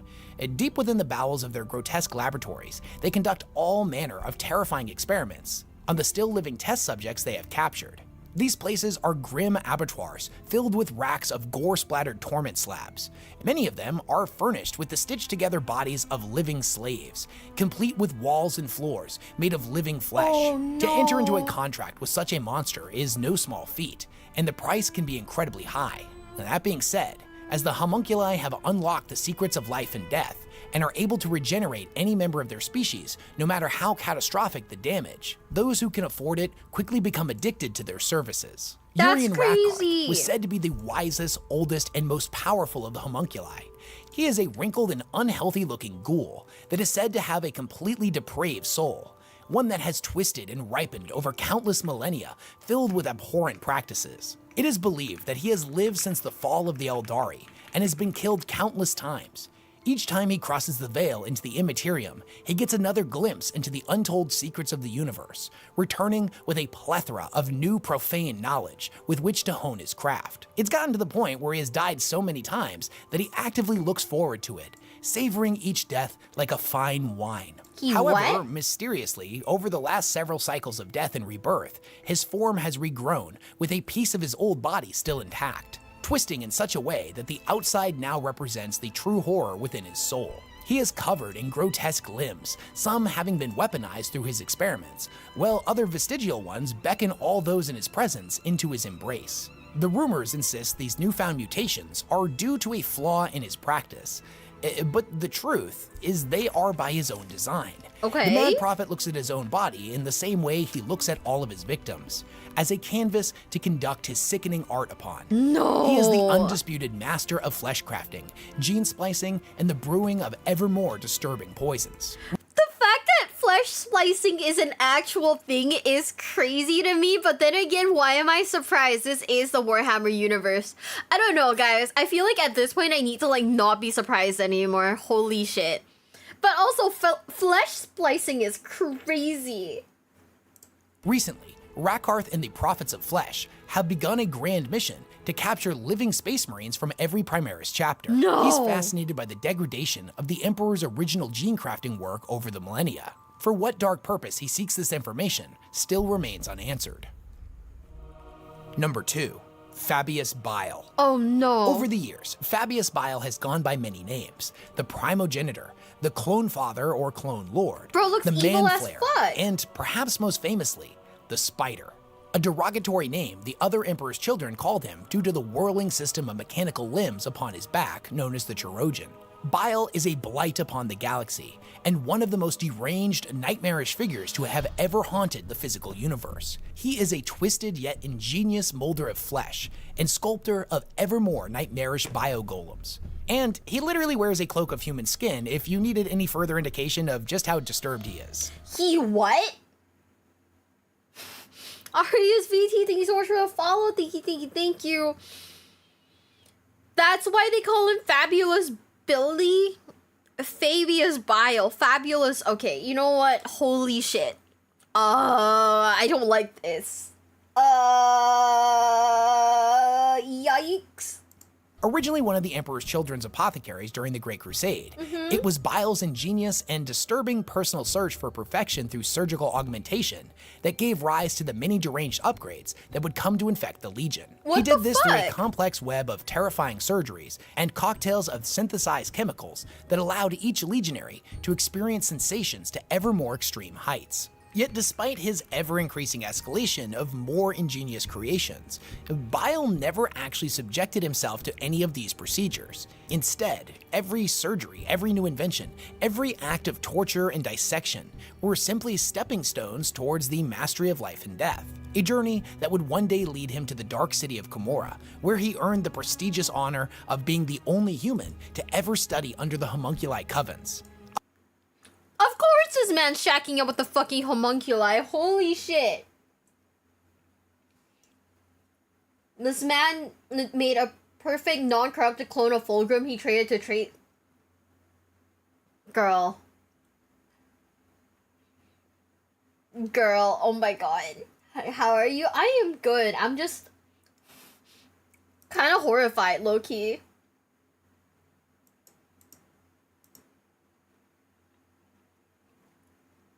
I really like Fabius Bile. I think a character like him does have a place in this universe because I mean the universe is already pretty fucked up. You know, having more mad scientists like fucked up vibes makes sense to me.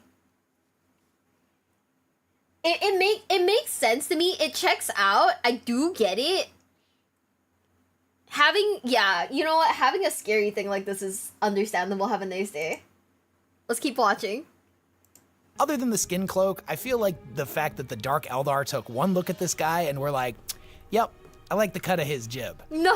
Should speak to the levels of depravity that old Fabulous the Horus Heresy. Fabius departed his legion and set off on his own to hone his craft, becoming a renegade amongst renegades. Wait! He split off from the Emperor's children, so he's not corrupted by Slanesh. Huh? That's a thing?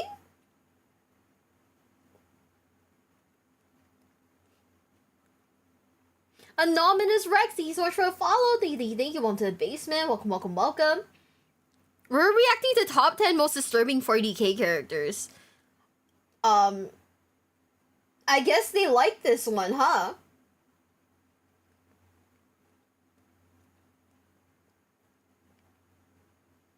Wait, he doesn't think that Slanesh exists? That's crazy!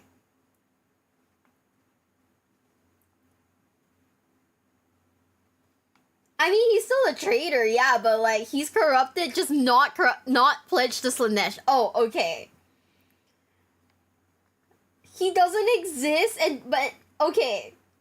He thinks they don't exist. He's hyper scientist, so he doesn't believe. He's an atheist. That is kind of funny, actually. So in this universe where, like, if you don't believe in, like, gods, you're basically heretical, this guy's, like, an ultra-atheist on his own path. I low-key respect that. I mean, despite the fact that he's, like, he's a homicidal, he's a homicidal mad scientist type, I kind of respect that. Holy shit. Maybe I'm crazy. Maybe I'm crazy. Maybe I'm insane.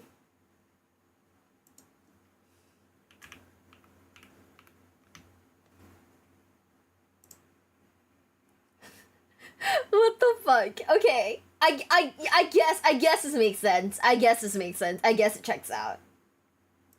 It is said that he moved through the Imperium like a shard of glass through an intestinal tract, offering to sell his services and creations to any rebel warlords that could afford it. His payment would come in the form of prisoners, genetic samples, and ancient technology. He would eventually set up shop within the Eye of Terror on a fallen Eldari planet, wherein, over time, the world would become a flesh factorum of crawling madness. Many other renegade apothecaries from various traitor legions would come to this world in order to study under the Clone Father, thus building his reputation and power. It's kind of like a Doctors Without Borders thing, except way more horrifying. Any planet that has been blighted by the Clone Lord's presence can speak great volumes of his dark efficiency. Doctors Without Borders is a wild fucking thing to say. If a foreign doctor came up to me wearing a flesh cloak, brother, I am running for the hills. What the hell?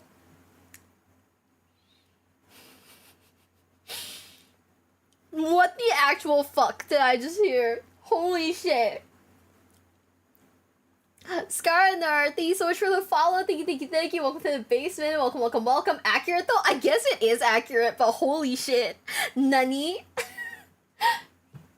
Are dying in the Eye of Terror? I mean, I guess he's like the lone fucking soldier for it, but like, holy shit, maybe it's a good thing he's the only guy. Maybe it's a good thing he's the only guy. Bro's been wearing that for nearly 10,000 years. Oh, he needs to wash it then. He sacrificed his hairline for power is a crazy statement to make. I think I still stand by like my statement where I feel like every like event, I feel like every Yu-Gi-Oh event, right? Or any card game event, actually, I feel like people would benefit from like being given like a small bottle of like deodorant as like a door gift. Just saying.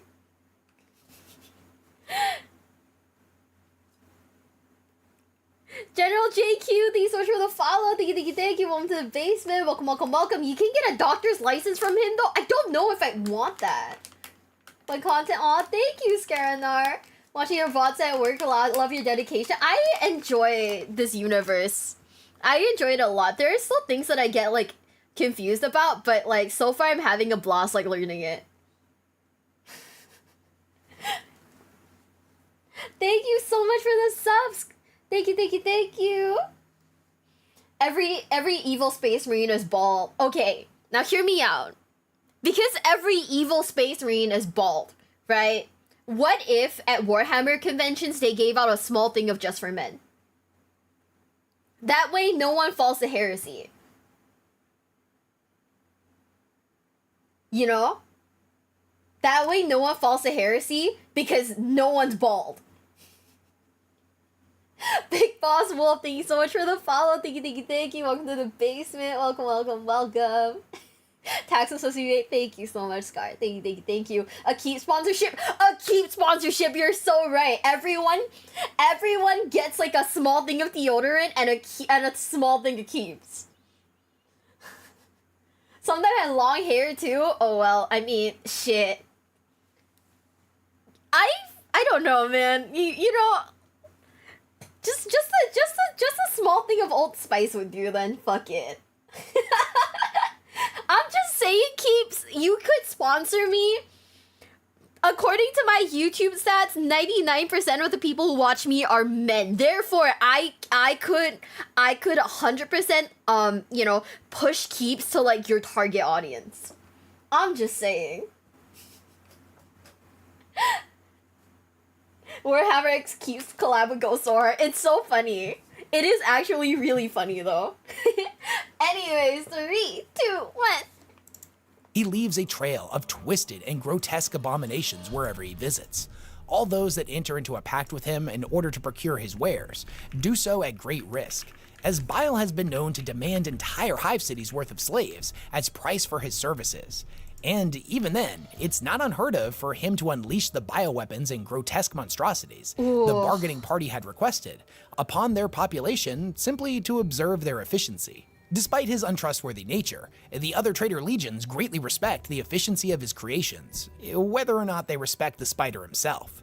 This is a man who has such mastery over cloning that he was able to make clones of all of the Primarchs to various degrees, including his masterwork, a perfect clone of the Primarch Fulgrim, an entity that retained all of the original's memories, and, if the rumors are to be believed, a copy of the Primarch's soul as well. In recent years, Bile has become obsessed with his goal of replacing the human race with a new, even more perfect species of his own creation that he refers to as the New Men.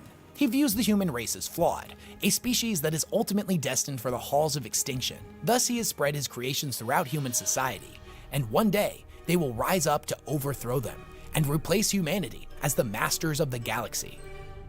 Number 1. That's scary though. That is kind of scary though. I don't know if I like that.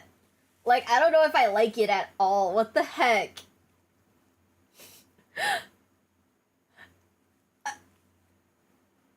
Yeah, I don't know if I like that.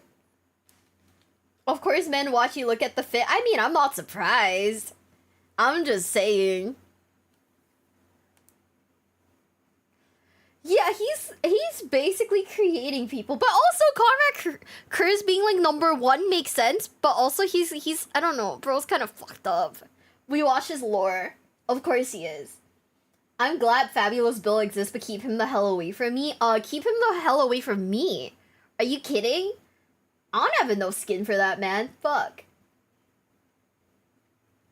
Also, Clone Taurus was just fucked because he didn't have a soul due to Emperor. Ooh. No wonder he sold them. Shit. That is so crazy. He's not only creating people but space marines and stuff. I'm not surprised that there's like a mad scientist for every faction, right? Kind of makes sense that there's basically like a mad scientist type for like every faction, but holy shit. I'm not complaining. I know. I mean, I like it. I like it very much. Let's Curse skin me alive and turn me into a still living flesh carpet. Bestie. I just had like a thing with my therapist where he was telling me that I need to learn how to have more like, you know, self-respect and more self-confidence. And I genuinely feel like you could benefit from that too, bestie. That is insane. How mad scientists, you just know that shit's gonna happen. Eventually everything except for like, you know, the Tyranids and the Orcs are gonna have like mad scientists. So yeah.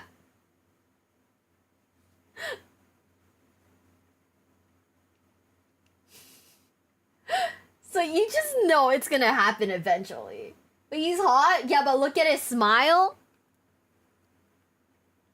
He looks like he hasn't washed his hair in like 3 years. Orc's definitely a mad scientist. I mean, it's not a mad scientist if they're already mad, right?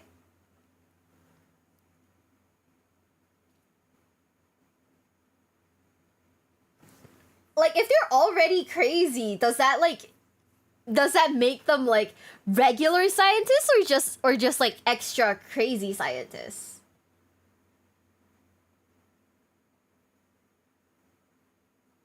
Or except a crap ton of mad scientists? I thought that they were insane. They're for here now. Hi, thank you for coming by. The Presto Espresso? I mean... I mean... It's our green reflecting, he's horrible, his dental is good. Is that your only takeaway from Conrad Curse? His dental is good? Bestie, no. No. Yeah, but yeah, I mean... they're insane. The orc mat inventors are specialized in mechanics of war more than biological modifications. I guess, yeah. He should wash his hair. My standards are too high. Chat. I've once been told that expecting a man to have a job is high standards. So at this point, I don't even know what standards are anymore. At this point, I don't know what standards are anymore when it comes to men, and I'm terrified. Men named Conrad and Warhammer always turns out to be traitors. True! That's so unconsiderate of you. Girl, it's not. Thank you. But his hair is lusciously oily. This guy? Probably. What? Yeah, no, I've been told once that, like, expecting a man to have a job... Like, you can't not date someone because they don't have a job because that's mean. I was told that once and I was like, huh?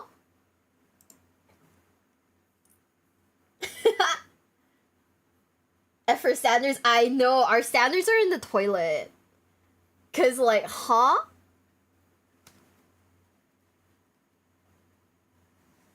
It's okay to expect men to be actual human beings. Bar needs to be higher than hell, true. Wait, really? Yeah, bro. Oh my god. Some of the men I've dated in the past have been so crazy that it's bizarre. Thought having a job was a given? Apparently not in this economy. Does that mean having 2 jobs makes me infinitely more desirable? You know? Probably. Probably uses hair oil to fry my sunny side up eggs. His hair oil could power McDonald's for like a year. Yeah, you're overqualified, bestie. Think about the jobless men, Miwa. Okay, no. See, we have dated I say we. I mean like the proverbial we. I don't mean you guys have dated jobless men, but I have dated jobless men. And I just have to say, not good.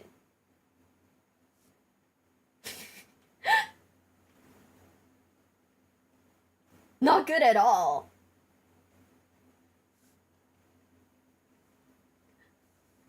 I dated this one guy who was like jobless for like 2 years, right? And then when he got a job, I was like, hey, now you can buy me dinner instead of me buying you dinner. And you know what bro said? Are you a gold digger?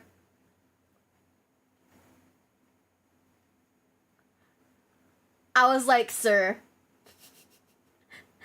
I bought you dinner for 2 years. You're calling me a gold digger, bitch? What the fuck? You have no gold for me to dig. Sir. I think, no, he was not making a joke. He meant it seriously. He was mad that I even dared to ask. Was he good looking? No. No, I kind of got guilted into the relationship, so it was kind of bad. I'm not very good against, like, being guilt-tripped. So, yeah. Were they trying to get a job, though? Yes and no. They were hypothetically trying to get a job, but I had to, like, write his resume for him.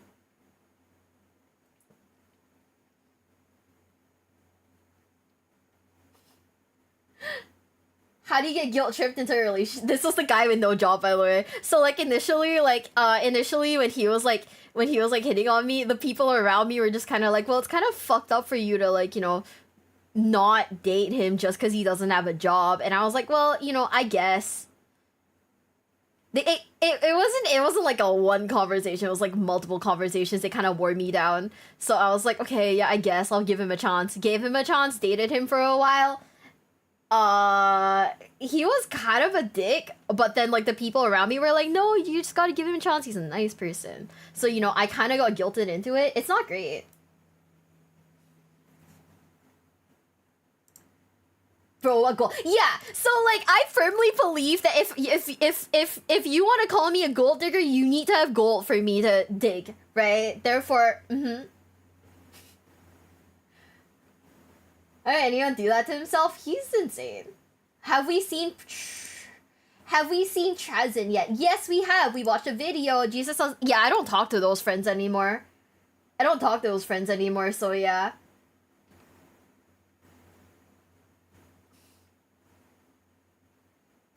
Yeah. We're trying like really hard to like improve my like standards and my like self-esteem. So hey, it'll be fine.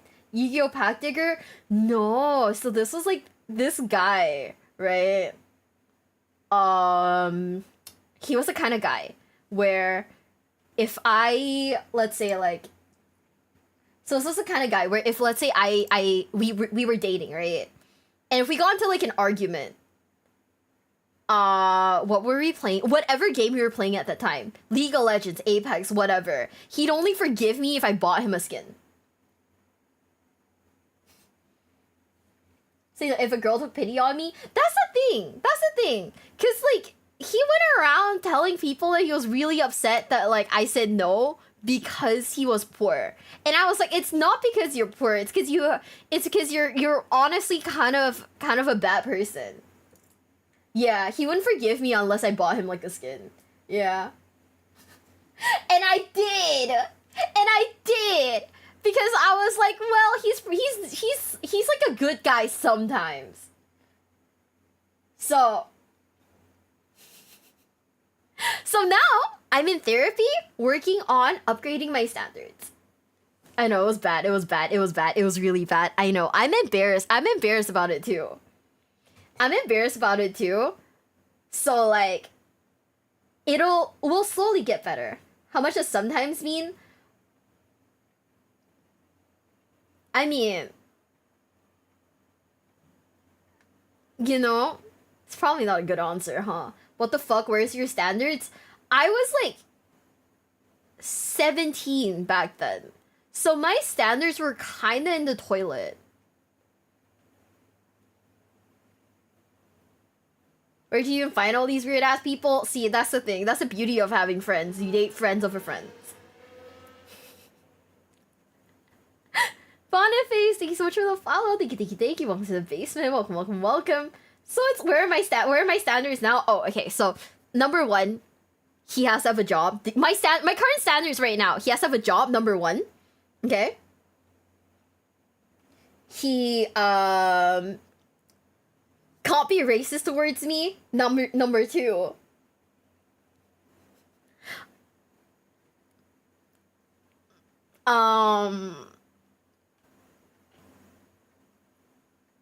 Has to be taller than me, but only because I'm 4'11" and I can't reach shit. So basically anyone above like 5'1" is up there. Alive would be a nice one too.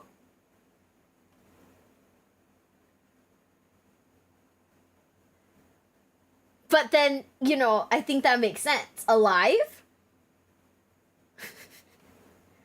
Yeah. It's because I'm short. Because I'm 4'11", I feel like I can ask for a man to be taller than me because I don't need a guy who struggles to like pick things up, same as me. Like I need someone to be taller than me so they can reach the top shelf and I don't have to, you know, like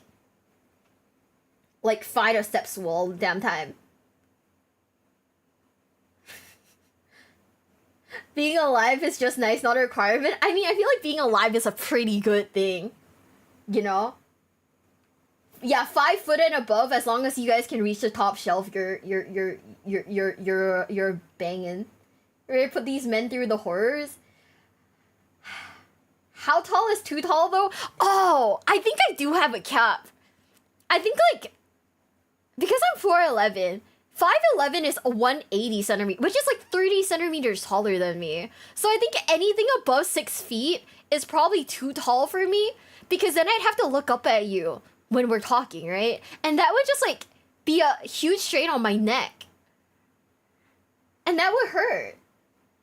How strongly do you feel about the live part? Pretty strongly, actually.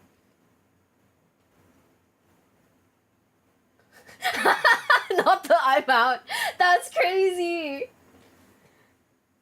But I don't know. You know what I mean? I don't think the height requirement is like a big thing for me. I think most men are taller than me, so that's kind of a given anyways. You know? I think like most men are taller than me anyway, so it's kind of a given. Also, not an Iron Warriors player. Oh yeah, that's true.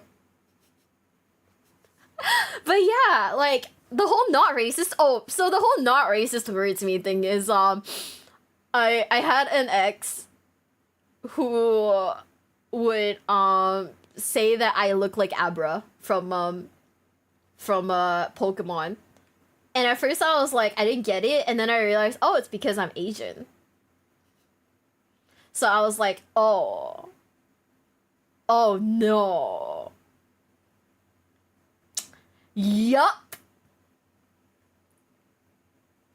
Yup. I know. Singapore shells, North American shells are over for me. This chat turned to OkCupid, you know? We get there sometimes. So, I have no idea. I think it's not cute. Where do you find these people? You know, I have no idea.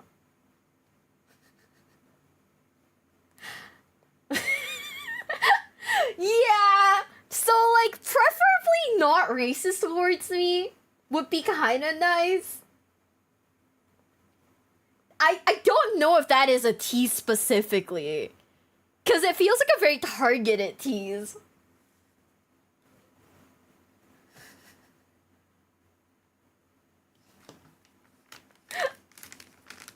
So Conrad, am I right? Okay, guys, I just want to say Conrad is not a high value man. Guys, chat, please stop dating him.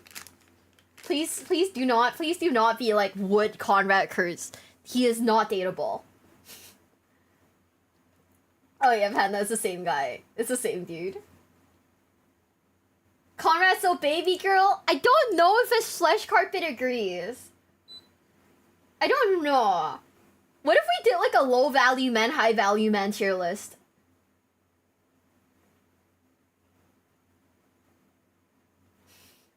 Conrad checks all your requirements. Shit, you're right. Wait, no, stop. Wait, he kind of does though. I mean, you know what? Hold on. We gotta also throw in preferably, actually no, this is a non-negotiable. He's got a shower, chat.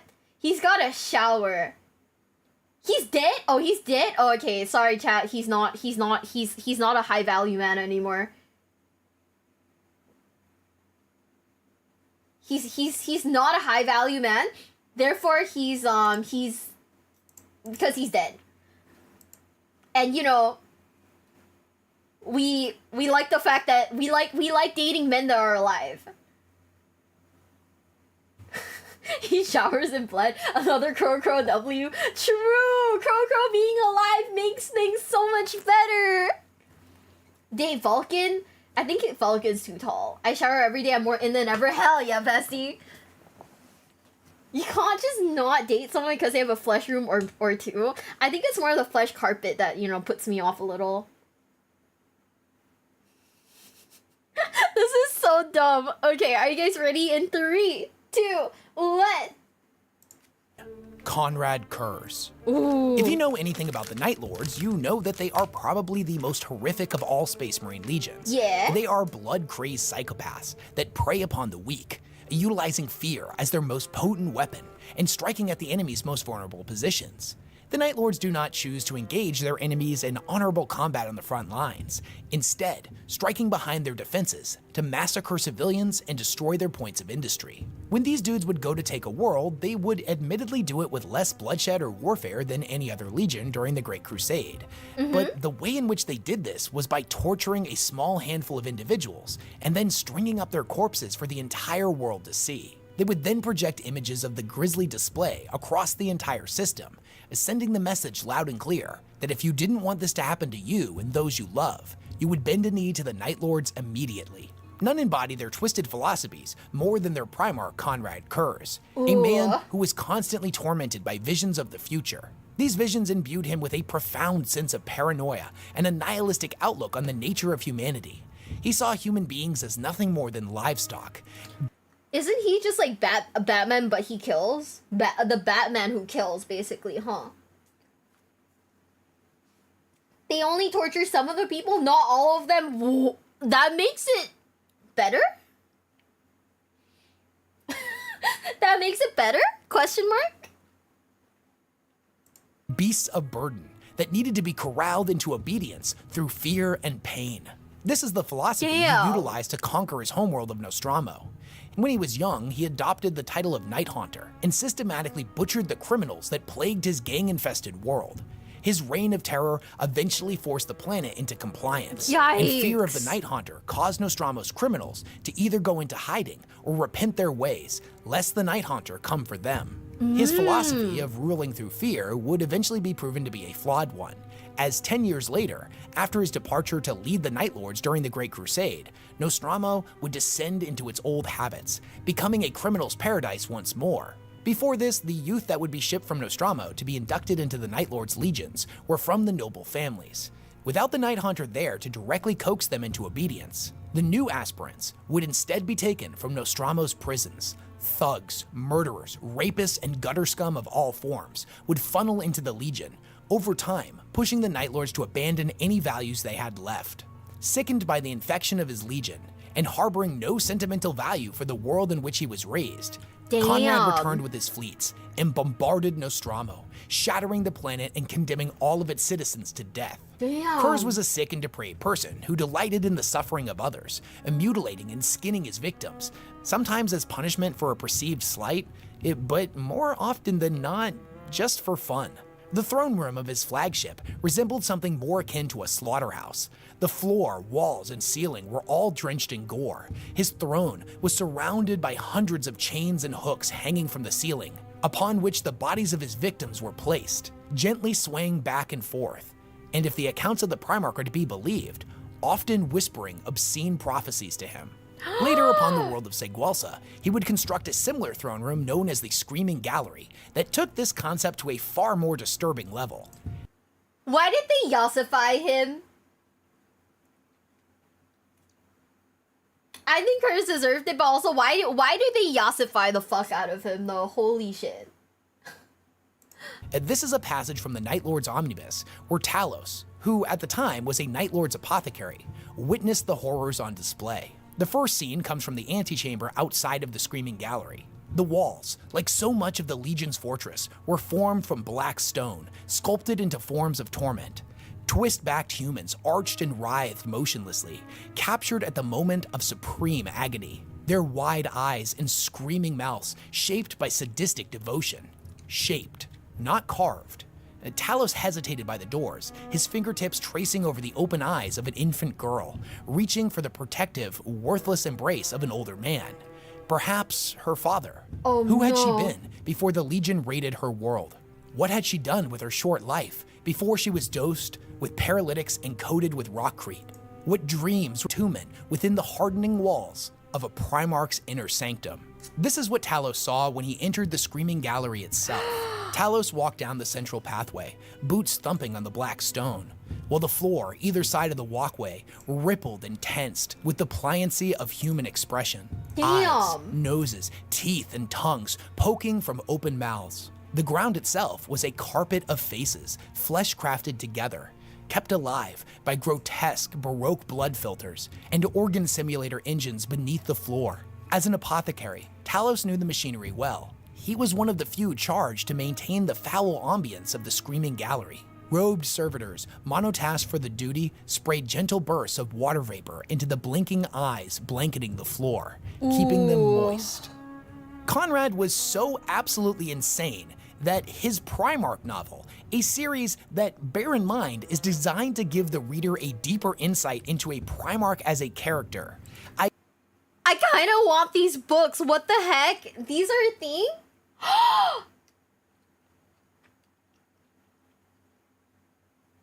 Yeah, I don't think he's average fucked in the head. Guys, is Conrad Kurz a high value or low value man? I mean, barring the fact that he's dead. Which, you know, puts him at low value man for me. But do you guys think he's a high value or low value man?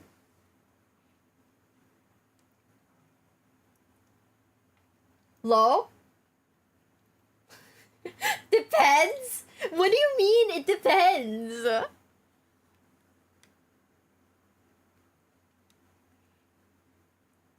He's the definition of abusive? Okay, Honcho. You love him, that's why he's high. He's black hole value.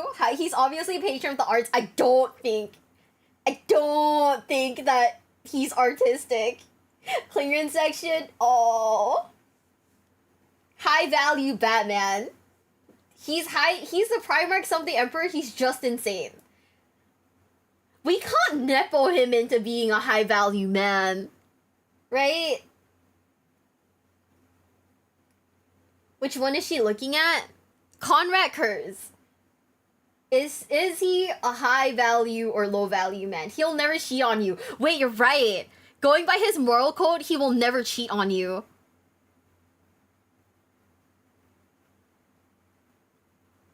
Hold on, guys. What if he's actually a high value man?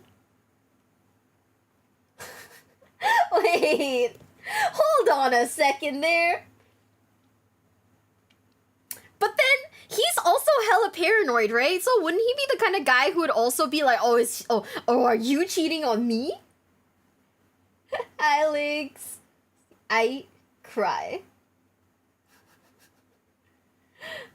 But he's decapitated. No. See.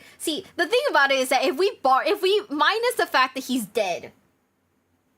Okay, if we minus the fact that he's dead, right? Is he a high value man? I can fix him. We can't fix him. He's actually dead. You can't really like put the head back on that, can you? Crow is literally Conrad but high value. True. Okay, guys, I'm sorry. Someone made the correct argument. Crow is basically Conrad Kurz but better.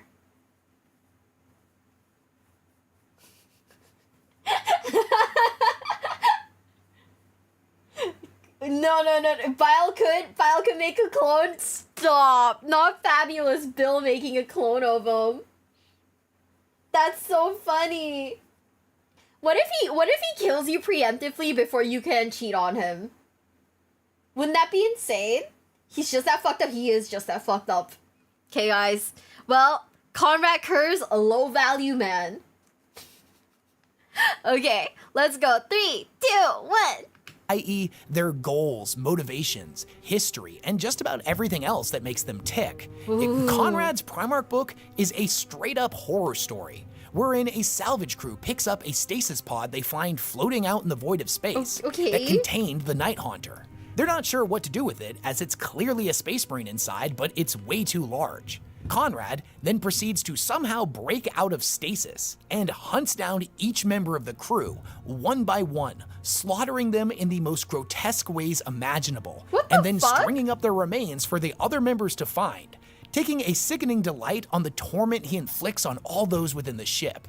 If you're a horror fan and a 40k fan, this is an absolutely must-read book, and I really don't want to spoil it. It doesn't really give you a lot of deeper insights into his character other than he's fucking crazy, and I absolutely loved it. Maybe the fact that he's crazy puts him down a little bit more for me, huh?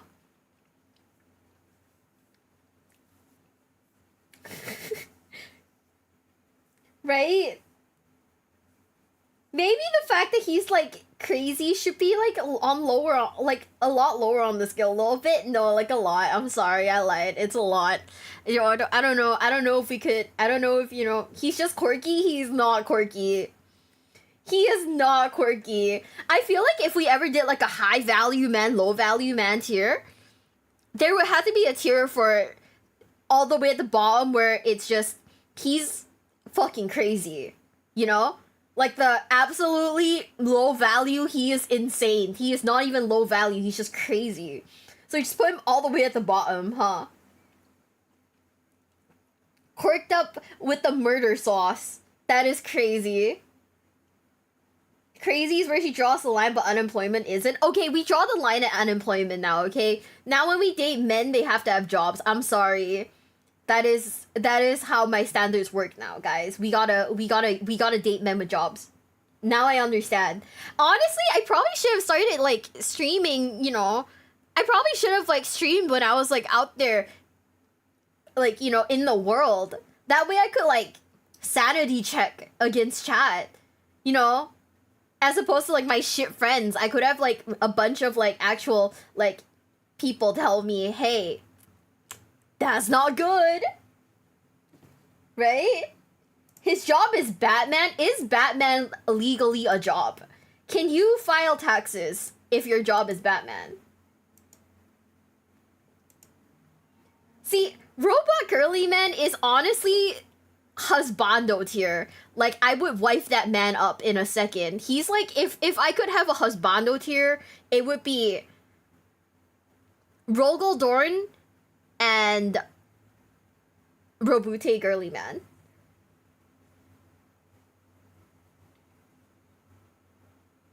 Right?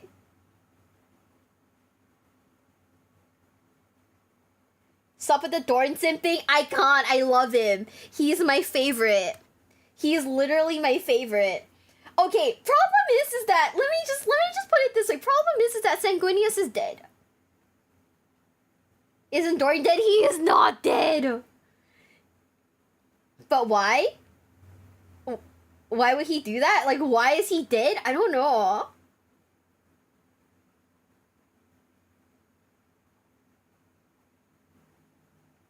There is no reason.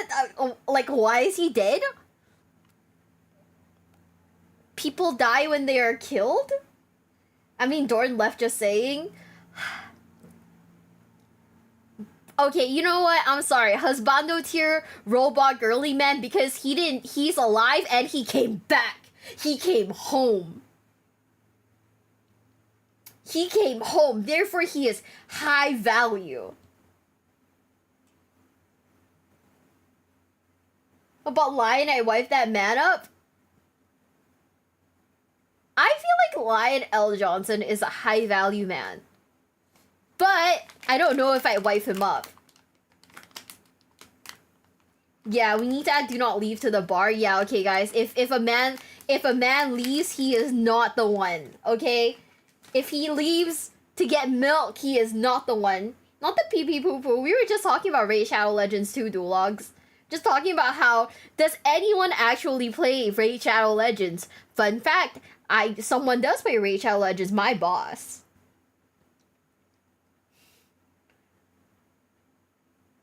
Is Peter Turbo high value? He's a bit tistic. No, Peter Turbo is obsessed with another man. Can you deal with your man's being obsessed with someone else is the question. Alfarius, is he a high value man? Alfarius is he a high value man? No. Alfarius has like DID. Is it DID? Or is it MPD? So I don't know. I don't think so. He does lie too much. What do you think about Crow Crow? Do you know why he left for milk? No, I don't remember. We need to do like a deep dive on Crow Crow before we determine if he's a high value man or not. Mio, please ban anyone who bad talks Raid. No! Alfarius is technically 2 men. I think that would be confusing, right? I think that would be like insanely confusing. You have to date the whole Alpha Legion. That's too many men. We don't want that, chat. Crow is the best. I feel like dating Alpharius would be me, my husband, and my husband's brother, right? I don't know. Okay, let's put it this way. I kind of want to do a tier list. I feel like Primarchs and the Emperor would be too few people to do a tier list on. But if we expanded it to say like Titus, you know, Kato Sicarius, would the list be too like murky? That's the thing. But they're all bald. Can I be real? I don't think baldness is like a factor for me. I know we shit on like we talk shit about like bald people all the time. I don't think that's a bad. It's not a downside for me.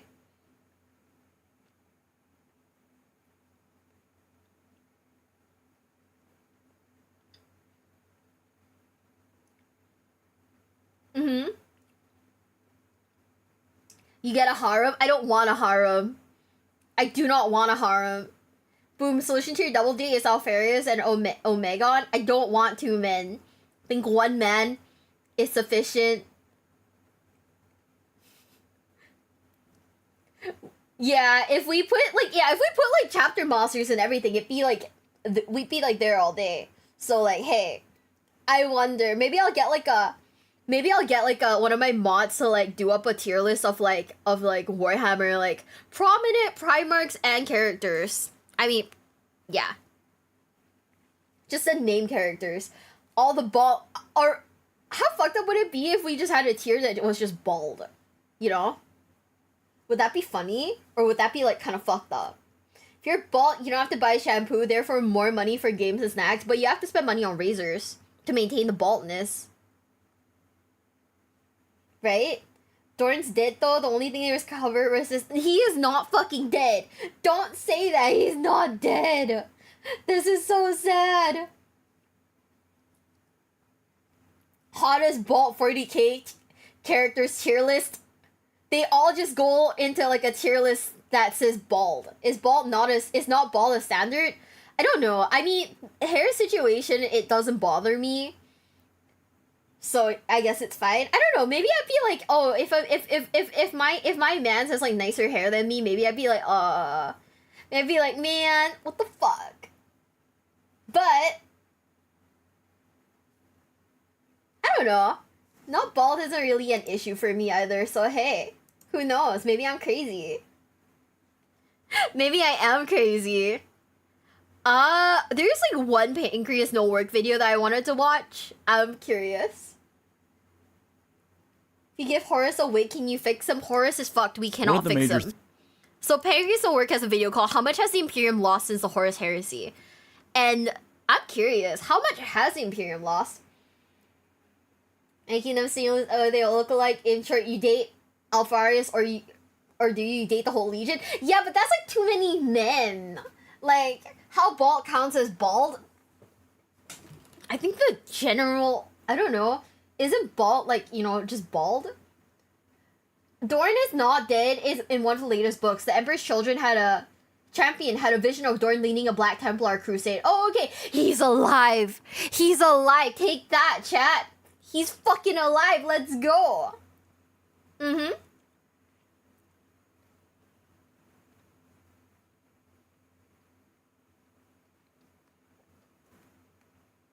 Don't know who that is yet. But yeah. Male pattern baldness is the leading cause of chaos.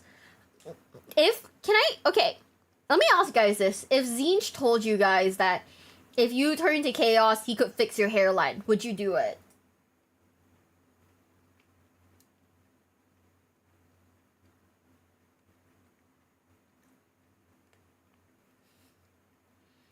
Is buzzing considered bald?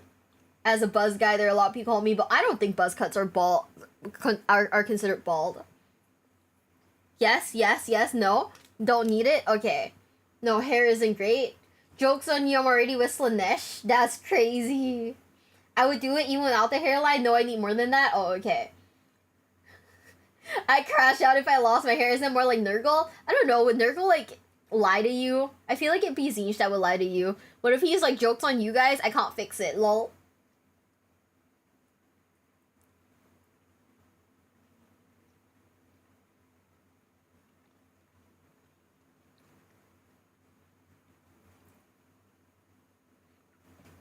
I have solid hair, so no. Okay, so from what I'm understanding, Keeps should, I don't need a Keep sponsor. I don't need a Keeps ad. I need a, what do I need? I need an Old Spice ad, not a Keeps ad, because most people in chat still have hair.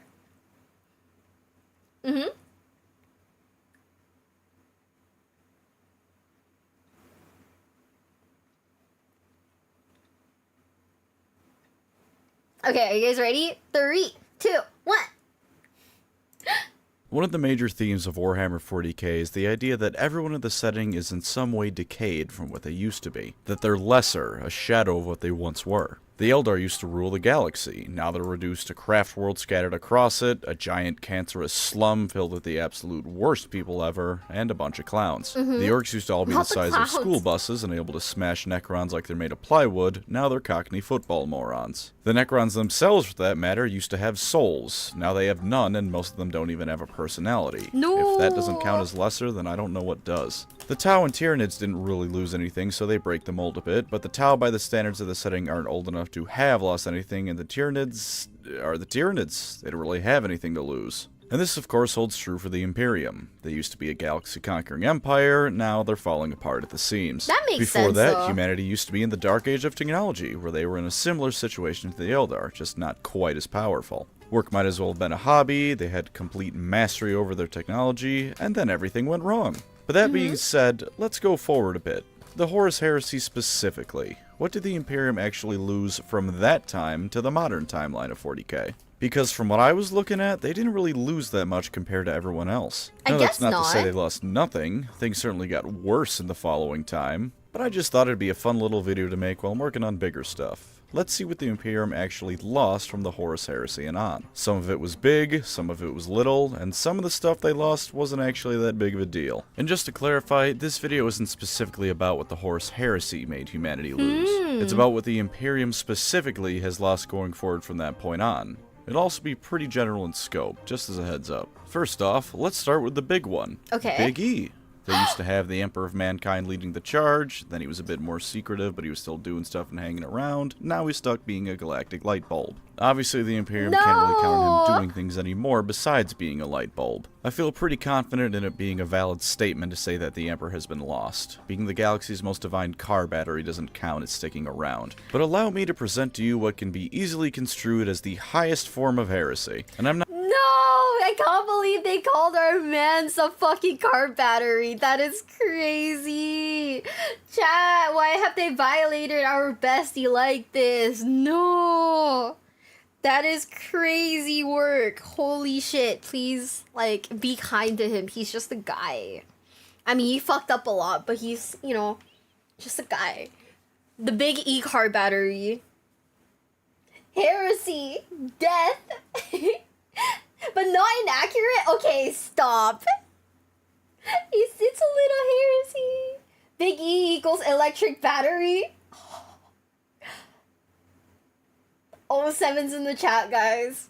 not making a way overused joke with that. Straight up, this is just heretical stuff I'm gonna throw at you. I don't think the Emperor being confined to his chair is a bad thing. Now, there's plenty of reasons for this. I could give you lore-based reasons, like how he was a shit dad to his demigod generals, Yeah. how his plan to keep humanity safe was to hide in a system of magical tunnels that were falling apart and filled with beings that view humanity with contempt, and how he apparently had a physical inability to explain anything to anyone, which as a ruler is a bit of a negative quality. But those are all reasons others have gotten into before, I've gotten into before, and I probably will get into again in the future. No, I'm going to explain why it's a good thing he's gone from the point of view of someone who plays a lot of strategy games. How I personally play strategy games is that I am a slow-moving, slow-to-expand turtle of an empire. I don't like risky wars, I don't like throwing resources into rapid expansion unless it's expansion I know I can do without threat, and I prefer to Okay. generalize. Maybe I won't have the best thing for a given situation, but I'll hopefully have enough good enough things to handle the problem. I don't want to sink a massive amount of my resources into one mega project unless it's something that can be done gradually over time. Like early game Stellaris, I'll gun my way as far across the galaxy as I can, but I'm also not going to be starting any wars until I'm a good 40 years into the game minimum. With that in mind, the way the Emperor ran the Imperium is, funnily enough, anathema to me. He expanded the Imperium to be hundreds of thousands of planets in just a few hundred years. His idea of getting administrators and generals was to use immortal demigod heroes with vastly different personalities and levels of capability, and then he just vanished once he decided he'd gone far enough. He left his empire to run itself without setting what I would consider a proper stable groundwork to ensure it would run smoothly without him being around to beat it into submission.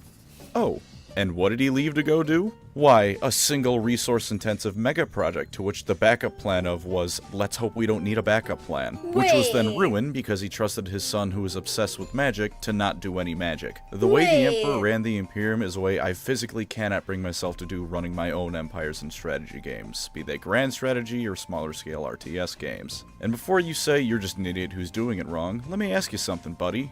You ever run an intergalactic empire? Do you have the expertise to tell me that I'm wrong in viewing the Emperor's way of handling his empire as stupid? That's what I thought. And Is he kind of cooking though? Is he kind of cooking though?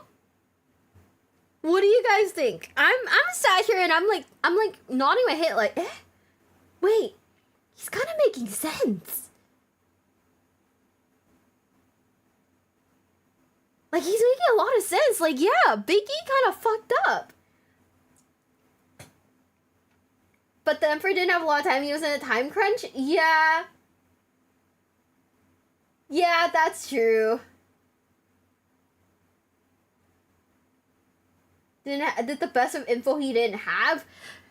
Yeah, but also, like, I don't know. I mean, the consequences of it was that, you know, the world got kind of fucked up. So,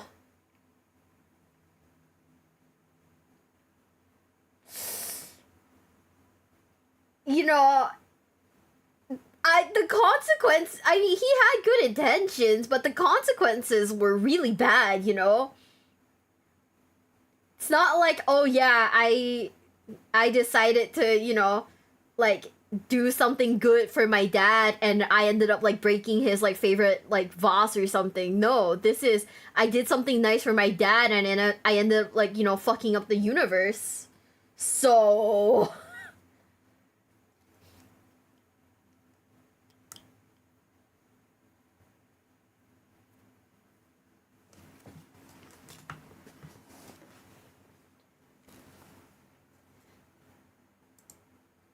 we all make mistakes. I don't know if that's considered making a mistake though, cause like, I don't know if I've ever made a mistake that caused like, you know, the suffering of like a plant of like, you know, the world.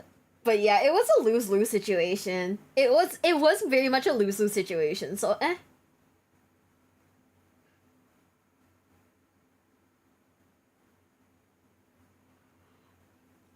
Yeah, I don't know. I mean, Big E dropped the ball on a lot of things, so, like, look at, like, Lorgar out there being, like, a little snake, right?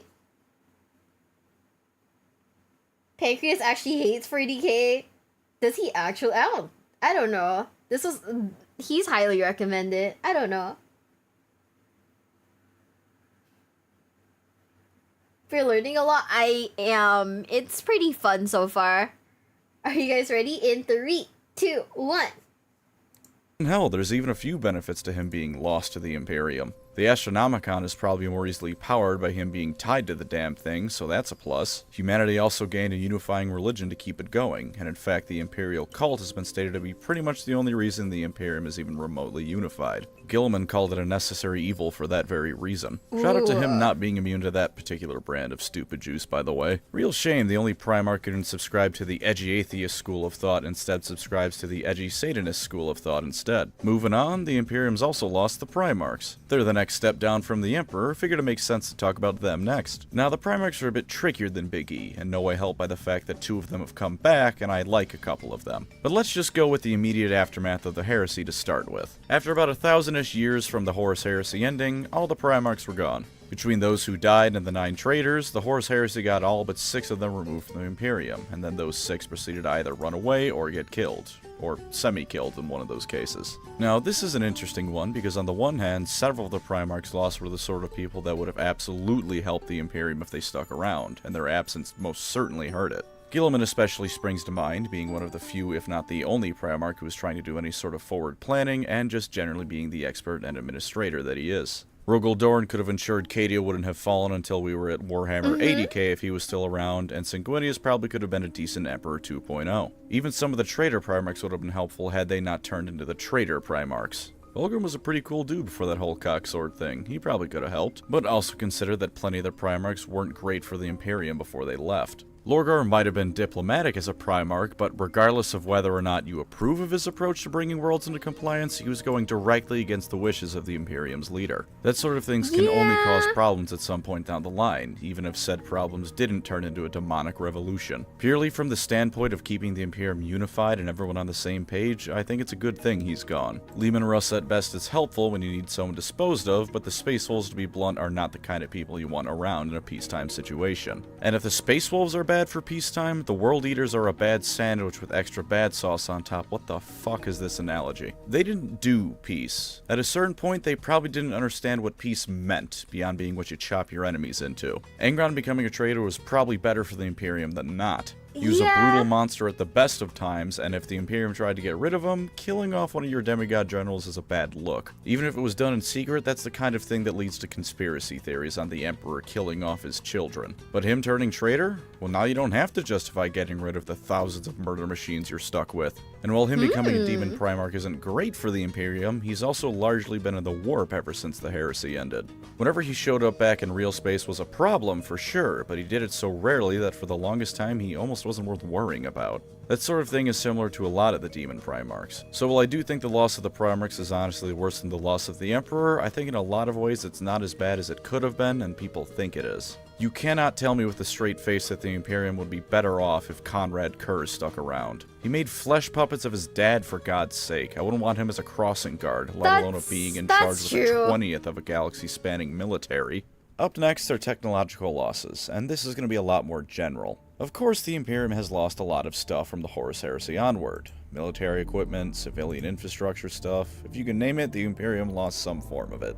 This section is the one I think included some of the most catastrophic losses of the Imperium, although with that being said, in a lot of ways, I don't think it's as bad as you might think. Let me explain by talking about Space Marines. Terminator armor is already rare, and a lot of the varieties were either just straight up forgotten about or are so rare and hard to make nowadays that you just don't see them for that reason alone. Same for the different patterns of Dreadnought. The Custodies can still make most of the stuff, sure, but the average Space Marine chapter gets the Boxknot or the new Primaris ones. Another example is Volkite weapons. To simplify these things, they were basically weaponized furnaces. Not quite the same as a melt-a-gun, but similar enough to make the comparison. After the Horus Heresy and half the Mechanicum going with the traitors, almost no one has these things anymore. Compare this to the Horus Heresy times, where every single legion had reliable access to them, as well as a pretty respectable amount of the normal human military. Volkite tech was so common back then that what the Mechanicus now undoubtedly considers to be sacred tech to never be given to anyone else was something they just tossed at whoever asked for it. Titans, plasma guns, different kinds of vehicle, they've lost plenty of stuff since the Horus Heresy ruined everything. At the same time though, compare that to the losses humanity suffered after the Dark Age of technology had ended. Diseases could be cured by literal panaceas. Anything that was wrong with you just cured. It's gone now.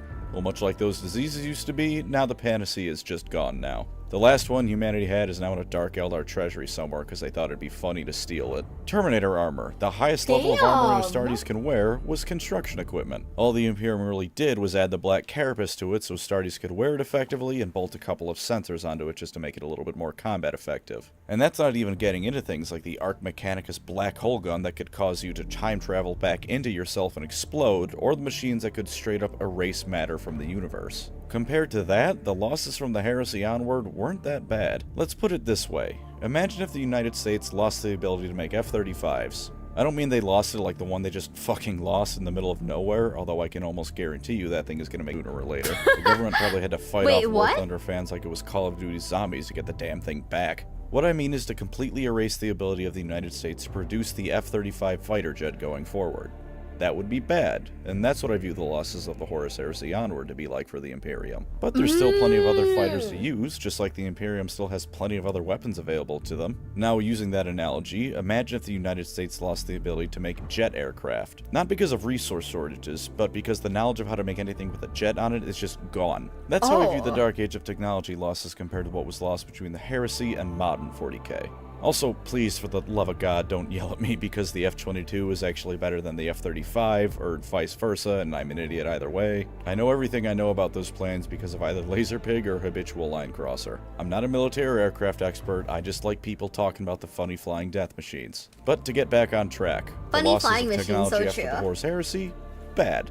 But not as bad as you might think. It's the difference between the upper end of the tech tree being lost versus half the entire tree being eaten by termites. Next up, their records. The Imperium has lost most of the things it's kept records of. I mean, the Tau as a faction only exist because the Imperium lost the record of them existing when they were still bound to their home planet as a medieval era civilization. Then a warp storm happens, Age of Apostasy happens, and then everyone forgets about the Xenos race that was supposed to be purged until they're suddenly knocking on your door like Jehovah's Witnesses with railguns. And when I say lost, sometimes I don't even mean that the Imperium's record storage was wiped out like with a lot of their other lost stuff. I mean, if the data storage of a given planet gets wiped out by demons, it's kinda hard to blame the Imperium for that, you know? But sometimes they just forget they have something because their bureaucracy is such a shit show that once something is filed away, it is for all intents and purposes gone. For example, take the first Tyrannic War. The Mechanicus fended off a splinter of High Fleet Behemoth by saturating the atmosphere of a planet with Promethium refinery runoff and then lighting it on fire. It was a pretty resounding victory, and while you can't always recreate that sort of thing depending on where they're invading, it's a good trick to have for Forge Worlds facing invasions from the Nids in the future.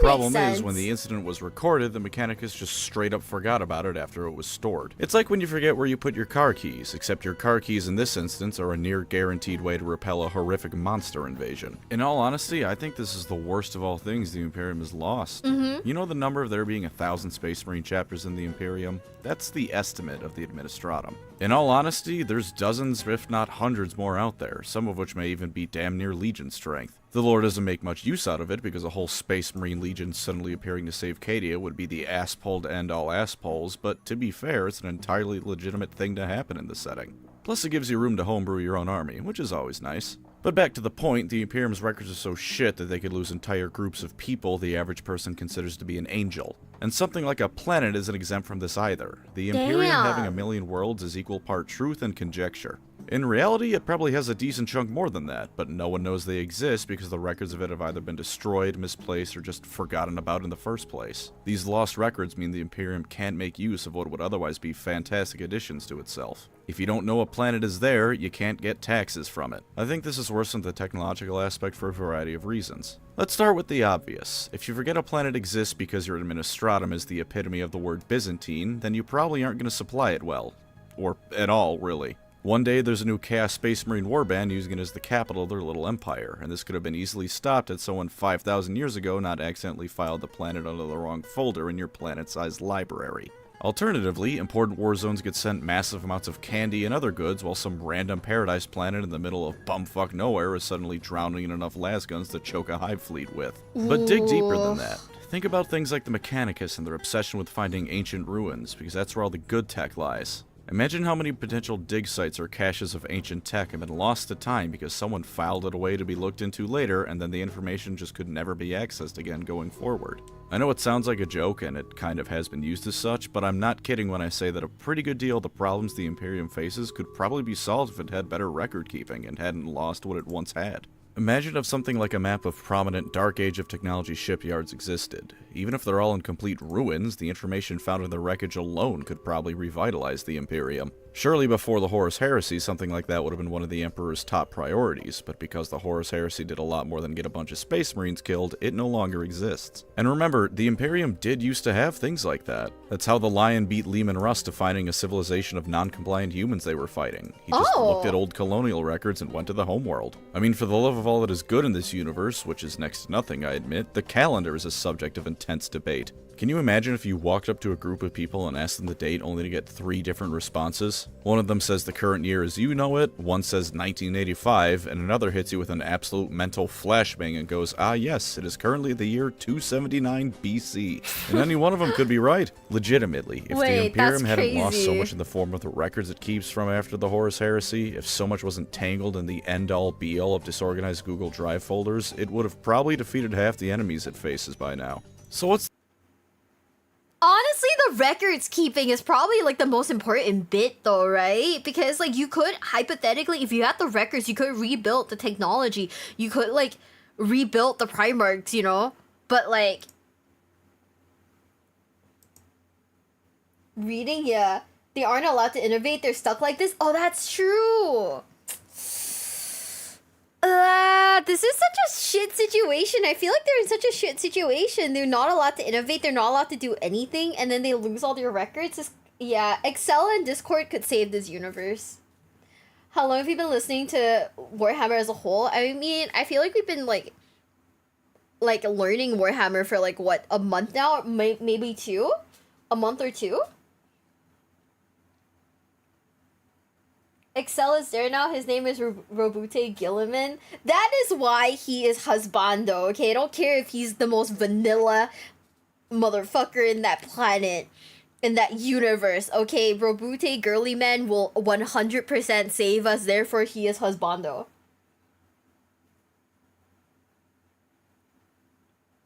Sounds like you're getting the point. Yeah. I mean, I feel like 100% Excel and Discord could have saved this universe. Shit, Discord not working? Use Teams, bro. But yeah. But they can't read. Ugh. Making new things is heresy. Yeah, I don't know. I feel like the rules that the Imperium holds itself to are what's like causing its own downfall. So, you know, hey, that kind of blows. Vanilla, yes, but at least he's competent. Exactly. And that's all we need in a man. Doesn't matter what he's like, you know, it doesn't matter if he's not exciting as long as he's like, you know, competent and loves you. That's what matters, right, chat? See, we're raising our standards. Everybody spoken for? It's not canon. His elder girlfriend is not canon, therefore, we still have a chance, gamers. With Gorilla Man, you know your taxes will always be done right. I know, he's such a Chad. Okay, I feel like smartphones would be heresy. Smartphones are heresy in this universe, therefore 07's in the chat if you guys have like an iPhone. He's not, it's not canon, therefore it is okay, we still have a chance. Wait, thank you so much, Reach Out. Thank you for the super chat. Imperium's bureaucracy is so bad there's an official 40k horror story novel about someone messing up the ration report, killing 2 to 3 fleets worth of people. Which book is that? Holy shit. ChatGPT is heresy to them. ChatGPT is heresy though. She's canon in my heart. That's insane. Okay, I mean, if you really think about it, ChatGPT is just a machine spirit, right? So we could argue that ChatGPT would be, like, legal in the eyes of, like, the Imperium because that's just a machine spirit talking to you, right? Watcher in the Rain. Okay, I got you. I will write that down. I'll write that down and we'll, put down my reading list. Right now, I'm sorry to tell you guys this, I'm not reading any Warhammer books yet because my therapist gave me like a book to read and it's like codependency and why it's a bad thing, you know? So, hey, I gotta read that first. I don't know if my therapist will make me like explain the book to him like a book report, but hey, hopefully. Is Algrim the Cluster not even a spirit or intelligence? So is ChatGPT heresy?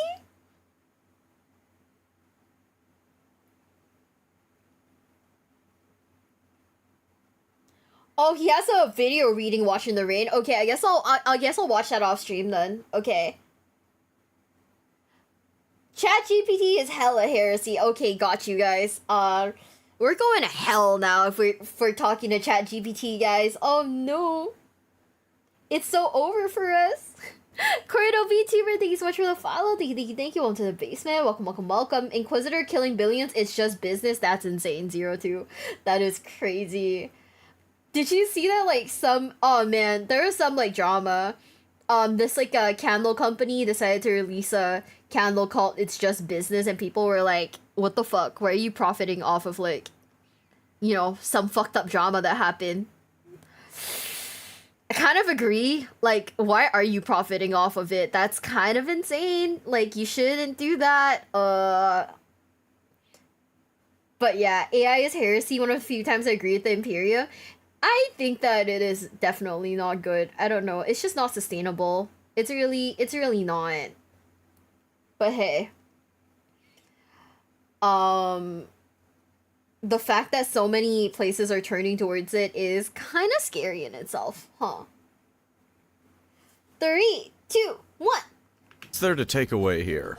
Honestly, it's that the Imperium has lost plenty of things from when it started, but compared to what the other armies have lost in the lore, I don't think it's that bad. Compared to what humanity as a whole has lost, the Imperium specifically isn't that bad. In some ways, it's even grown, mostly in literal size, since I remember the intro of a Rogue Trader anthology going, "Mankind's reach is always growing, for it is the only way to survive." Like I said, I don't think some of the things people decry the most are that bad. Half the Primarchs were real shitters, the Emperor was the biggest shitter at the top of the pile, and the technology from the start of the Imperium to nowadays isn't really that much worse than when it began, at least in my humble opinion. The record thing is pretty abysmal though, that one's pretty crippling. In fact, if you're gonna take anything away from this video, take that away. Between data corruption over tens of thousands of years, originals and copies being destroyed, and the Imperium going on for so long that its origins are a myth, the worst thing it lost wasn't anything material. It was the knowledge that it had lost anything to begin with. Because if you know what you lost, you can go looking for it, or work on a replacement. But 10,000 years of garbage record keeping and destruction of documents mean that not only does the Imperium not know what it once had, it doesn't even know it doesn't know something anymore. Also, that whole "the only way to survive is to keep growing" thing gave me an idea for a video, but that's for another time. I'd like to try and keep to the schedule I promised in a community post a little while ago. Speaking of, quick update for what's to come, so if you don't give a damn for what I'm tentatively planning, then feel free to either click away or skip to the end video joke, whatever floats your boat. Kane's video is coming along, with a decent amount of lines recorded and the script roughly halfway complete. He was going to be released on the day this video was, but I got the brainworm for this one in my head and it wouldn't go away. Halo Hammer Part 4, which is the finale for that little series, is up next after that, tentatively. Look forward to me really having to stretch how I justify the Odyssey not getting immediately curb stomped, and spoiler alert, I couldn't even fully commit to that because this is not an even fight at all. And sometime this month, to be determined when, Slaanesh. More on that to come, and yes, I wrote "come" exactly how you think I did in the script. Thank you as always to my warm... Not Slaanesh. Oh man. AI is outlawed in Mass Effect 2. It's crazy. I don't know, the universe is kind of crazy right now. The Greatest Leap was, yeah, the burning of the Library of Alexandria. Yeah, that is honestly really bad. Guys, I think I might have to end the stream. I just looked out the window and it looks like it's about to storm. And whenever it storms, the power cuts out. So I don't think I should stream anymore just in case, you know, the universe hates us and, like, the stream dies. Yeah. It might not be good. Until you've been here since the start. Yeah. Not great. Not great at all. Yeah. See you guys. I think I'm just gonna end the stream. Yeah, I think I'm just gonna end the stream, guys. I don't know if I'll, like... I don't know if I should raid out into anyone. I think I'm like... It's a combination of me being tired, plus... The outside's looking kind of grim. Grim dark, as some of you might say. But yeah, guys, I love you guys, and let me check. What are we doing tomorrow? What is tomorrow's stream? Let's see. Oh, definitely shouldn't show you guys the full thing. Oh, tomorrow is Gross and Sweaty Yu-Gi-Oh! Master Duel because Dragon Link is back. And by Dragon Link, I mean we are gonna be doing By Dragon Link, I think we're gonna be probably doing the event and then Dragon Link, but yeah. Will we continue this later? We'll probably continue this next week. Why is Sami Zayn trending? Wasn't Raw like yesterday? Sweaty is crazy. We play sweaty decks, therefore we are sweaty. Sunny is streaming right now? Okay, I guess like we'll rate YouTube chat into Sunny. But yeah, we'll probably continue more videos next week. Probably not today, but next week for sure. Yeah, if you're on Twitch, we will be rating into Sunny. YouTube, unfortunately, Sunny, I don't think is live on YouTube, therefore we will not be rating into Sunny on YouTube. But yeah, stream 8 more hours. I can't. If the power gets knocked out, what am I supposed to do? What about Leah? Is Leah live? I don't know if Leah's live, but anyways, I'll see you guys, okay? I'll see you guys tomorrow if you guys are joining me for Master Duel. I will be playing more Master Duel tomorrow, more Yu-Gi-Oh! But yeah, I'll see you guys tomorrow, okay? Bye guys, I love you guys. Bye! And YouTube, I'll see you guys tomorrow too. I love you guys. Bye!